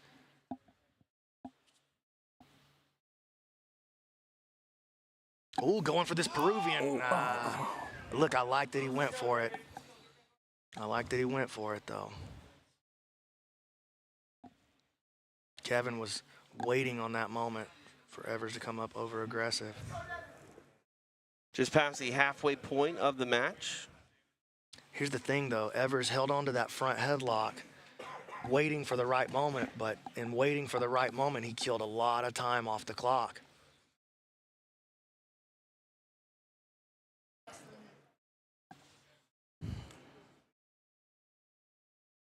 We'll see. He has those really dangerous leg locks that he can slap on very quickly. He might be able to still get a submission here. Kevin's got him flattened out, chest to chest. He's got the underhook on the side of the trapped leg. Evers probing for something to do with that left hand. Wants to bring that frame through. Once he gets his frame on the inside, you'll see him hip out a little bit and then bring that left butterfly hook back in, and that's where he starts cooking his offense. If he can dig an underhook, he'll really be able to get something. Warning, Evers!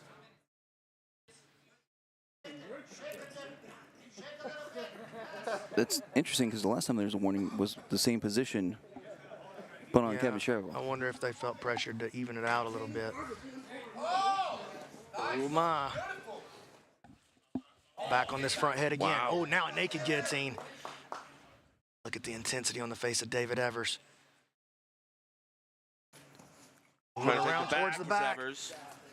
Sherrill able to shut it down for the time being. Again, now he jumps on the head again.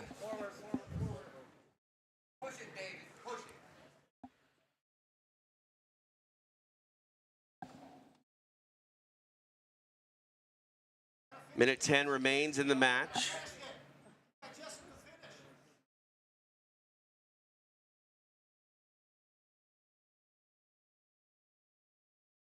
Oh, he's going to sit in on a choke. Working through for an anaconda.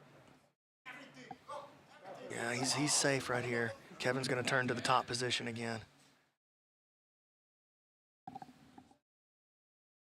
Going to get a reset here. Just 45 seconds left in the match.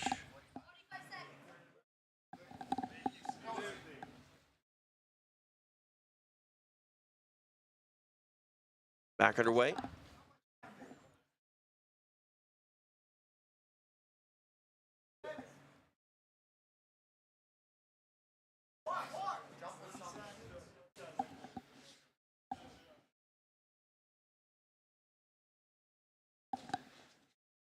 Evers stands.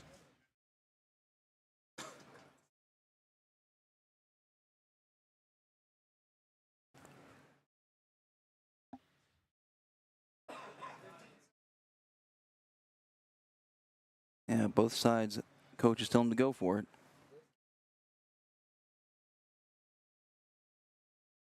Time is going to expire on this one. We go the distance, no points.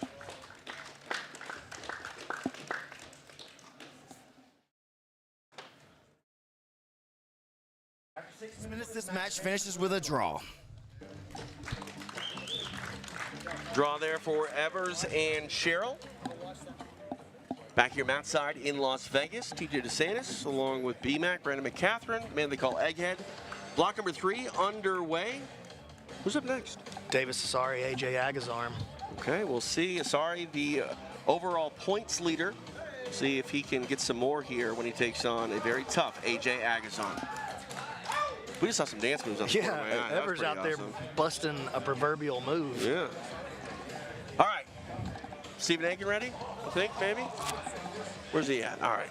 Now he's ready. Let's go back to Stephen Aiken for our next match. Our next athlete coming to the mat representing Epic Roll, AJ Agazarm. Gracie Baja black belt, ADCC silver medalist, and world champion AJ Agazarm has yet to get a submission. And his opponent representing ex-marshal, Davis Asare. Davis Asare making the walk, leading the league in points, as does his team, ex-marshal. Said earlier, the purple belt out of New Wave has to be feeling good with that #1 spot. Can he extend his lead? Here we go. We are underway. TJ DeSantis along with BMAC, Brandon McCatherine, the man they call Egghead, live in Las Vegas. Davis Asare taking on AJ Agazarm. Match day 2 of PGF World Season 6. Davis looking for a foot sweep. Going to be very hard to beat AJ in these wrestling exchanges. D1 wrestler, wrestled out of The Ohio State University. And has translated that wrestling into jiu-jitsu in a very effective way over the years. Davis trying to set up this snap down. See him kick that leg out. He wants to cause AJ's base to widen, and during that moment when the base widens, he wants to try to snap his nose down into the dirt.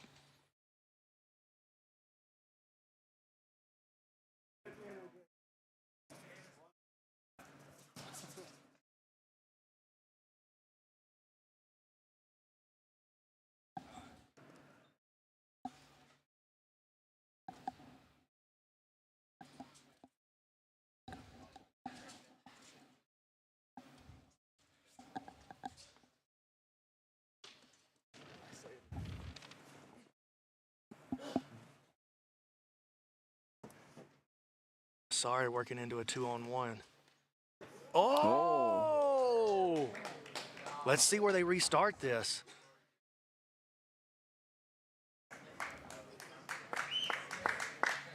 That's the most well-behaved dog I've ever seen, by the way, on the edge of the mat. Very calm. Action almost got on top of him. He's cool. Davis Asare here in a good position. Brandon, don't you call it like the Zangief throw? Oh, look at this. Asare working in on a Darce choke. We've already seen him hit this once this season on Cam Hurd. Very serious Darce choke, and he's got a deep grip. And he's gonna want to deepen it just a little further if he wants to put AJ out of here. Needs to punch his left arm just a little bit deeper.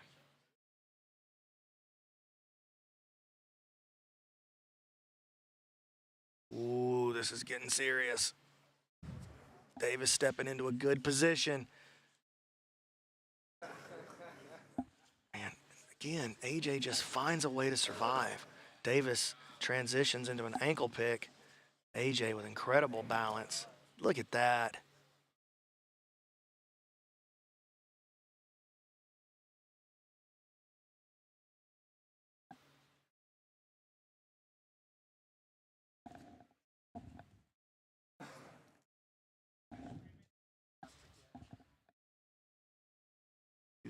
Asare uses his knee to break that grip. Hard collar tie by AJ. Coming up on the halfway point of the match.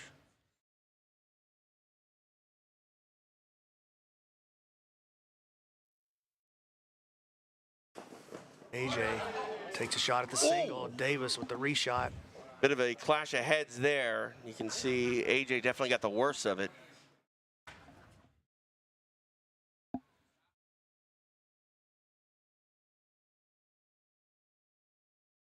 Smile by Agazarm.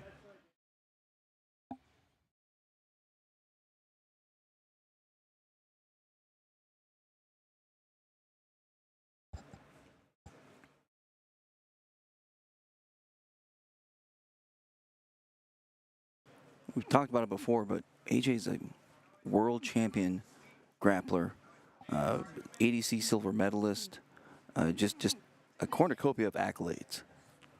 Davis has this 2-on-1. Oh, look at that. Whoa. Hard collar tie. Davis Asare does not even flinch in response to it. Took him off his game 0%.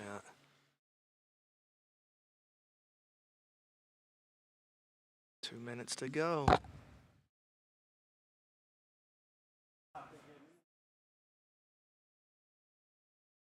Asare now takes a seat. I think that's a good choice, and if I were him, I would have probably tried to make a move to this a little bit earlier.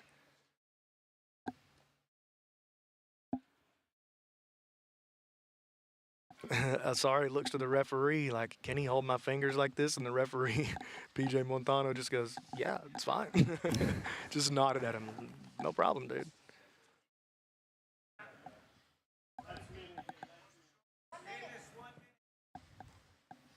I think it's about 1:20 left. Yeah, I was stopping the clock on the resets. So we have about 1:15 left. Oh, Davis moving around the guard here. This is enough time for him to work. But is it enough time to work against AJ Agazarm? That's the real question. He's so famously hard to put away.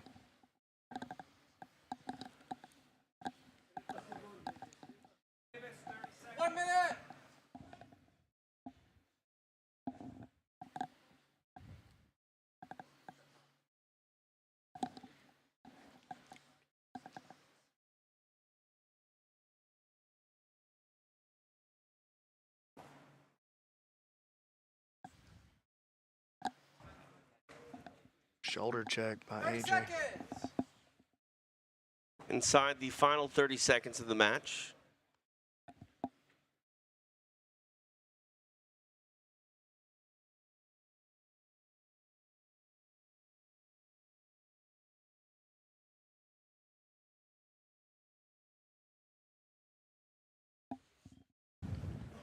Davis drags the leg. It's not enough time to get anything going. Time expires. Very physical match between these two gentlemen, but it goes the distance. Stephen Aiken will make it official. Woo! 6 minutes. This match finishes with a draw.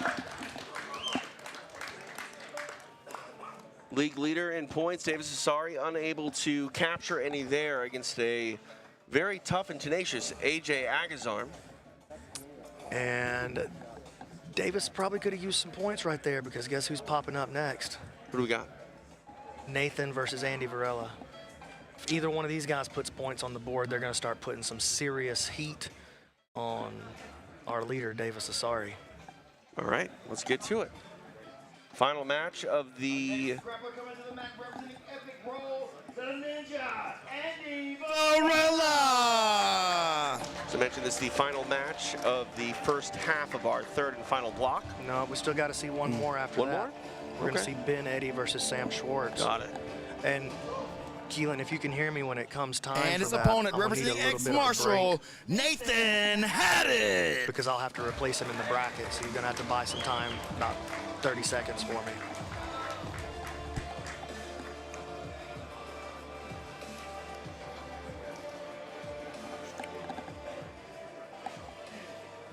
Nathan Haddad currently in 6th place with 11 points.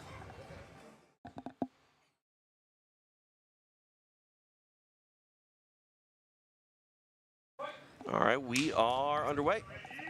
TJ DeSantis, BMAC, Brandon McCatherine, the man they call Egghead, live in Las Vegas. It is the site of PGF World Season 6. Nathan been one of the most exciting grapplers to watch so far here this season. Ooh, hard collar tie. Yeah, hard collar tie, but I like it. Checking that shoulder.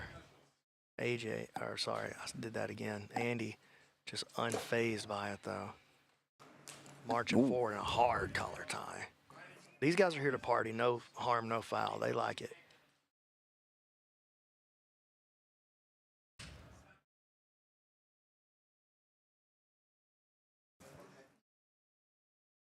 Andy Varela, the 10th Planet Black Belt out of 10th Planet Las Vegas. Ethan Haddad, the Helios Seneca Black Belt.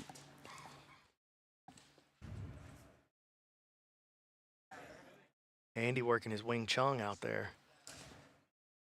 They tie up in the center.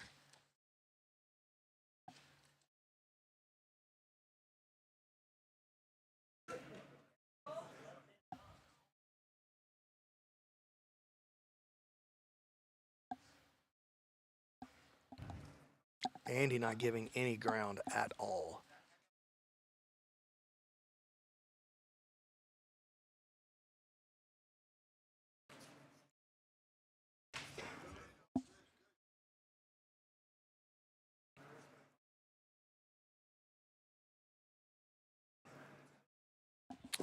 Listen, I love a good wrestling exchange. I really do.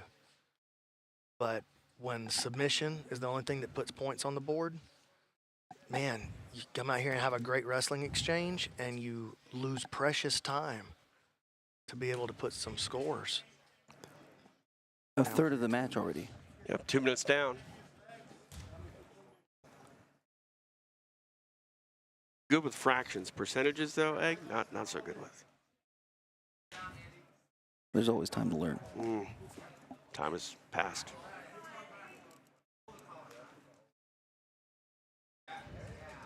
Andy with both hands on the back of the neck. See if he can make a move. Somebody's going to have to create an off balance and take a shot right here.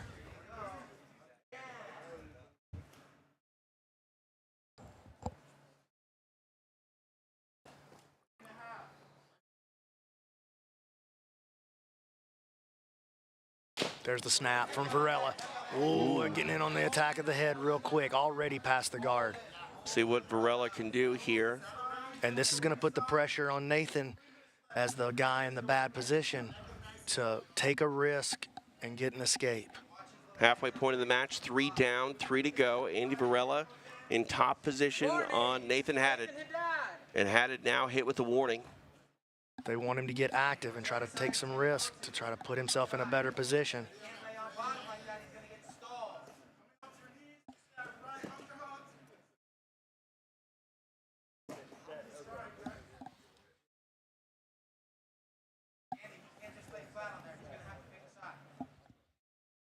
Andy's starting to isolate this arm, maybe trying to work him into a Darce choke. 2 minutes and 20 seconds left in the match.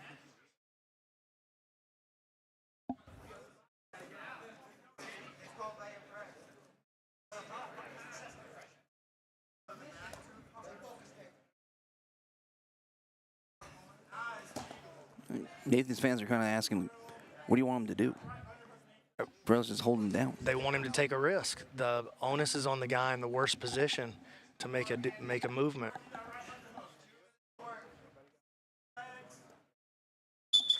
And there it is. Stalling penalty called on Nathan Haddad. Varela now going to get an opportunity to look at his back here, starting from referee's position.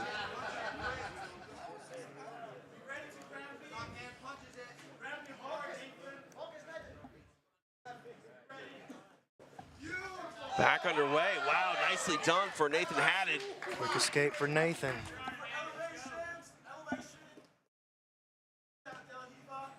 Body lock for Varela. He's going to have to be careful here. Nathan's guard is very dangerous. Yeah, I was just going to say, you know, for Haddad, getting that stalling call might actually be to his benefit here. Yeah, I think it was. It was to everybody's benefit, honestly.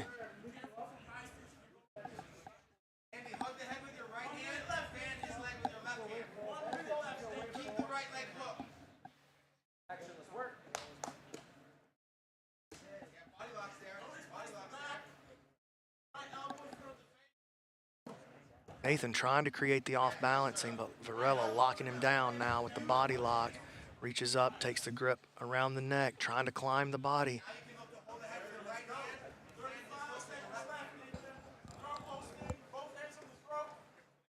That post on the chin, digging Varela out of the body lock position. 45 seconds left in the match.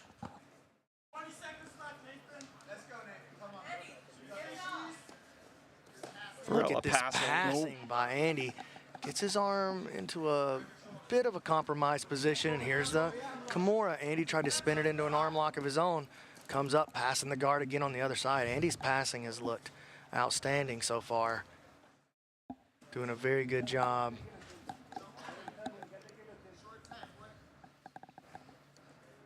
Here we go, final 10 seconds of the match. And these guys are gonna nullify. Nobody puts points on the board. And that's gonna leave Davis Asare at the top of the leaderboard following this match. Well, there you go. We go the full 6 minutes, no points awarded. To make it official, Stephen Aiken. After 6 minutes, this match finishes with a draw.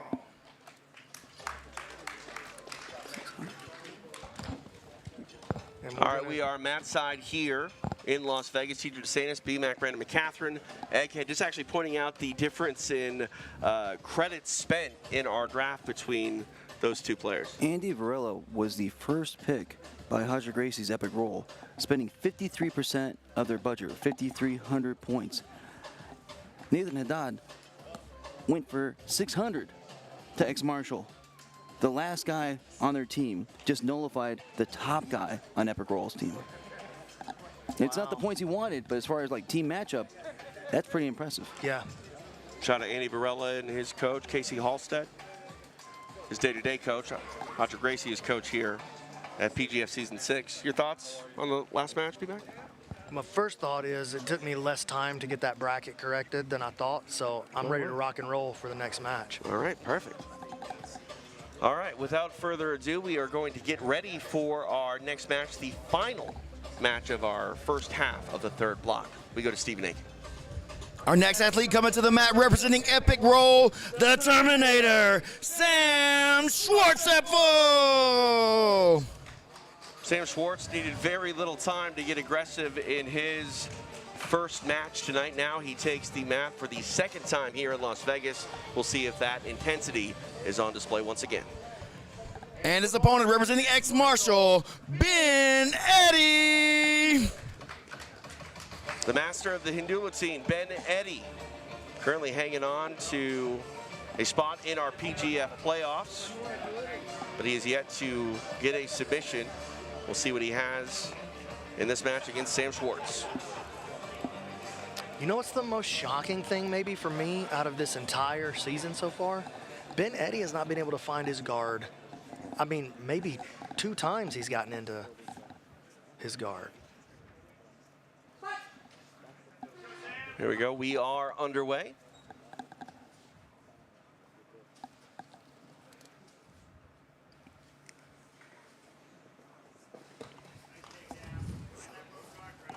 Look at that, Sam. Quick north-south here, gain for Sam Schwartz.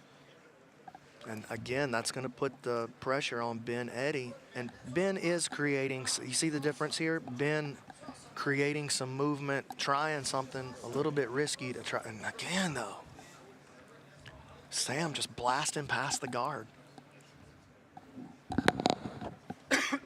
Well, he was an NJCAA All-American wrestler. Ended his career at Hofstra.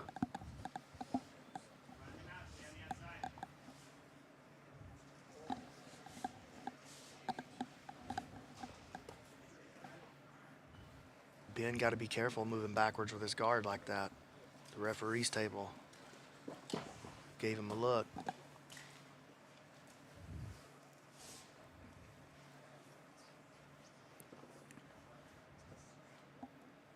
Ben guaranteed us.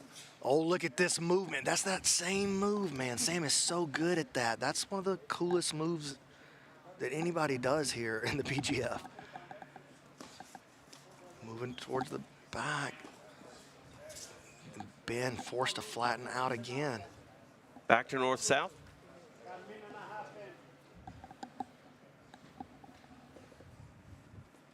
Ben working his knee back in on the insides, and Ben comes up with his first stalling. Well, that was the warning. That wasn't the actual call. Sam's dominating this guard passing situation, staying out of all the most dangerous parts of Ben Eddy's game. That's been the story of Ben's matches so far here in the PGF. Ben doing a very good job of recovering that north-south position, though. They come back to the center and reset. Ben's going to come back to the feet.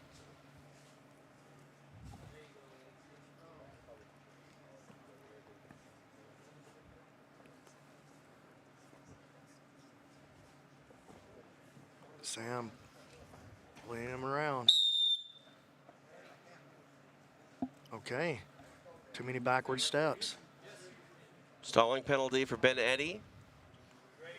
Sam going to get a look at the back here, the referee position restart.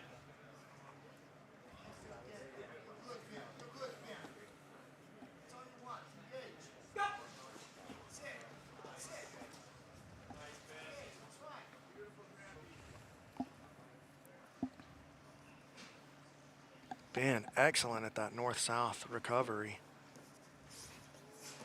Sam again with that same move.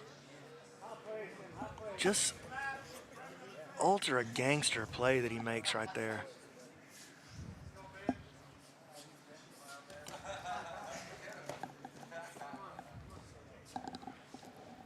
Eddy back to his feet, just past the halfway point. Oh, and here he goes, now down into his offense for the first time.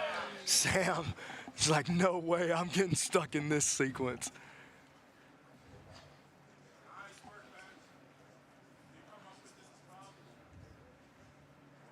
Okay. And now Eddy getting Ben that getting game offensive, going. and here it goes. Oh, can he get it? Oh. Switches it off to the triangle. What a play by Ben Eddy off his guard.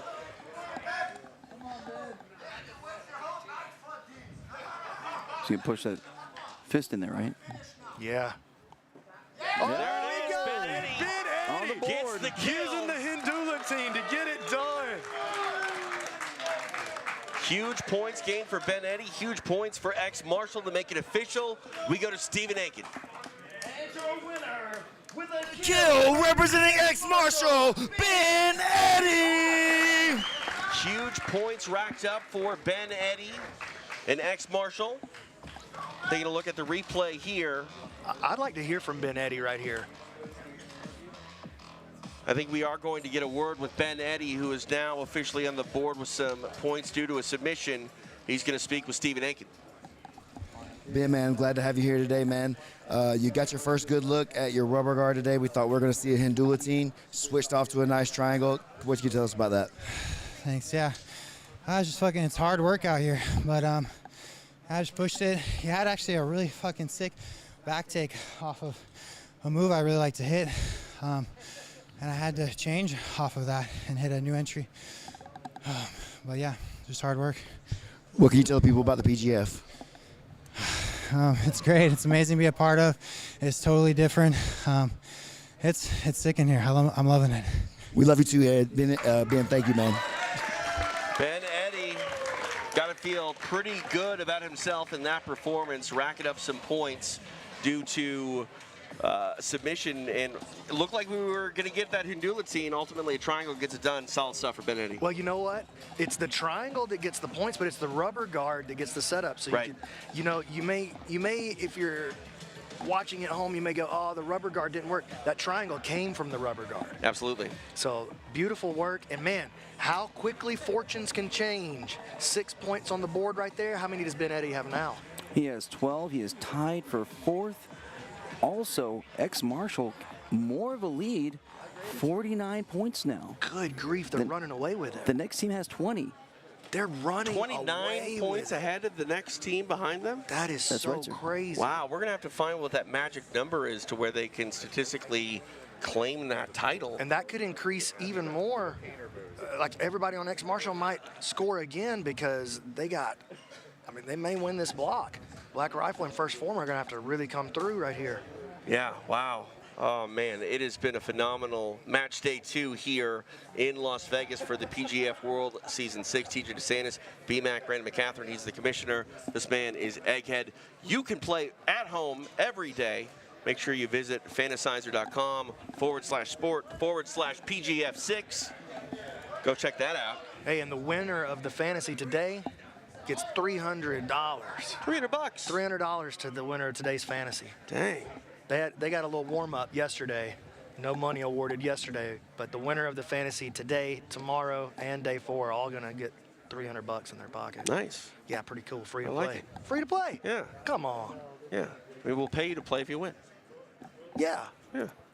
All right. Time for our final team matchup of this third and final block of the evening here in Las Vegas. Back to the mat with Stephen A. For our final team match of the evening, coming to the mat representing Black Rifle Coffee, Max Hanson. Max Hanson making the walk for his final appearance here on match day 2 of PGF Season 6, representing Dean Lister's Black Rifle Coffee Company. Hanson's currently the first person out of the finale tournament at position number 9. And his opponent, representing First Phorm, Sathler. Ooh, he's got his hands full right here. What a rematch this is about to be. Sathler walking out with major confidence. He's already got one highlight reel against Max in that famous WNO win and one of the coolest submissions you'll ever see. Encourage you guys to go back and watch that. Look at Max's left hand. He's got some tape on it that I don't know if he had previously tonight. Yeah, It was on there in the second match, but not the first. I'll tell you this, Max is not going to be making any lazy moves against Sathler this time.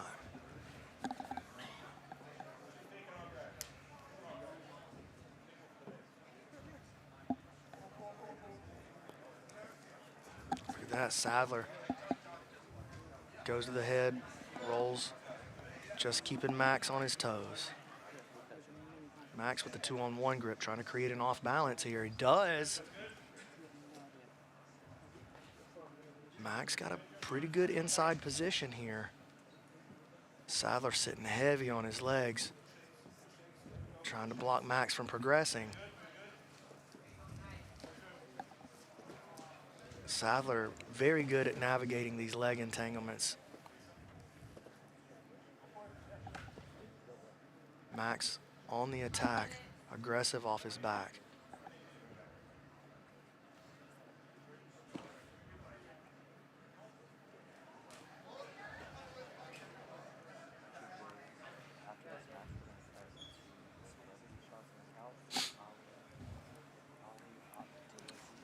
Max trying to get something cooking. Sathler keeping him out of the offense right now. Has a nice scoop grip on the far side. Wants to get into a Choi bar. Sathler pulls out of there and they're going to reset back to the middle.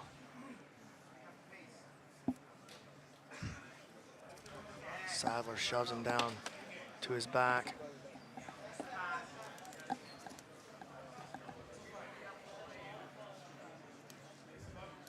Inside position with the foot for Hanson. Scoop grip on the far side. Sathler controlling the head. Nice navigation again. Oh, this is a little bit of something cooking here for Hanson. Sathler very expertly freezes knee line, stays on top, keeping the offense going.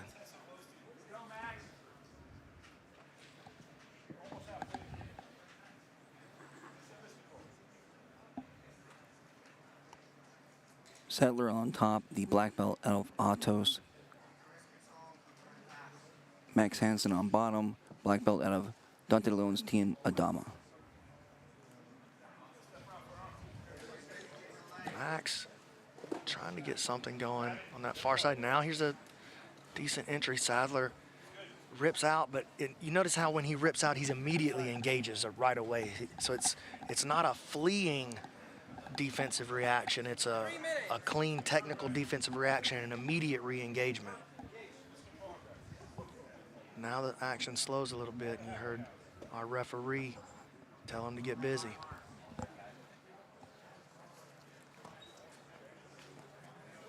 And Sathler, Max pushed off on him hard. Sathler comes back, puts his back flat on the mat, and that woke him up just a little bit. Max digging the scoop grip on the far arm. 2.5 minutes remain here in this match.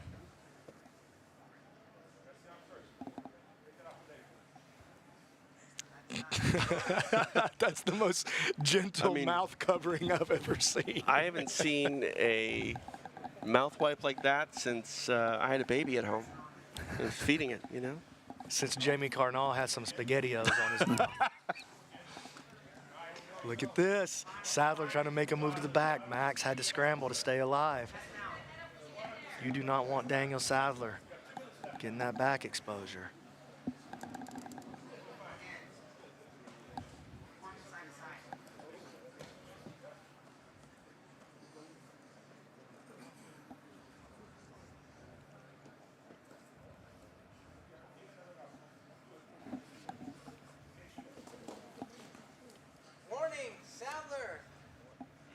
Okay, that's a warning for action from Sathler. They don't like that he's standing on the outside too much. Inside the final 90 seconds of the match.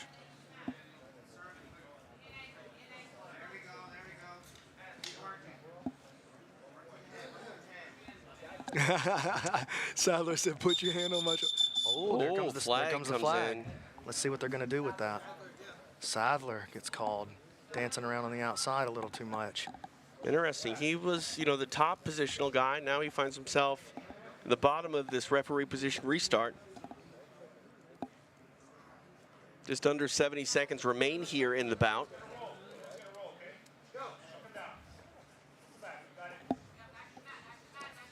Trying to secure this back is Hanson. Sathler shutting it down for the time being. Yeah, Max on the hunt, though. Sathler peels that out of there. Okay, gotta be careful here. Oh, able to get free is Sathler. Max still on the hunt. Man, he had a good shot right there. And that is evidence of why these stalling penalties, something you want to avoid. Sathler able to come out no worse for the wear, but dangerous position there, dangerous few moments.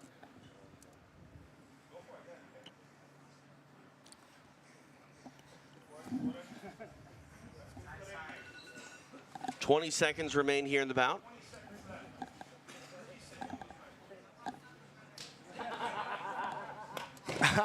Sathler. Look at him, he crawled back in there, trying to keep from having to engage with that inverted guard. Now Sathler getting super active here at the end.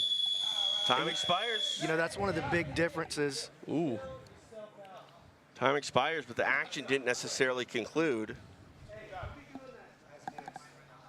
And now, tempers calm. We'll go to Stephen Aiken. After 6 minutes, this match finishes with a draw. All right. Draw there for our first match of the second team match of the third and final block. Again, match day 2 here in Las Vegas, the site of PGF World Season 6. TJ DeSantis, B-Mac Brandon McCatherine, the man they call Egghead. And the stars are out in force. Roger Gracie hanging out with MMA super agent Ali Abdelaziz. Gracie taking everything in, and man, it's a good night to be in Las Vegas, and it's only going to get better as our week continues on. And I think we saw some tempers flare there a little bit. Sathler, kept going maybe a few moments after the bell. Like we're going to start to see more intensity on these athletes. Yeah, and I think there's some. Okay, I thought maybe there was some tension coming up in the back there, but I think everybody's good. I think everybody's good. Yeah, I think they're good. You know what's great? What? If anything crazy happened, they definitely caught it on camera. We'll find out. We'll tell you exactly what happened. Yeah, all right.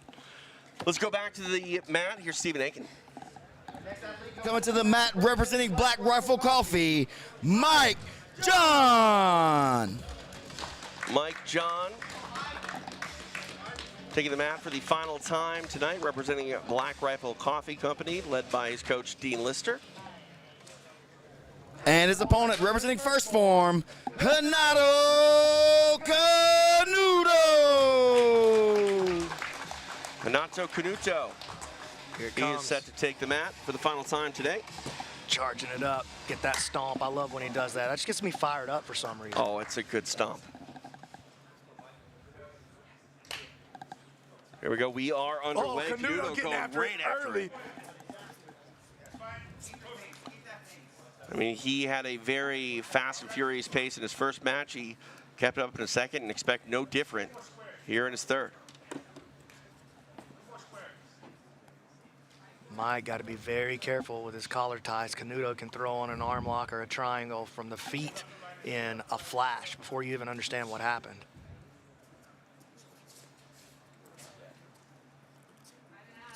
So Mike John in the green and black. Oh, hey! Armbar! It is done! Renato Canuto! Beautiful stuff! Gets the break and the extra point for it being inside a minute. Whew! That pace, that fury, it pays off in a big way in his third and final match of day 2. Stephen Aiken will make it official. And your winner, representing First Form, with a break, Renato Canuto. What a maneuver there. Renato Canuto goes airborne, grabs a hold of that arm, takes it home, secures the points. Beautifully done. B-Mac, walk us through this. Well, like it just came out of my mouth. You got to be careful with your arms. Look at that. Mike really didn't even set up. Renato was measuring him, waiting on the moment when he reached up and touched his head. Let's hear from him, man. I'm here with Renato Canuto after probably the coolest submission of the series so far. How are you feeling after that? I feel freaking amazing right now. I wasn't feeling too good throughout the whole event. I mean, I feel like I dominated every guy I went with, at least did the most on the match. I didn't get the sub, so it doesn't count for anything. Like, the 6 minutes ran out fast, and these guys are gassed and defending themselves towards the end too much, and I was not knowing how to apply that. I'm happy that Michael John was fighting me back. He's the only motherfucker here that was actually fighting me, so shout out to that guy. He came after it. I was just, I was like, dude, I gotta just do everything, go for it. On the AJ match, I kind of tried, and AJ just... He's tough to kill. I don't know, he's a rubber man or some shit. Yeah, so I'm happy to finally get my first sub. Feels good. I'll sleep tonight. Tomorrow, we're back at it. We got 6 more. All right, Renato, we're so glad you're here, man. Thank you. Thank you, guys. Renato Canuto getting it done in highlight reel fashion here at match day 2 of PGF World Season 6. And, we talk about momentum being a big thing in sports. I think if Canuto could start match day 3 right now, he would. Yeah, I think he's ready to go. He wants to go, right now. Yeah. He wants another match right now. Here's that replay. Check it out. And look, Mike John just reaches for a split second. Gosh. Yo. So clean. Renato Canuto doing it for the gram. Oh, yeah. That one's going viral for sure, dude. I mentioned highlight reel fashion. I mean, it's going to be in a highlight reel for forever, really, and it should be. Unbelievable. Beautiful stuff. Renato Canuto doing big things here in Las Vegas, and he's at his halfway point of PGF Season 6. We'll see him continue his second half tomorrow, again, live in Las Vegas. We've got more action still to go here tonight. For our next set of athletes, we go to Stephen Aiken. Next athlete coming to the mat representing Black Rifle Coffee, Jamie Carnall. Jamie Carnall set to take the mat for the third and final time here on match day 2. Stephen Aiken will welcome his opponent. And his opponent, representing First Form, Kevin Beuhring.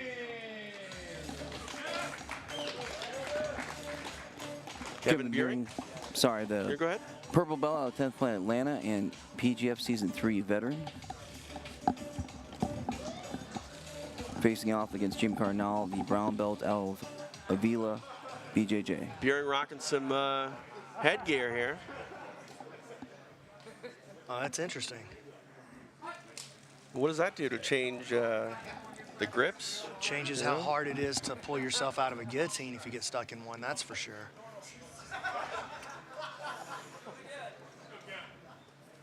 Kevin with a nice off balance, and he's going to be the one jumping on the guillotine. Drags Carnall down to the mat. Kevin gonna try to make a move to the back. Got a little bit greedy with it, made his move too quick, but still staying on the offense. Steps over the head of Carnall.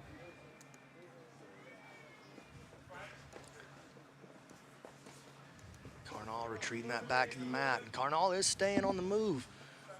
Oh, here's Kevin trying to move into this truck position.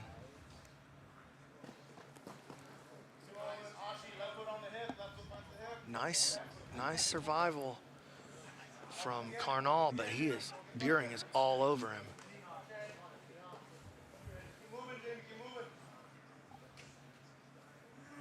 Beuhring really just using these front headlock positions as a means to move to the back, and Carnall can feel that he's not really attacking the head.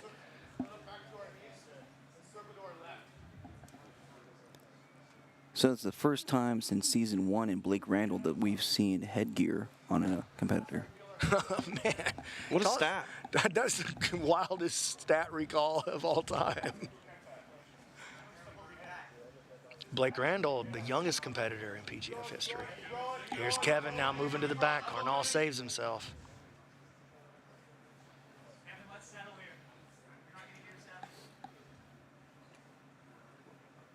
Kevin with a good cross face. He wants to flatten Carnall out. Carnall staying on the move. Oh, you don't want this if you're Carnall. Kevin Beuhring, one of the most dangerous leg lockers, maybe the most dangerous leg locker here. Look at him take that grip. Outside heel, reverse grip, got it. There's a tap. The break for Kevin Beuhring. Carnall forced to tap. Beuhring picking up 3 points for his efforts. Stephen Aiken will make it official. And your winner, representing First Phorm with a break, Kevin Beuhring. Nice points racked up for Kevin Beuhring. Getting the submission. It was a tap. That one was a tap for sure. Yeah. Look at that. Using that out. Check out that gripping sequence there by Kevin Beuhring. Just expert navigation through the grips. Awesome work. Uses that far side grip. You notice he uses his right hand there to set his grips up. Then comes through, puts on the reverse grip. And that's a very powerful braking mechanic by Kevin Beuhring. Expert leg locker. Kevin Beuhring is an expert leg locker. You were giving props to Keelan earlier. I want to give props to whoever's running the replay machine. Excellent job there. Replay's come into play a few times here. Yeah, we actually needed it a few times. Yeah, so good stuff all around here from our PGF team. All right, our night continues here in Las Vegas. Back to Stephen Aiken. 2 more. To the mat representing Black Rifle Coffee, the Butter Panther, PJ Barch. PJ Barch making the walk, the #1 drafted athlete of PGF Season 6. A lot of pressure on PJ right now. Still 0 on the board for PJ? That's right. And his opponent, representing First Phorm, Cam Hurd. Here's Cam Hurd, representing First Phorm. My apologies. He has one from that team point. The three-way tie. But you know he wants to get that 6, because if he gets 6 right now, Black Rifle would be tied with X Marshall with 10 points for the block. He's going to get all the wrestling exchange that he wants out of Cam Hurd, I'll tell you that. Cam, very good wrestler. PJ, also a very, very good wrestler. We saw that in his last match with Andy Varela. Nothing but a wrestling Look at that dunk under by Cam Hurd, puts Barch on his back. Beautiful work from Cam Hurd. And we'll see PJ operate off of his back here.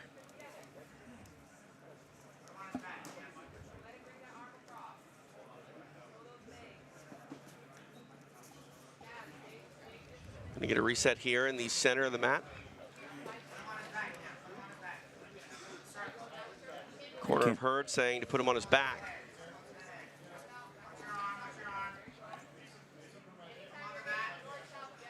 Cam Cam Hurd wrestled at Virginia Tech.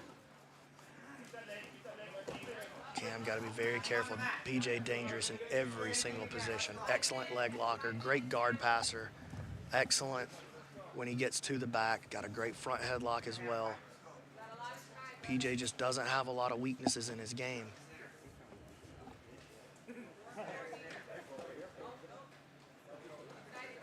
PJ snaps him down into a front head. Both guys have had their moments in these sucker drag to free himself for Cam Hurd. Back to the center of the mat for the restart. PJ pulls guard.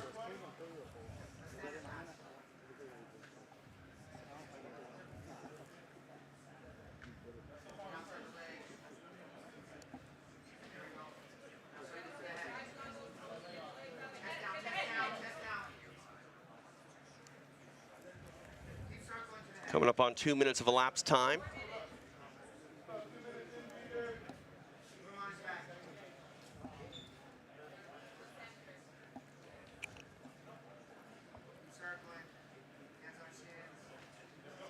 PJ gonna wrestle up. Nice takedown by Barch. Great wrestle up. Run out of real estate, gonna get a reset. Excellent wrestle up by Barch.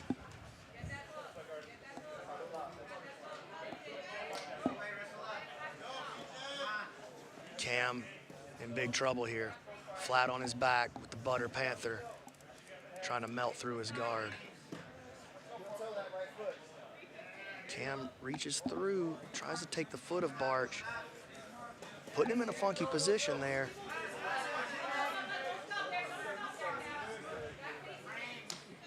Now inside.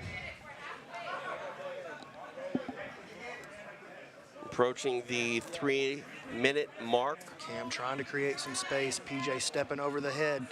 He has an excellent Kimura game, so Cam's gonna have to be very careful. Nice work by Cam. Bit of a scramble trying to isolate that right leg of PJ Barch's Cam Hurd. Yeah, he's got to watch himself though. PJ sits back on the inside heel hook attack. We saw Hurd earlier get caught in a leg battle. Wants to avoid that here in his final match of match day 2. Hurd working with a shoulder crunch, butterfly hook on the left side. PJ trying to step over that butterfly hook. Cam doing a good job staying disciplined there to make sure that PJ didn't just step into the mount. Toe hold, exposes the back, now the mount. A lot of time here for PJ Barch to work. Great utilization of the toe hold by Barch to expose a reaction from Cam Hurd. Now a hard crossface. PJ has him in a bad spot with 2 minutes to go. Cam is pushing, trying to create some space, but PJ has him locked down with a very good mount. Cam, he's staying on the move here. He's not just shelling up. You know, you see him, little bumps, changing his grips, trying to find some space.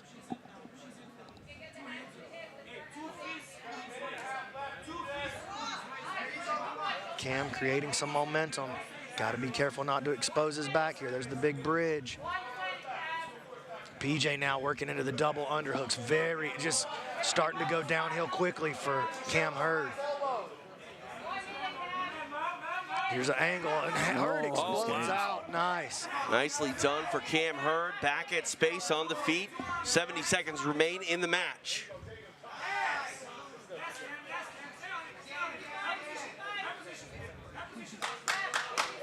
Back to the center with a minute to go. See how aggressive we get here. Hurd with his back on the mat again. Inside now heel go for a hook. leg. Oh, we got it.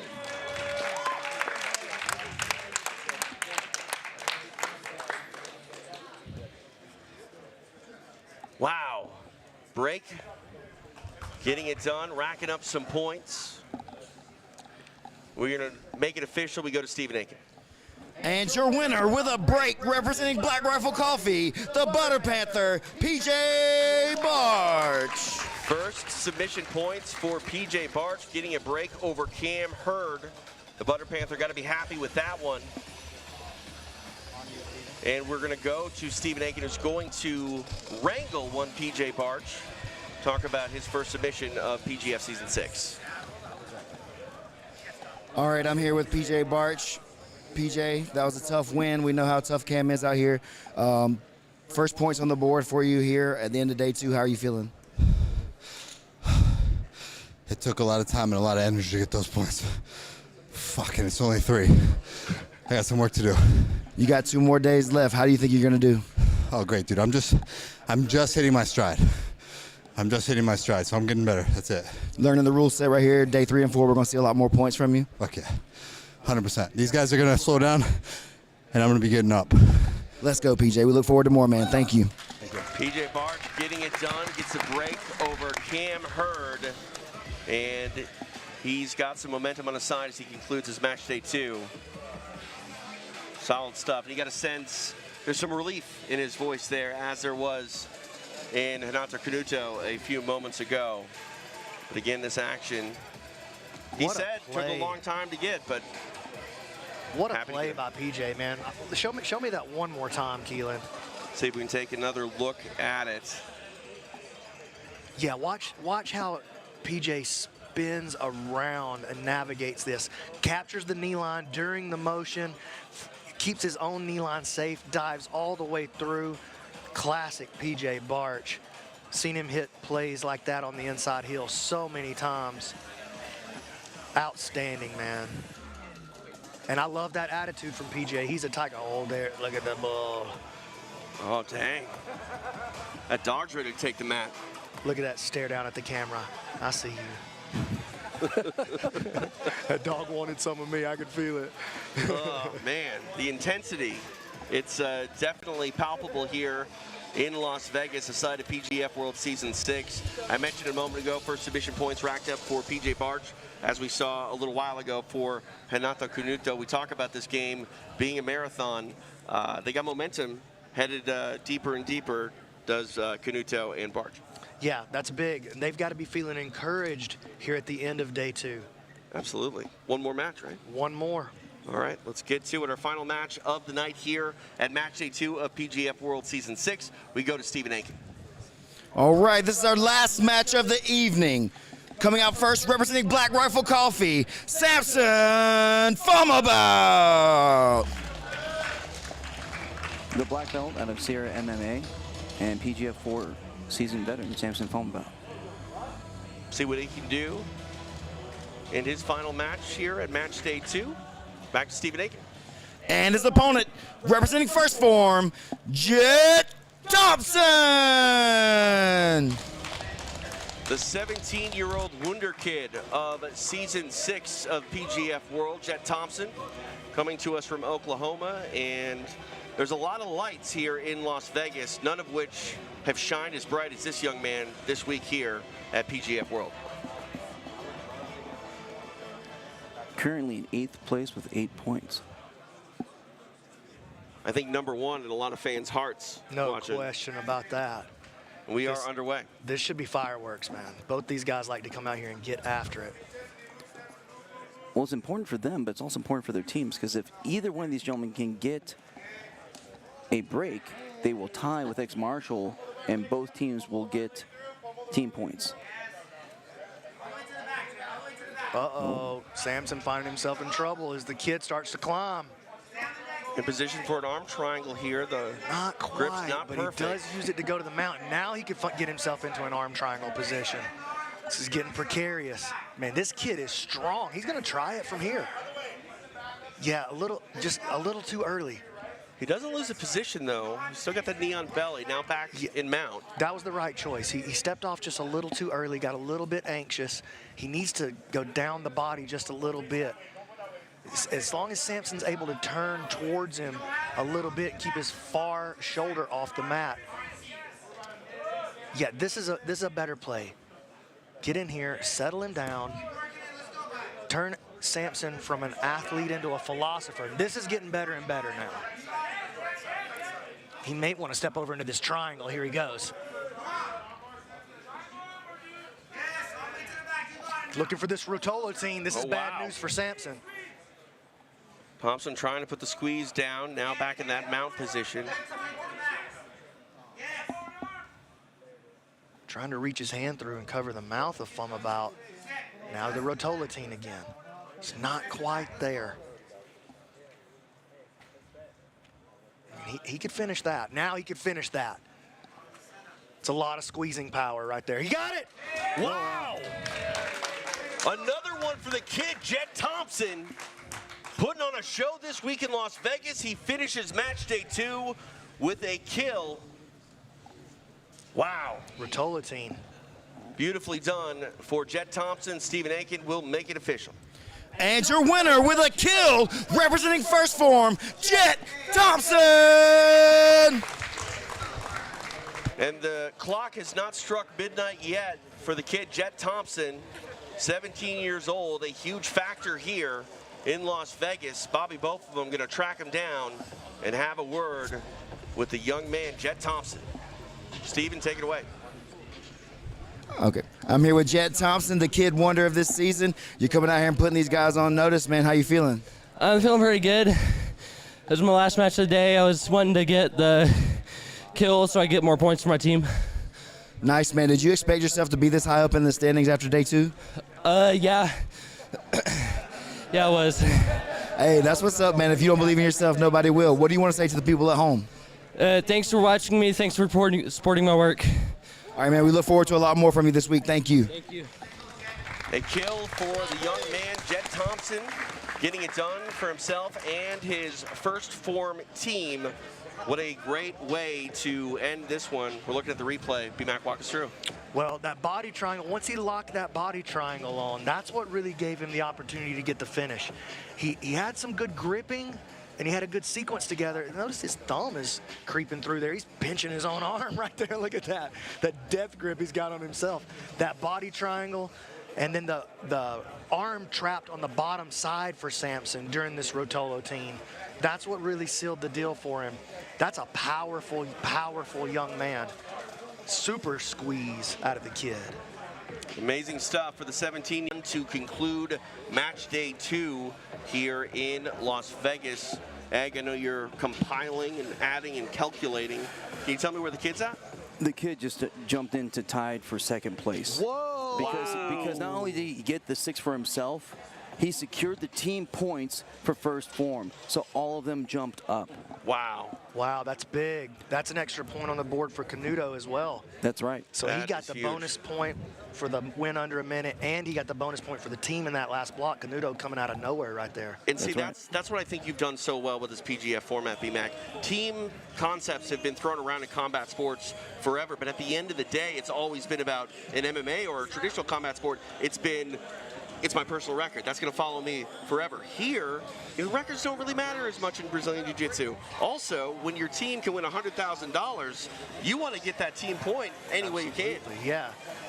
I wanted to have something where the individual really mattered, but where the team really mattered as well. Yeah. And, you know, I wanted to have something that felt like sports, man. And sports is about teams coming together and forming together, gelling together over the course of a season, about the whole becoming greater than the sum of the parts.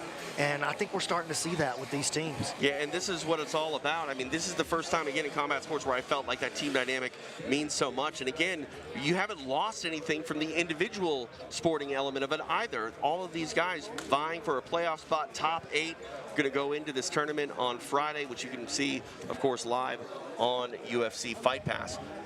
Egg, where are we at on team points? I know it's been a showcase for Team X Marshall. Yes, so X Marshall still very much in the lead with 49 points, with a very good last block. First Phorm, catches up just a little bit. Now they're up to 36. Epic Roll. That's another story. We talked about, people that did amazing on the first day, not doing so great in the second. Epic Roll put up 0 points today. Oh, 0. 0. Wow. Yeah. Black Rifle comes in, having had 0 themselves, now on the board with 10. So still in the thick of things. And you can bet that every team would love nothing more than X Marshall to have a 0-point day to try to keep this one interesting, because, I mean, no one can afford to allow X-Marshall to score any more points. Yeah, they don't have a zero kind of team, let me just say that. They have an absolute banger of a team. You know, coming out of the draft, all the teams felt, they each had their own strength, right? They all felt pretty strong. It didn't feel like any team was like, well, that's clearly the best team, or any team felt like, well, that team's not going to do so well. X-Marshall looking pretty sharp right now. And I got to wonder how much of that is the wisdom of Jacques Machado leading his team. I mean, he's as motivated as anybody to win, and I like that attitude. When you have the mentality of a coach leading you, and where all he wants to do is, what do you say, quote, win and then win some more? That's exactly what he said. The first objective is win, and the second objective is to win some more. Egg, run me down the individual standings. I'd like to hear that. Sure. So at number 1, Davis Asare from X-Marshall with 20 points. Tied for second, we have 2 first Phorm teammates. Daniel Sathler, one of the stars of day 1 and did pretty good day 2 with 15. And now Jett Thompson tied with him at 15. Listen, Jett Thompson saw himself doing well. I saw him having a nice week for the kid. I didn't see him in second place after day 2. I have to be honest with you. No, definitely not. I mean, he just doesn't care who his opponent is. He doesn't care what titles you have. He doesn't care what your belt is. He's coming after you. And at 17 years old, I don't think he can afford to care, because that would allow his opponents to have some space in his head, and it's very clear out on the mat, no one's living in that man's head. Keep going here, Ed. All right, so at 4th place, X-Marshall again, David Evers, there with 14 points.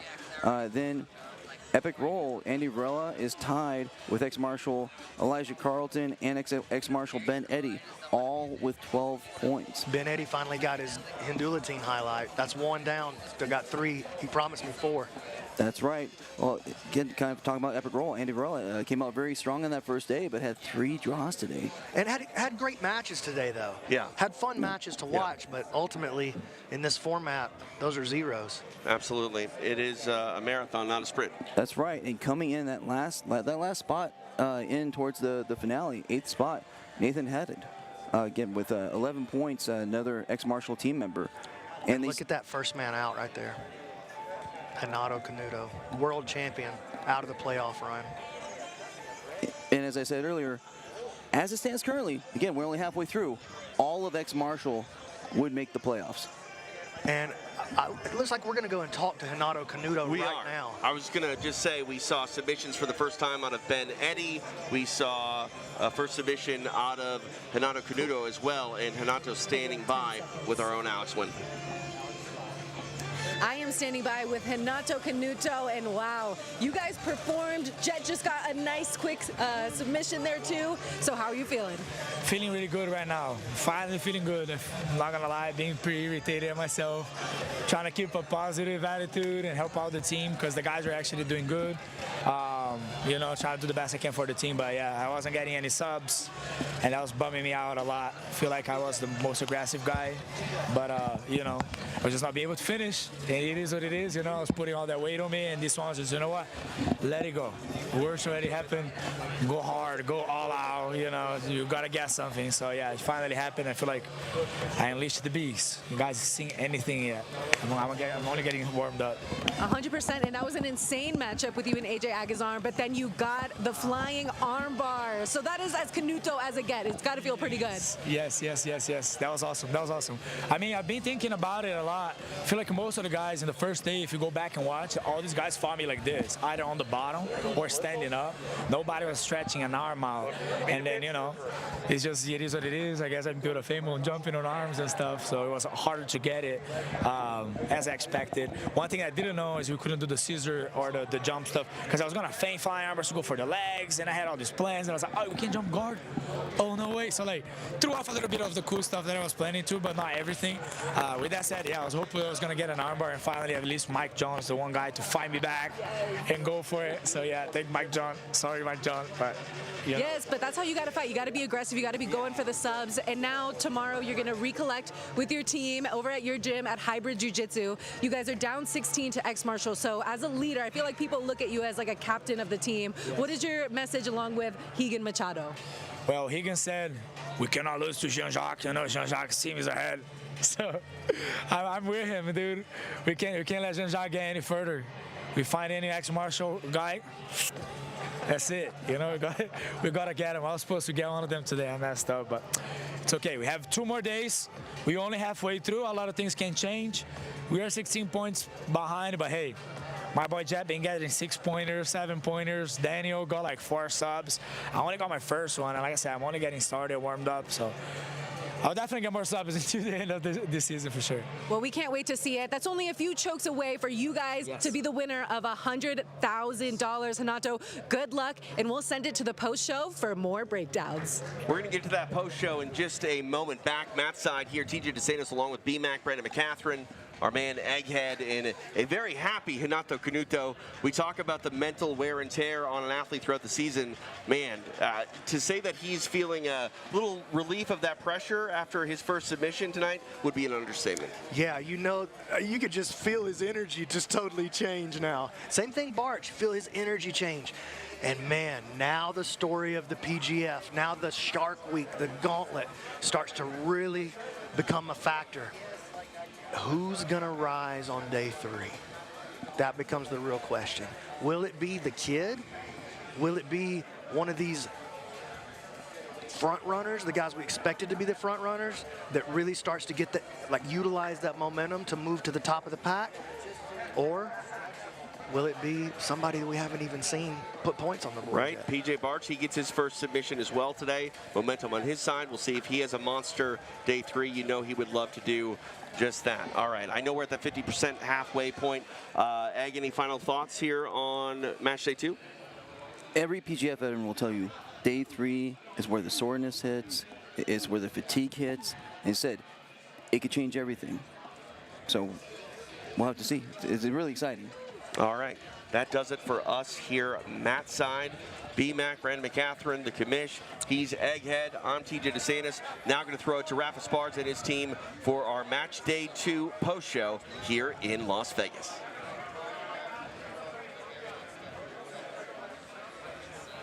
Right now, I have a question for you. The question is very simple. What is the best seat in the house? Well, to find out, we got to go to this package right here. And as you start to see these 2 athletes going on, you knew it's going to be fireworks because they're the 2 top seeds for a reason. However, maybe people in the stands didn't know that they were necessarily going to be part of the show. I know the dog for sure was surprised.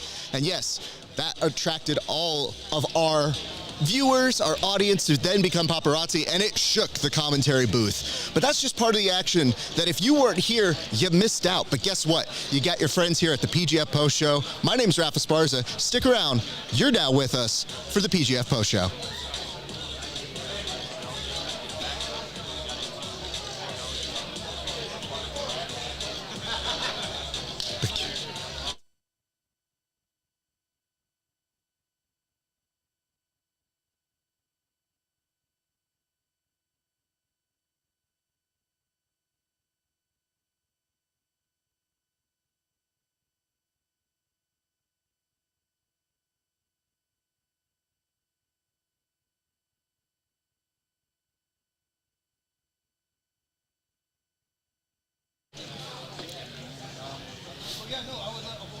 Hey, what's up, everybody? That's Tim Freeman. That's not me.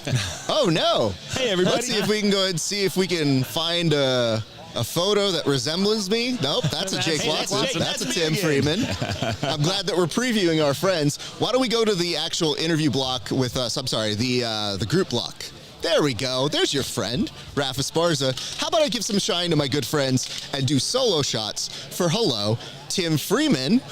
How you doing? It's great to be here. We had a great a great fight, great day 2, bunch of matches. I can't wait to talk about them. It's great to be here. That's what's up. And now let's go on over to Jake Watson. What a day. Day 2 of PGF was absolutely Still incredible. Tim Freeman? And don't put the camera on Tim when I'm talking. Oh, wow. I'm just joking. No, I'm just kidding. But no, it was an amazing day here. I mean, we got some video on the side. We're putting together packages, running around. We got to meet some amazing people, network really well. Man, the whole week is just so incredible. It's just so incredible. It has been an impressive day here at the PGF. I don't know if you guys knew this, but they did institute a new rule change, and I wanted to start off our topics by addressing if something in particular, a change that our commissioner did yesterday to today that also was reflected, had any bearing. So we go to our first topic, which is a very simple. Did the stalling call improve the matches today? I'm going to go ahead and start with you, Tim Freeman.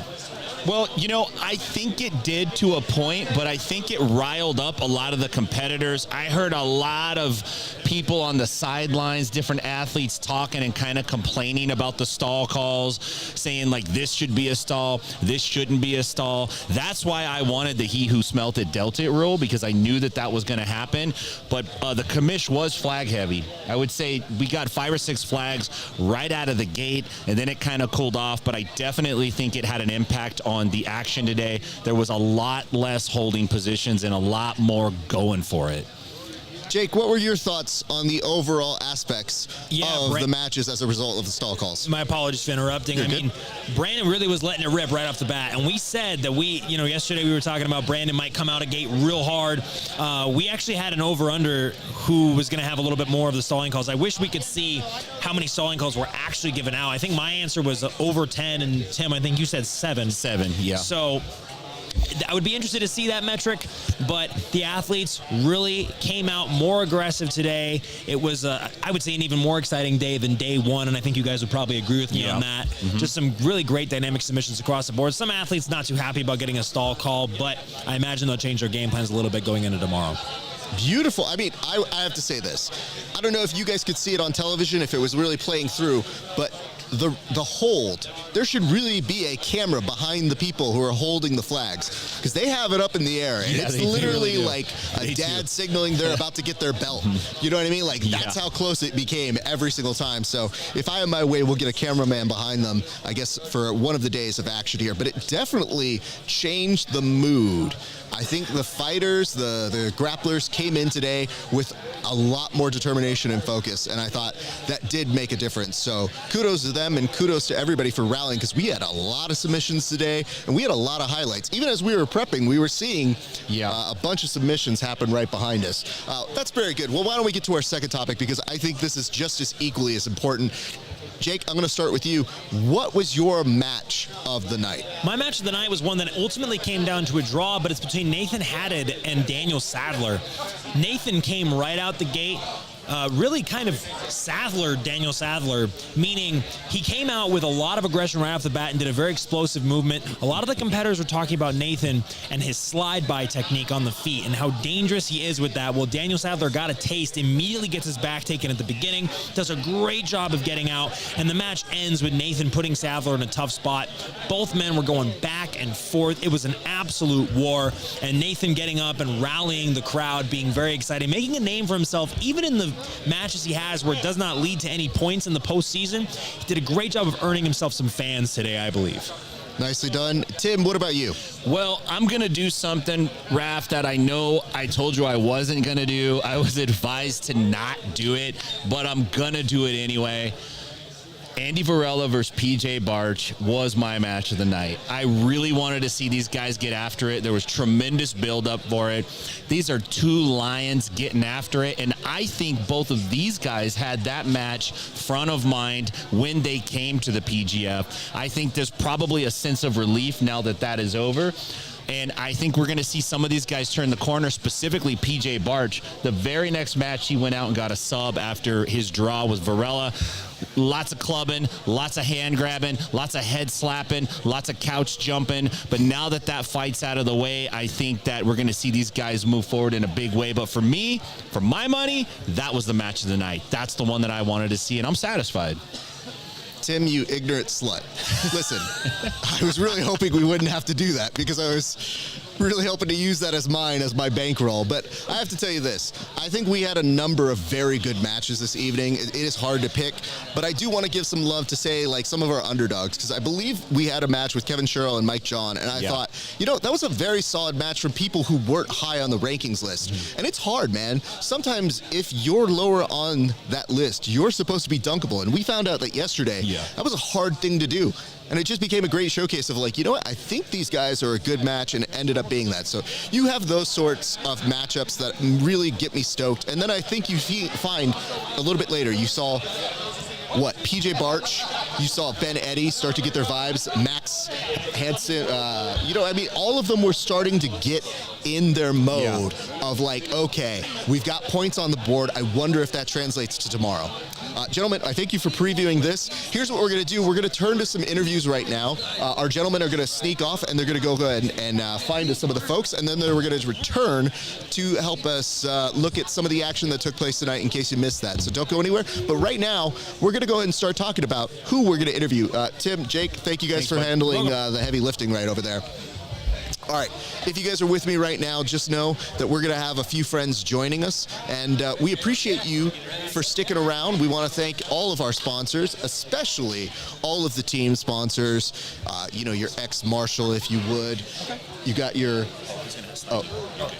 You have multiples. Sorry, I saw an athlete coming over here going to the wrong seat, and I was like, hold on, sir.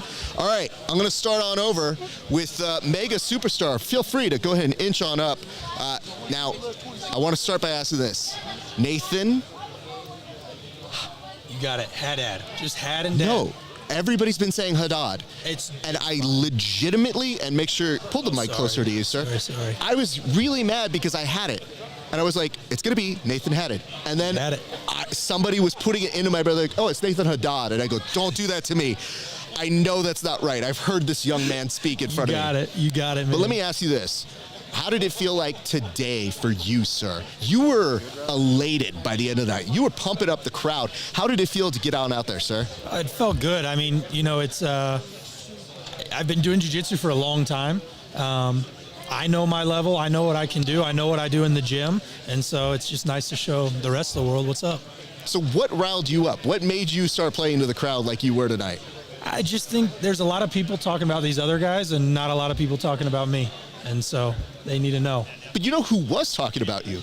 Jean-Jacques was talking about you. Yeah. So Jean-Jacques had a lot of faith in you. It seemed like when he did pick you, it was this wise, sage move that maybe nobody else is seeing, but he saw. Yeah. What did that feel like when he selected you and picked you out, sir? Yeah, it was good. He's a hidden secret. So, my coach, Helio Soneca, just received his coral belt under Jean-Jacques. So I've met Jean-Jacques before. He had been at our gym, and so he kind of knew what everyone else here didn't know. He's cheating a little bit is what you're saying. Okay, he did his homework. That's a perfect way of saying it, by the way. I just was stoked because I saw you guys connecting and talking beforehand, and that just made me so stoked because you wonder with all these rankings and how everybody's seated everywhere. Like, my favorite thing is the 20th seed, the 18th seed, the 17th seed should not be acting like those seeds. You are supposed to know a secret that the rest of us are supposed to find out. And I got to tell you, I think today people found out. Yes, sir. So not only that, but I want to talk about this yesterday. Yesterday, you also were on a very good start. You may not have thought it because it may not be as many points as I'm sure you wanted. Yeah. But what did it feel like from yesterday's experience for you? I mean, it was good. But like I said, it's like, I know my level. So it's like, I've fought these guys before. I know these guys. I know what I can do. And so, I mean, it's just, it's not proving anything to me. It's just proving it to everyone else. Like, I feel that. I'm here to show out. I feel that. Talk us through your finishes today, sir. Because to me, when you were there, I was thinking to myself, I was like, yo, this is money. Your body type is perfect. You're a very tall, lanky person. That's like my kryptonite. So talk us through that, sir. Yeah, first match was Jamie. I hit a nice little drag to his back. I really wanted the extra point inside of a minute, and I didn't know how close it was. So I was like, I'm just going to send this choke. It was like an ugly face, rear naked choke. and I just squeezed really hard. I figured if he didn't tap, I would just settle in and then try to dig it out, but it worked out. I got the extra point. And then with Daniel, he kind of fell into my game. I picked up the pace early. I think I got him a little bit tired.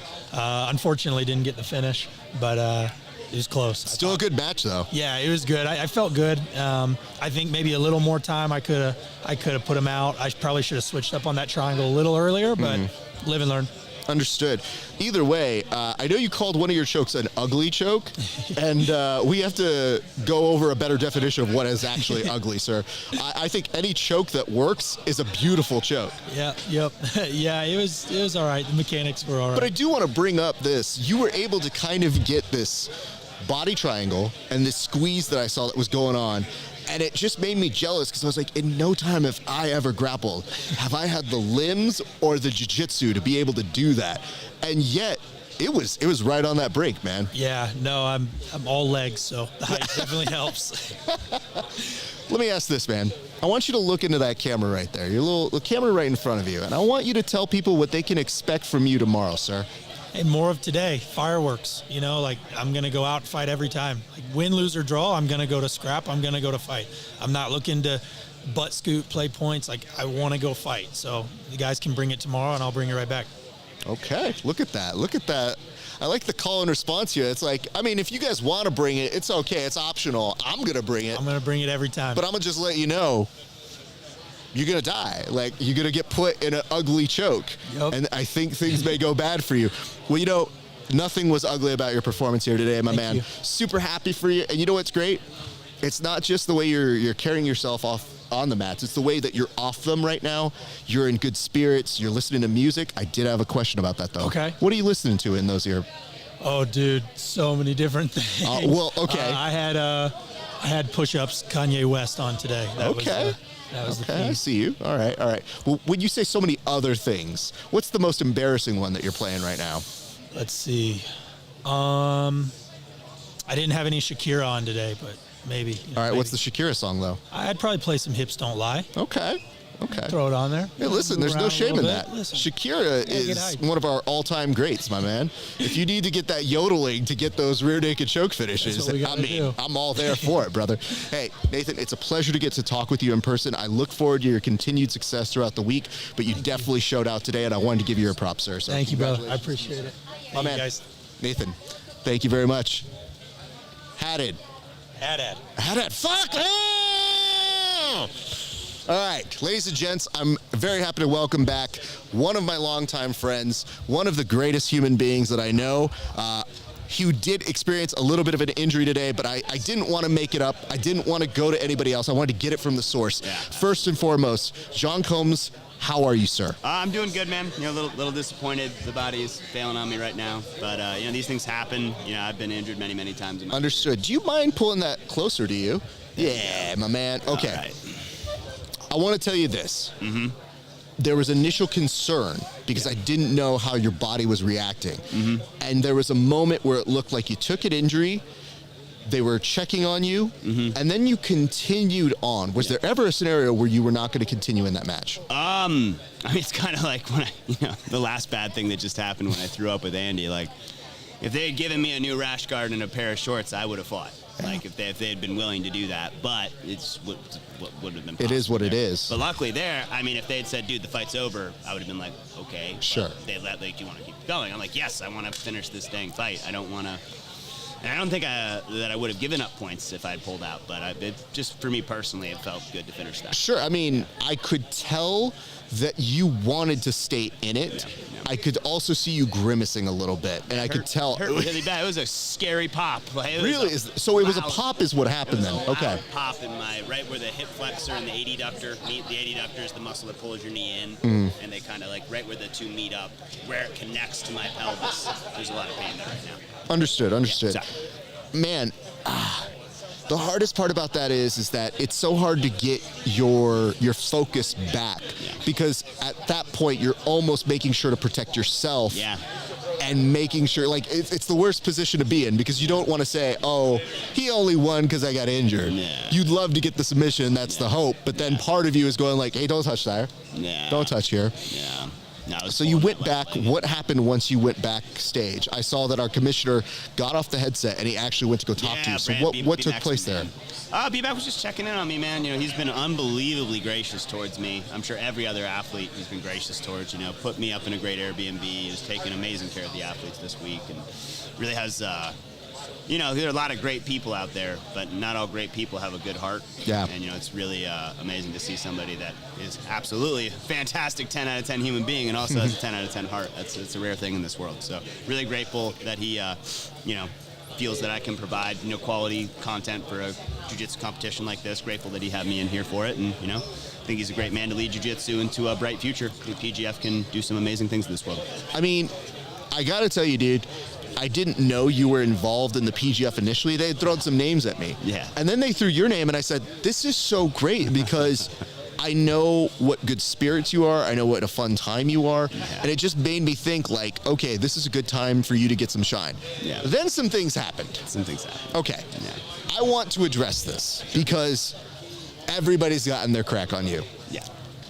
What was going through your head immediately after? Because you said you would have put on a rash guard and gone if that was the ability. Threw up? Yes, sir. Just that happened and like how humiliating it was, and probably the only thing that's happened to me that I could compare it to is when I was in kindergarten. I peed my pants in front of all my classmates, and that was pretty horribly embarrassing. But I was just kind of disappointed that everyone saw that and that I was covered in it, and you know, kind of figured that the match was probably over. Like if I'd gotten in the trash can, I don't think Andy would have cared. Yeah. Had I gotten the trash can. But dude, I was covered in it. And yeah. Really, it was disappointing too because I was having a great day that day, man. It was one of the better performances I've ever had. You were on a solid day, and you know what's great is that, from my perspective, you were on track. Yeah. And the thing is, it's one thing to mentally get to if things happen, you accept them. You know, you understand, I lost this match. I got caught here. This wasn't I got caught. This is my body just said, we're done, bud, and had a reaction. So when people were joking about it, it was very funny to me because I was like, I can't take the bait here because it's a little different. Even though we know you, I was like, I know he expects the joke. Yeah. But for me, I was like, there's no part of you as the athlete that gave up. No. And so I was like, all right, I'm gonna approach this on, let's see what these are. Yeah. The only thing that came to mind is it definitely looked like a Frank Miller cover of Batman where there's a Joker laughing in the end, and you just kind of had those like shunken over shoulders. And I was like, yo, this straight out looks like a comic book, like hilariously. But I will tell you this, man. Yes, sir. I think that like this, there is no question to your commitment as an athlete and the willingness that you're able to do. And I'm happy that you were able to get this opportunity here. I must ask. Yes, sir. Do you think that you will be continuing on at the PGF? I really hope so, man. I really want to have a rematch against Elijah. I'd really love to do that. Andy put me in touch with a friend of his that's a PT. Okay. So I'm going to see him tomorrow at 8:30 and see what he has to say. You know, might be able to do there's some crazy tape and whatnot. Who knows? Maybe there'll be something that we can do to get me out there. I'd like some clarification. Yeah. Did you say that Andy put you in touch with that? Yeah, Varela. Yeah. You mean the person who was Joker standing like this behind you with your match?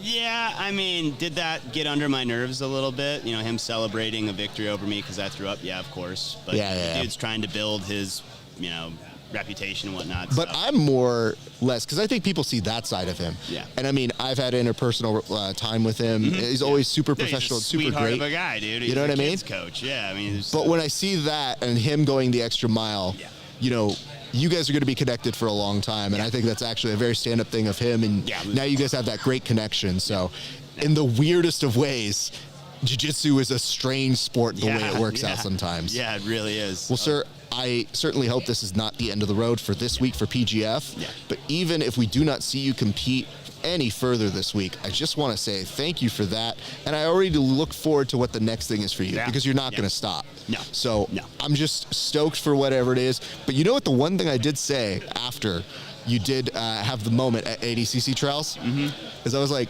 I do not want to be the next person rolling with John Combs. Nah. I was like, yo, I straight out have rolled with you, and I know what it's like when you go, oh, I just want to do something today. I go, I have nothing to fight against this, my friend. Yeah, my so teammates would agree. I await the next highlight that you make of somebody, but I appreciate you for taking the time to set things straight with us because first and foremost, when BMAC went back there to check on you, I know he's doing it for a functional reason, but it was a truly great thing to see him care that much. Anyway, hey, wait, you're not going anywhere. Handsome Kevin. Yeah. Sorry, guys. Rough. Thank you, sir. Guys, thanks for tuning in. Hope you guys enjoyed the matches. Hopefully I will be fighting again tomorrow. All right. Appreciate you, brother. All right, my man. Look at this dude. He's coming in on my shot again. Ah! All right. I had a backstage fight. You got to get me in here now. Who did you have a backstage fight with? Daniel Sathler. Yes, it was awesome. Oh, you missed this? How? Where was I? Not backstage. Yeah, not doing your job. What? Not doing your job. I was doing my job. I was doing this. Yes, but you weren't. You need to be Your involved. job is How am I supposed to be everywhere? I'm doing 5 different things. Backstage fights are literally Listen, the most bro. entertaining thing you can Well, then have. sit down. I'm bringing you next. I got to get this in order. There's a lot of backstage stuff that's apparently happening. All right. Kevin Sherrill, everybody. All right, Kevin, we need to ask you. First and foremost, how are you doing today, sir? I'm doing great, man. Okay. Everybody calls you handsome. I call you, okay. Bro, you've been hanging out with Tim too much. I can say whatever. Believe me, I was always funnier than Tim, so that's the other thing. I'm going to have you scoot up just a little bit. To the mic? Yeah, that's my man. Okay. What is happening between you and Elijah? Because, full disclosure, he was supposed to be booked here, and now he's not. And I thought, well, if I have an opening, I might as well open it up to a person who was talking to him. So what is going on between you and him? Yeah, I think I'm living rent-free between both brain cells. Yeah, it's... I have no idea, man.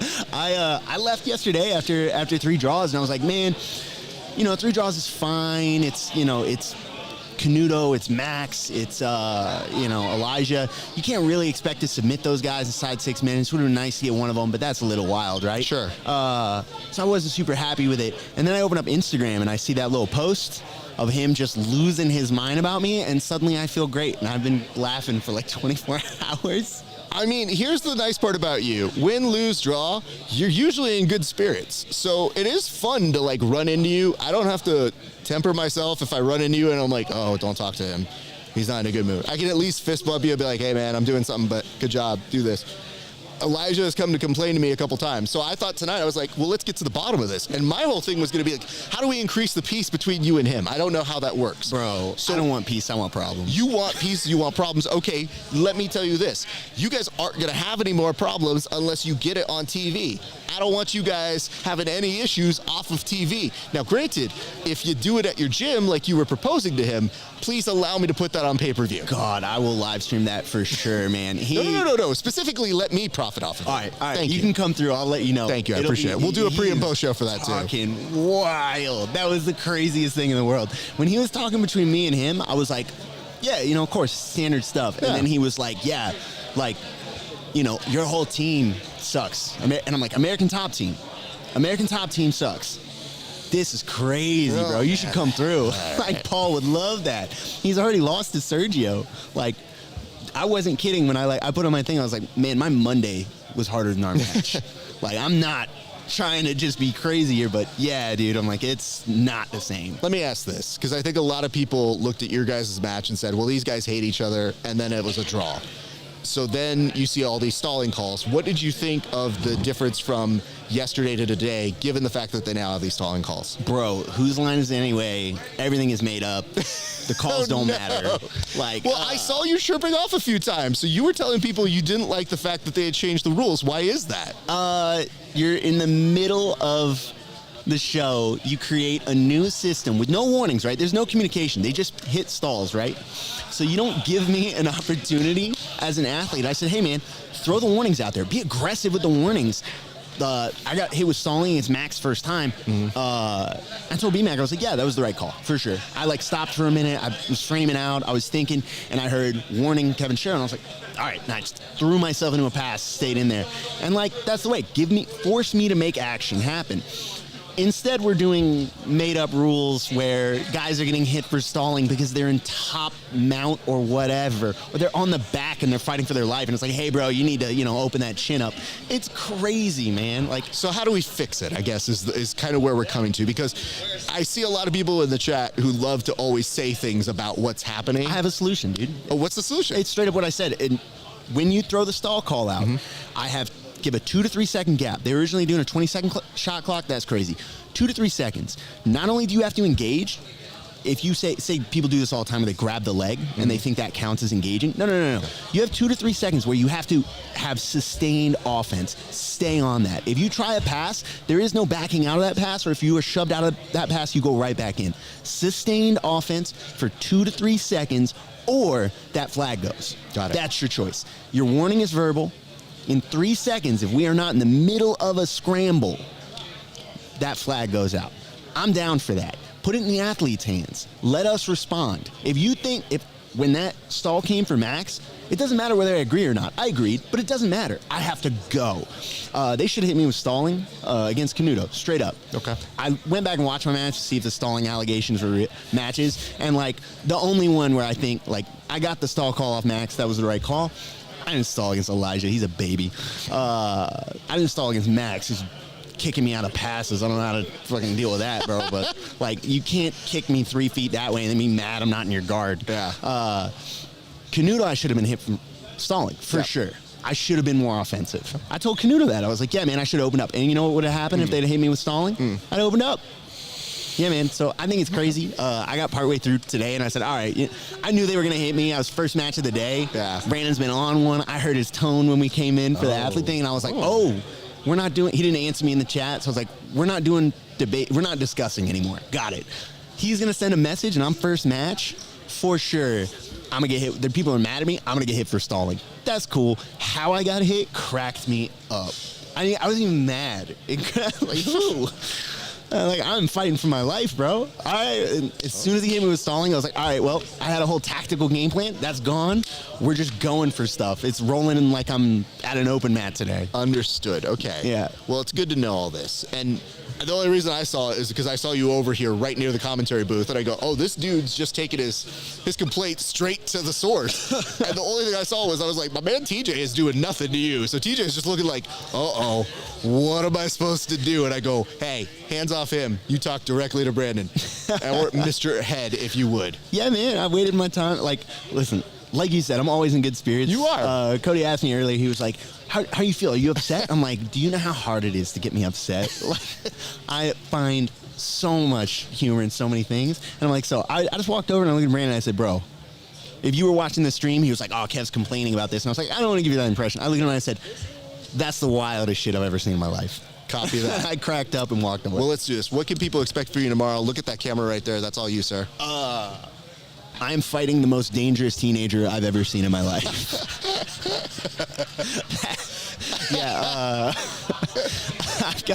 I've got Asare, I've got Carnall, and I've got Jett Thompson, and I am terrified of the teenage.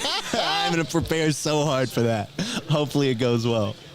Beautiful. Well, sir, we appreciate you. I'd love for you to swap out. Gents, I'm going to hold on you because apparently we had another fight going on. Oh, yeah, Max is coming in. If you we guys could go ahead need and to hear bring about this. Max on, because there's something that I don't understand that was happening. And you could kind of, I don't think you can see. Oh, you see him in the vague background here. Max, please, if you would. Kevin, I appreciate you, sir. Thank you so much for that. Please don't die doing that. Okay, thank you. Crazy if I just got injured right now. I would have been so mad at you. Play nice with your friends, sir. Don't get in a fight with Elijah unless it's on TV. All right, Max, talk to me, sir. I need you to move up to that microphone. You came telling me that there was some backstage action. What does that mean? So, all right, I don't know what fucking Daniel Sathler's problem was. I think he just got frustrated during the match. I think he's a little low IQ. He got a little angry. He basically was trying to chat shit at the end of the match after doing nothing for 5.5 minutes. So I just called him a bitch, basically. Comes backstage, double barrels me in the chest. I say, let's fight right now, that motherfucker. Because he pushes me.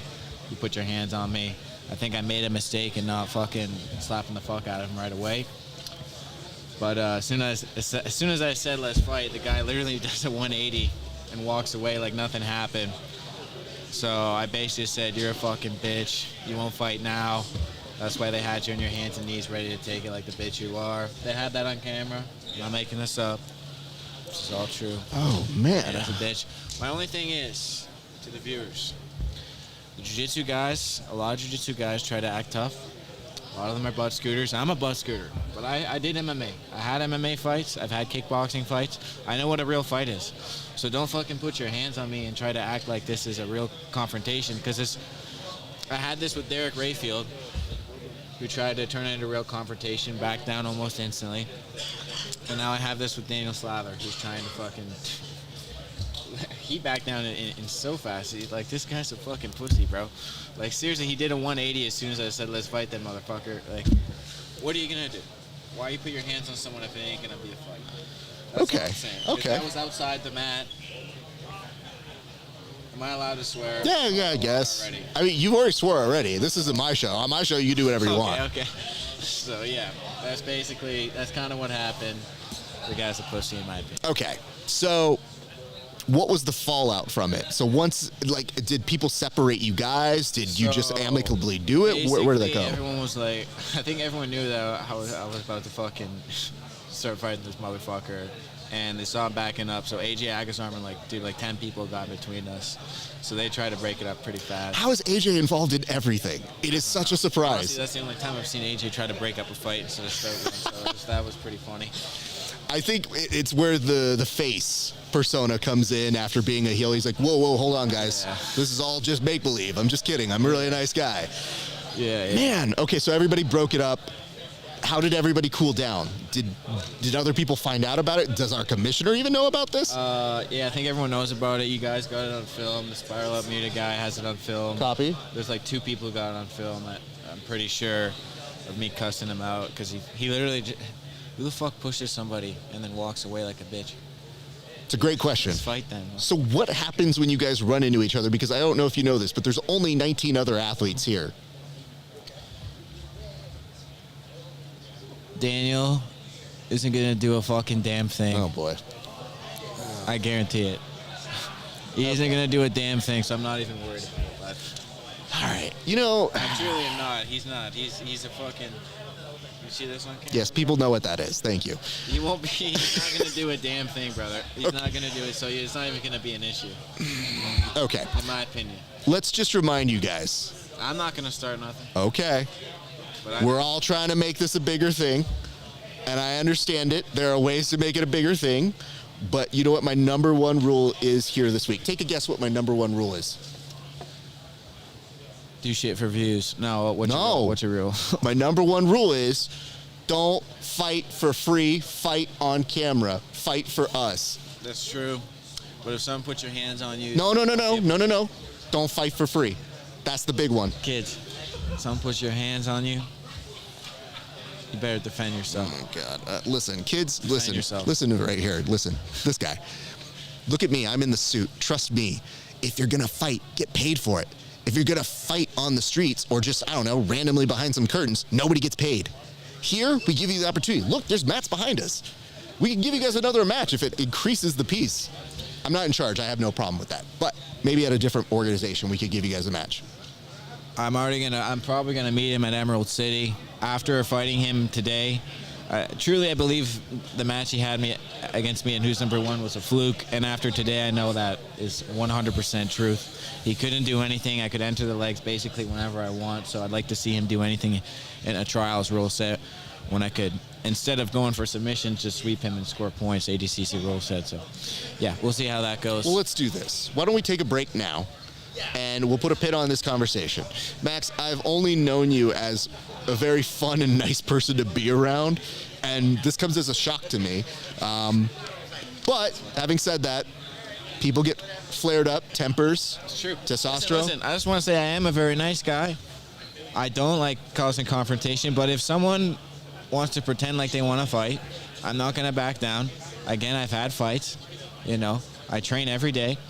I'm literally scrapping out there, and every day I compete more than anyone else. So if someone wants to tell me they're about it, you know, usually it becomes very apparent very quickly that they ain't about it. That's all I'm saying. Can I just say this? I'm not about it. I have no interest in fighting That's with you, fine, my friend. bro.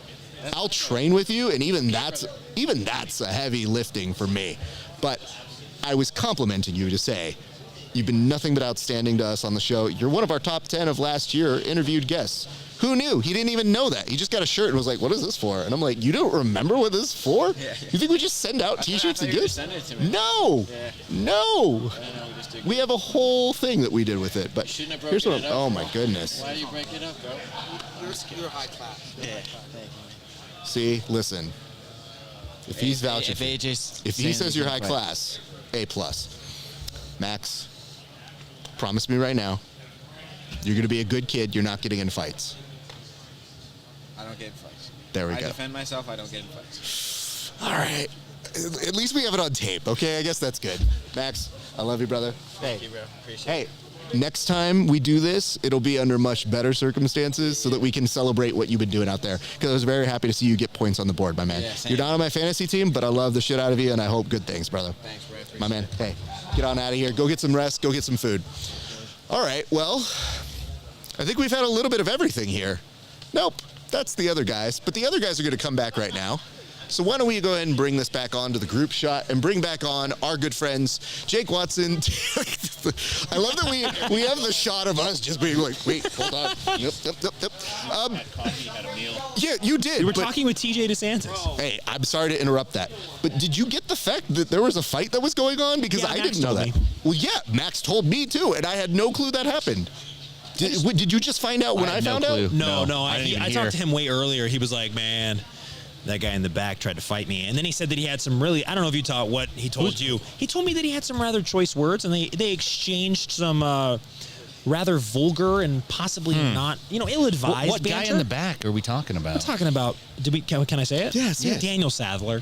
Oh, well, aren't they going to fight each other for real? Did they have a match I yet? think they already had the match, bro. They did early today. You can't leave it on the mat? They got to take it out? Nah, man, I gave him a whole thing where I told him don't fight for free, and I don't know that No it's kidding. stuck. Not when you say the things. Sometimes you say things to certain people, and certain people don't like certain words being said to them. And Sure. it really makes the level go from about a 10 to about 125, and then that's when a fight starts to happen. I mean, the sad part is he started inciting the law of the streets, and at that point I had to say, you know what? That's Tim's department. Yeah. So I got to give it back to Tim and let him give the final word on that. Here's the thing. The PGF brings the street out in people. It's a marathon, man. A lot of guys come in here and they hit it hard on day one. They're like, man, I'm going to get out there on day one. I'm going to bang. I'm going to get after it. Day two comes around. They're stuck in a house with these guys. They got a few more matches. They don't get the results that they want. And now they're picking fights in the back. These guys got 3 more nights. They got to see each other 3 more nights in the same room, in the same building, in the same houses, same faces. I expect there to be fireworks. This is one of those things that if you haven't been in the PGF, you might come into it not considering that it's a very stressful environment. Yeah. I'm just in a place where I'm trying to figure this all out. I thought that I was going to bring on Kevin Sherrill because I said, well, we had somebody who dropped out, so we'll fill that in. As Kevin's sitting here, and I'm like, hey, tell me about your beef with Elijah. And he goes, oh, I will. But also, did you know Max got into a fight backstage? And I go, I'm so sorry, guys. It's hard to keep your beef straight. Yeah. So, for 24 hours, it's not even 24 hours. It's what, 18 hours since we're back here and back at it again? Yes. 18 hours, kids. Don't get into a fight. Leave it here because now there's more incentive for you to do it. Professional, remember? Professional in PGF. Don't forget that. PGF. It would just be GF without the P. Just saying. You're a child, okay? Wait. I know exactly why you're laughing, but it doesn't mean you have to laugh at it. Like, P is a letter. It doesn't mean just one thing. Again, no, I wasn't even laughing at that. I was laughing at this thing you were doing. Oh, thank you. I thought you were doing weird, and I was like, what do you mean it's weird? It's what happened. Whatever, dude. Like, legitimately. Jake, these are the streets. This is what happens on the streets. This is exactly the streets. You just got to get it, dude. That's what happens. All right, we should get to some highlight footage because I'm sure a lot of you were waiting for that. And I guess, normally most shows lead with that, but we came in hot fire with some fights. So let's actually get to some of the clips. And I believe on this particular juncture, Jake, you're going to be taking us through what happened a little bit earlier in the night, correct? Absolutely. Yep. We were mat side. And when we were mat side, we got to see some highlight footage that is going to roll exactly right now, courtesy of Octavio. But you see right here, Daniel Sathler going against Kevin Sherrill, who was just pictured here with Rafa Esparza, but Daniel Sathler opening up very, very strong. Jett Thompson, man, 17-year-old phenom, really making a name for himself. You heard the confidence he possessed in his interview with Steve Aiken, our ring announcer, and Elijah Carlton right here. You see on the edge of the mat, skinning his forehead in this big effort to get that armbar. And Davis Asare right here on the edge of the mat. Once again, a lot of submissions happen on the edge of the mat today, it seems. And Nathan Haddad, my gosh, what a day for him, rallying the crowd, having submission and amazing fight back-to-back. And then David Evers, Season 3 champ, getting that submission over Cam Hurd. And finally, Max Hanson. When he's not picking fights with Daniel Sathler backstage, he is picking ankles. You like that? That's good. That wasn't in the rehearsal that we did, but you know what? We had new information, so way to throw that one in there. Extemporaneously done. All right, Tim Freeman, why don't you tell us what happened a little bit later in the evening? Well, apparently, I thought it was all lettuce, a little beef, but it sounds like it's a lot of beef. Carlton couldn't get it done there, but we see David Evers getting it done against Cam Hurd, who brought a toe hold to a gunfight and lost. Nathan Haddad, he showed out against Daniel Sathler. He tried to. Nice little armbar attempt there. We got the grimace coming up. Don't put your face there. He felt like he won, but that was actually a draw. We let the kids fight. Oh, I'm sorry. This is Sathler. He is getting the toe hold there against Beuhring. We let the kids fight. This is Jett Thompson and Davis Asare. They both battled to a draw. PGF veteran Matt Elkins welcomed Max Hanson, who obliged and got a nice backside 50-50 heel hook here. Sorry, I thought that was 50-50. And that leads to Jamie Carnall, who tries to become, coming up here, the only man to submit AJ Agazarm in PGF, and he can't quite get it done. Samson Phommabout welcomed alternate Sam Schwarzapfel to PGF, and Sam was ready to go. Almost got a nice throw into arm lock there, but didn't quite pull it off. What a great debut by him, by the way. He came in, he was hot, angry, was ready to go, and that made for some great action. He was angry yesterday. He was. You know, I don't want to say he was angry yesterday. I don't know for sure. I just know he was spicy. Let's say that. I don't know him very well, but and I'm sure he's a nice guy. But every time I've seen him, he looks like he's ready to throw somebody. He really does. He looks like he's ready to throw. Maybe it's just the mechanism of them all being in Vegas for a few days. Like, everybody's ready Austin, to fight. Los Angeles. Every time I've seen him, he looks that way. Maybe I'm with you on that, but I'm noticing there's something in the air. Maybe it's just that they're not eating enough. I tried to tell you guys on the survival aspect, but guess what? If it makes for matches like we had today, I guess, willing to risk it a little bit. Guys, there was a lot of information that happened on this show. I'm still processing a lot of it. I was going to ask us to dress for tomorrow, and guess who starts off tomorrow? It's one Max Hanson. So Max is going to basically put all that in a little box and then basically unleash it tomorrow, hopefully tomorrow at 4 p.m. TBD, we do have cameramen all around, so hopefully if anything does go down, they will be filming that. I also want to bring attention to the fact that tomorrow Jamie Carnall is taking on Renato Canuto, and Canuto today found some inspiration. Wow, that man was really in and gave us one of his trademark highlight finishes, and I was so proud of him because it looked like he said, I think I've got it now.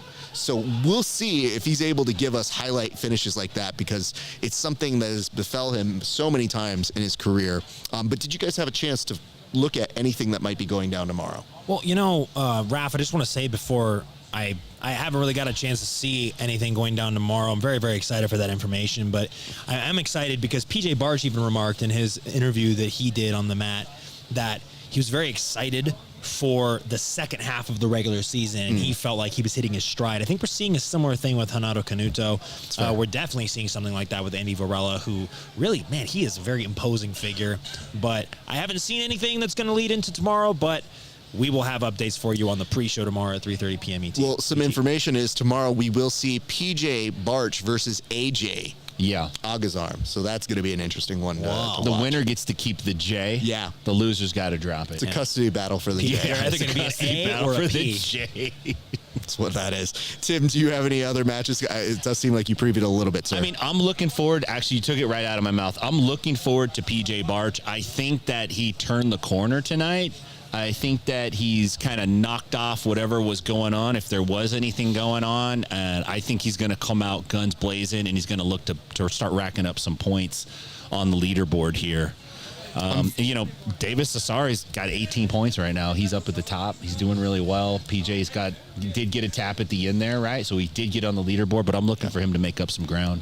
And Jett Thompson, gents, number 2. Listen, I feel like we could be here all night, but we do need to get some rest. We do need to get home and start prepping for tomorrow. But we want to thank all of you who have stayed this long. We very much appreciate it. We will be combing the comment sections of the different places where this is streamed. So tomorrow you may see yourself on our show. So you might want to tune in for that. And Jake, what time do we start tomorrow, sir? Well, we start tomorrow with the pre-show, 3:30 p.m. Pacific time. And then after that, we'll take the action at 4 p.m. Pacific time. Catch it on the Brandon McCatherine, PGF World, and UFC Fight Pass YouTube channels. Absolutely. And Tim, what do they have to look forward to tomorrow, if not specific matches? Like, given the fact that we went from day 1 to day 2 with such a big jump, what can we expect tomorrow, sir? Man, I'm expecting everyone to come in. We got guns. Everyone's coming in hard. They're not playing. No. Look. Wait, hold on. Let's be very clear. Please don't come in with guns. This is a very easy place to get guns out here. I'm saying we got guns. Not just like real guns. Just they're coming in hardcore, man. These are jiu-jitsu athletes. Man. Please be very specific. If you're gonna come and score, if you're gonna win, you better make a statement tomorrow. If you're not on the board, you better get on the board. Because if you don't get on the board tomorrow, you're going home. There's a huge chance you're gonna go home. So I expect everyone to show out tomorrow. If you're holding some in the tank, like I'm gonna hold back, you better open it up. Tomorrow's the day. You better step on the gas. And no fights, no guns, all gas. That's what we're going with, all right? Ladies and gents, on behalf of all of us here at the preview and the post team, myself, Jake Watson, Tim Freeman, thank you for sticking around with us. Again, tomorrow, 3:30 p.m. See us back on the channel you're watching now. And watch the action. Stick around afterwards to see more post-show with us, because guess what? If it's anything like it was tonight, you guys are in for even more action that happens off the cameras and the fallout that happens there. So we're happy to have you guys joining us. It's been a great day for grappling. We'll see you back on the mats.